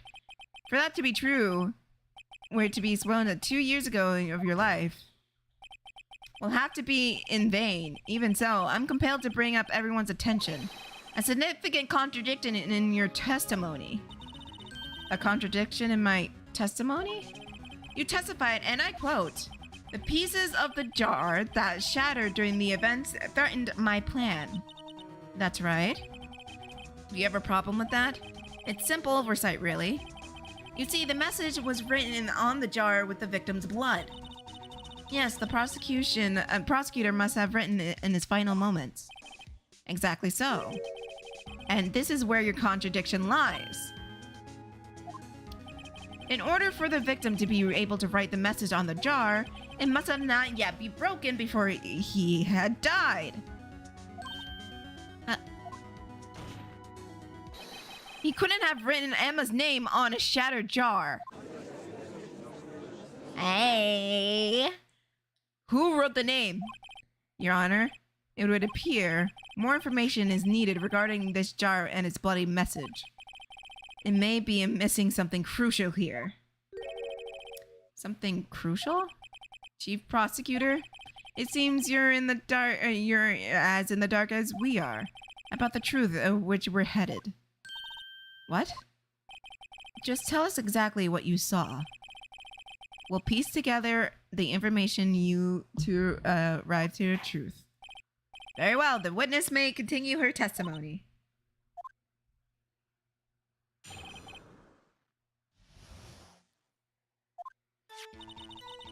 Admittedly, I noticed the blood traces on the jar, but it was dark in the room and I didn't have time to check it out.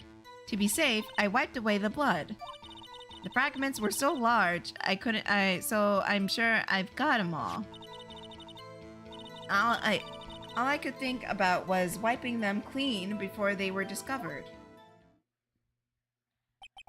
What the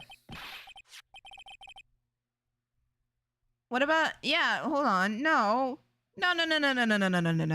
If you had wiped it off all the pieces, then the big piece that had the defined M or the partial M on it would have been wiped off, but it wasn't wiped off. So you're fucking lying again. It wasn't, yeah, no, you're a fucking liar. She didn't think Dark was the real murderer. That's why she tried to erase the real evidence. Very well. The defense may begin its cross-exam. Oh, fuck yeah, I will. Okay. I immediately noticed the blood traces on the jar. Okay. It was dark in the room, so I didn't have time to... Hold on. If it was dark, how did you know what it said? So you didn't know your sister's name was written on the jar? No. If I had known, I wouldn't have gathered all the pieces on the ground to dust... What? Well, that helps my case. Lana, you'd do that for me? Seems like you two might make up yet. Anyways, I barely had enough time to move the body. What? If someone happened to on the scene, you would lose your chance to erase the evidence. You must have been in a hurry. I was. I knew I had to destroy the evidence before anyone came. It's rather shocking. To be safe, I wiped away the blood. Fragments were so... I'm sorry, honey. I'm sorry to, that one piece that he was holding over your head. Yeah, you didn't get it. I'm not even sure you... Now that I think about it more... I don't think it was her who wiped the blood. It might have been Gant. Miss Sky, I believe this jar conceals a truth even you were unaware of. What? We found the final piece of this jar in Chief Gant's safe. The Chief's safe? But how? I knew it. She really didn't know. There's something even more disturbing about the final piece. There was still blood on it. But the witness just testified that she gathered every last piece and wiped the blood off of them. Yes, which leaves us only one explanation. The night the prosecutor Marshall was murdered, you were not the first one to show up on the scene. Chief Gant got there before you.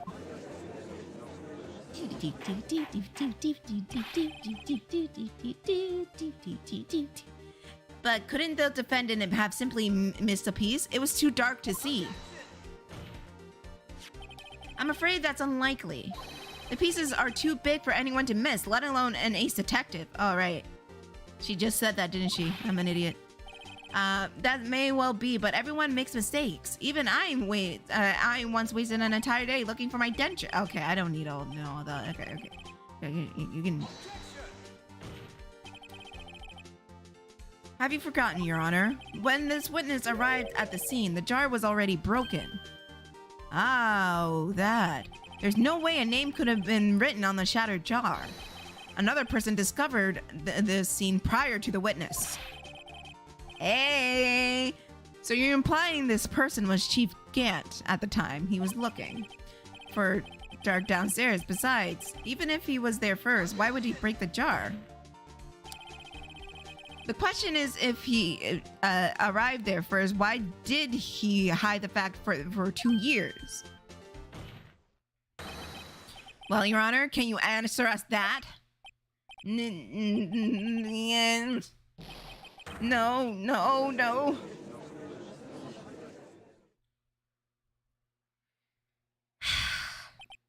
Wait, I'm not the one on trial here. Damon Gant arrived at the crime scene prior to the witness. He proceeded to break the jar and purposely hid one of the broken pieces. Question: what is this action called? Fabrication of evidence. But why would Chief Gant do such a thing? In light of what happened afterwards, and isn't it clear what happened afterwards? Discovering the scene, Lana Sky believed her sister Emma killed the victim. Determined to help her sister, she sought out Gant's aid. Leading her his aid, Gant helped her create an incriminating Dark. sparing Emma. Therein lies the reason.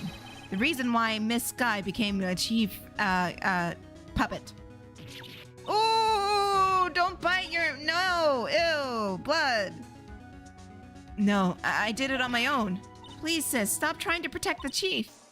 I can't watch you suffer anymore for my sake.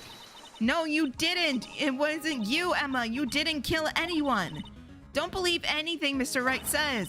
The defense attorneys make out foul lies to defend their clients. Foul lies? Imagine that coming from my own client. I guess he'd seem... What the fuck? Bro! Wait a minute. What if... we're still smack dab in the middle of Gant's trap? Yeah, we are. Is there something wrong, Mr. Wright? Lana, may it be right after all. What do you mean, Mr. Wright? So you do tell foul lies, Mr. No, shut up. Miss Sky, please testify once more.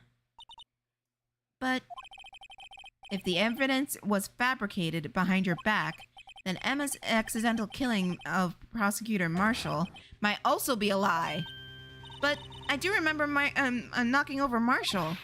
But Miss Sky, if you will. I can't. There's nothing to be afraid of anymore. This cross-examination may not change a thing. However, there is a possibility that it will, if you tell the truth. Very well. I'll testify about what I really saw.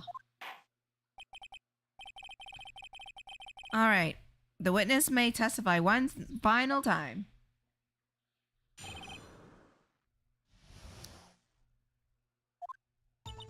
When I arrived, I found Mr. Marshall's body impaled on the suit of armor's sword. Emma and Dark were lying unconscious on the floor nearby. I saw what happened and I thought she did it.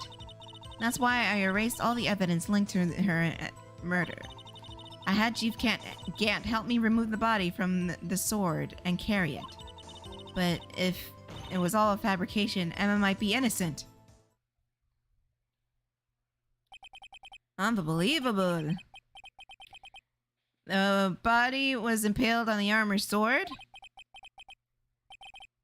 You're the only one who saw that. If only you had proof. Actually, I do have proof. What? I gave it to Mr. Wright just this morning. You mean the book?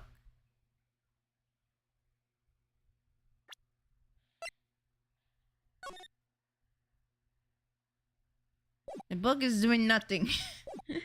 That's just saying things. What? Me? It's a picture. It's a picture I took of the crime scene as encountered it. I thought it might be needed. But I don't remember receiving a picture like that.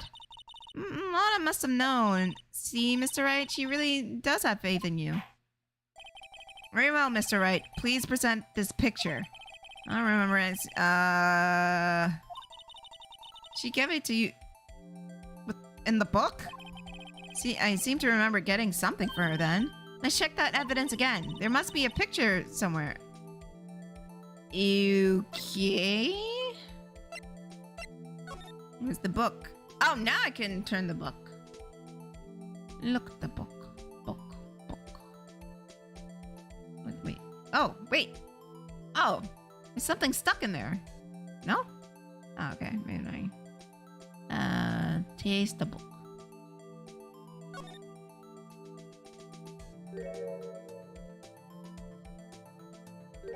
Oh, there you go. Hey, there's a picture in here.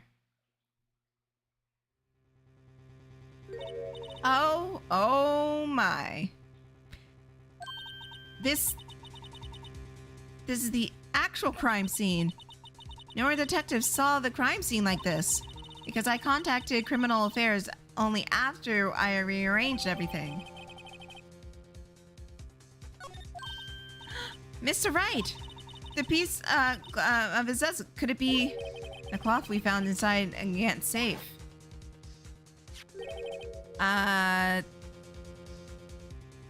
What's this? Oh, crap.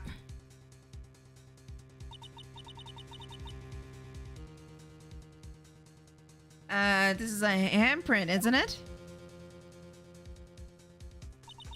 That cloth, it had fingerprints on it. Whoever's fingerprint.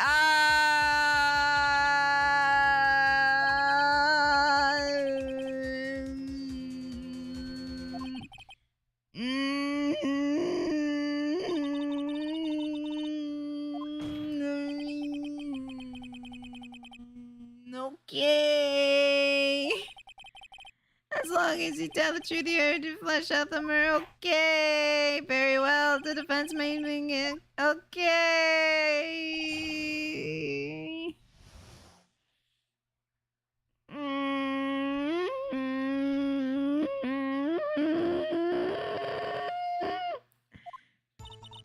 I arrived and I found Mr. Barnes in. Oh God! Oh my God!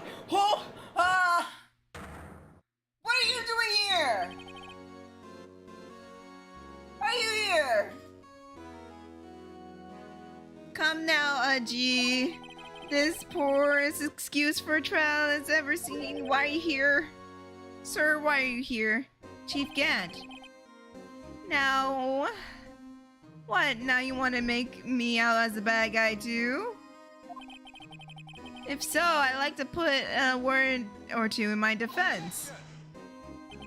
I'm afraid it's too late for that. What? You already declined to testify. It means you forfeit your right to make statements of any sort. You see what happens when you're stupid? It must be that risk they were talking about earlier. Just sit back and relax. And enjoy the sounds of the noose tightening around your own neck.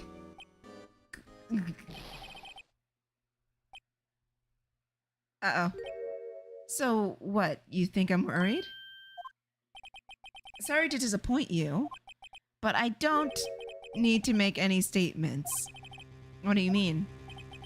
The evidence will do all that talking for me.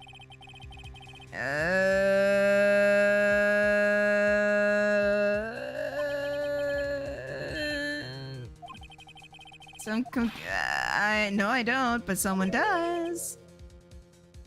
Wait, can I say I don't have it? So what's your excuse, righto? Can I just say I don't have it? Why do you keep on quiet about it? Do you have something to show us? No? Something that... No? Conclusive evidence that... No? Is this true, Mr. Wright? No?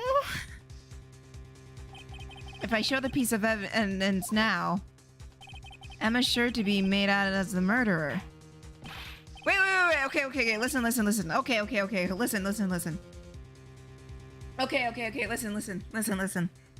I think I have an idea. I have an idea.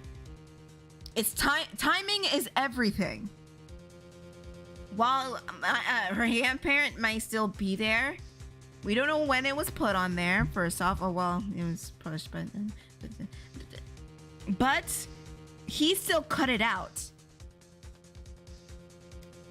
Okay. If I have the choice not to present it, I don't want to present it right now. Don't make me present it right now. I'm going to use it later. I want to save it. I want to put it in my pocket. Save it for later.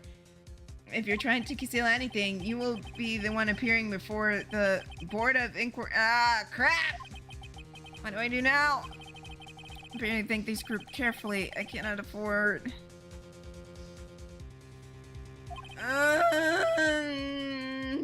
should I... The one that shows...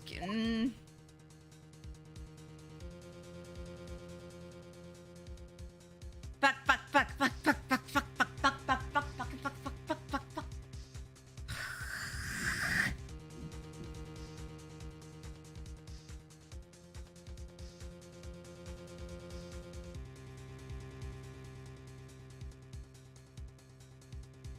I'm going to keep it in my pocket. Because we need to prove he is the one who was there first, and that's the only evidence we have. If I show it right now, with the circumstances presented to me right now, it's gonna be that.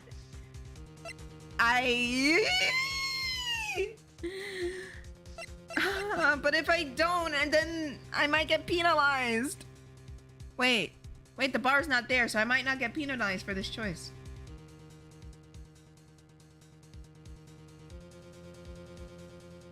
Fuck, what do I do? Shit, what do I do? Shit, what do I do? What do I do? What do I do? Shit. Oh my god.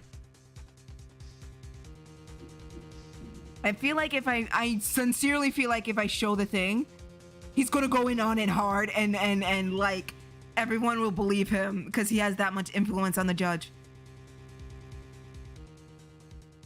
Oh my god.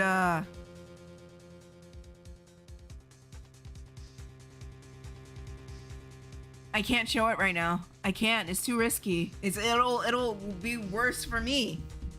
No, I can't do it. I can't do it. Your Honor, I don't have any evidence I can present at this point in time. Thank you for the wording. Yes, not now. But the time will come. But not right now. What? You lie. Chief Gant? You opened my safe. I know what you took in, what was inside. Conclusive evidence. I don't know what you're talking about. Oh, Mr. Wright, why don't you shut up?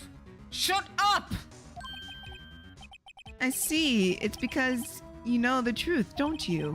You know the finger, that's why you won't present it. What are you talking about, Chief Gant? Can't you figure it out? Take a good look at this picture. Oh! Ayo, let him call himself out! You notice anything odd in the chest area? Looks like a part of this has been cut for some reason. You mean you had this in your safe?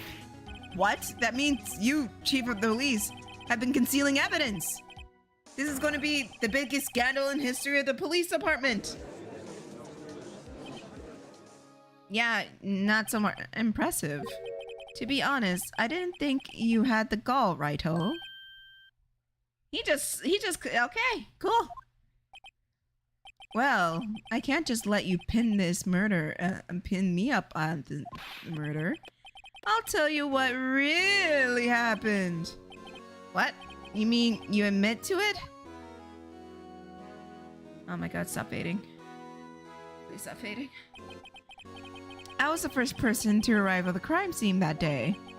Then it occurred to me that I could use the situation to control Lana.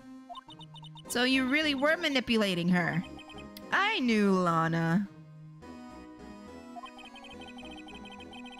If I made it... I knew it. Dude.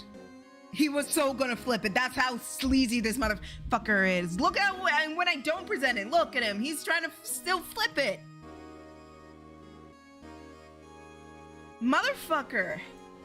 I'm glad I didn't show that incriminating evidence. That's when she saw the scene. She asked for my aid.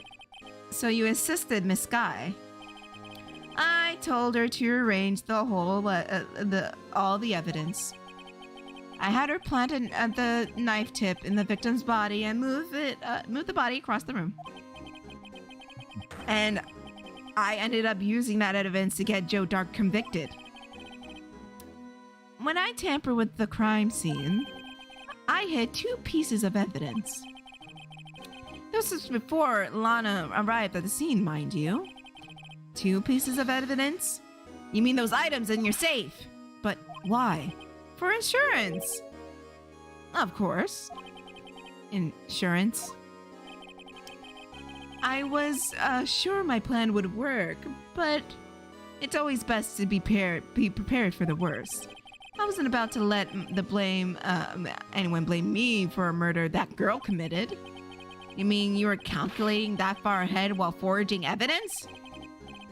What do you take me for, a fool? I didn't make the police chief by dumb luck. See this jar fragment? I hid the most legible part of Emma's name. You can't expect. I didn't expect Lana to go and wipe the blood off all the pieces. But if you fabricated the evidence, what's to say you didn't fabricate the message on the jar too? Boom, baby! That is what I'm talking about! Oh. Some people just don't. Oh, I just realized something. He did write it. He wrote it because if Marshall was stuck up on there, how could he have written that message on the vase? Sus. That's why I kept one more item for insurance. You mean that piece of cloth? Come on, Raito. Cough it up already. I know you have it. What are you waiting for? Shut up! Shut your mouth! Children should be seen, not heard! So you admitted them, Chief Gant? That you were hiding the cloth you cut off the victim's vest in your safe? Yes, I admit it. I didn't want to have to do with that, being chief and all. That's a lot better than being portrayed as a murderer. Well, Mr. Wright, what do you have to say for yourself? Just a moment ago, you said you didn't have any evidence you could present. Foolish move, Righto. You should have shown it then, before it was too late. It's been a long battle. But the moment of truth has finally arrived. I think we do it now. Oh, I don't mess it up here. My victory's mine. Okay. I think we do it now. I think because we needed to get him to talk and say he did all of this and put more seeds of doubt into it. I think we can present it now.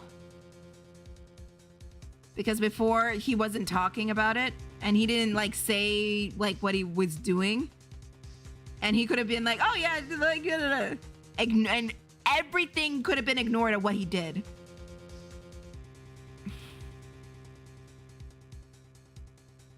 I think now's the time. I think if I don't present, he's gonna kick my ass. Not only that, he's going to he's probably going to get me disbarred. Your Honor, I do have evidence to present now. All right, then let's see this conclusive evidence. The evidence that shows the actual. Oh boy, I hope I'm not wrong. Let me verify this once more. On the day of the crime, you personally cut out this piece of the victim's vest. Oh, yes. At last, you finally brought it out to the open. This is a handprint of a piece of cloth. You're on. Wait a second. I'm just noticing this now. I'm stupid.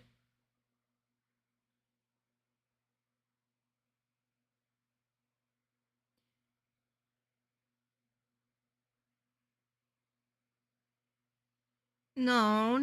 That's obviously Emma's handprint. What I'm wondering right now.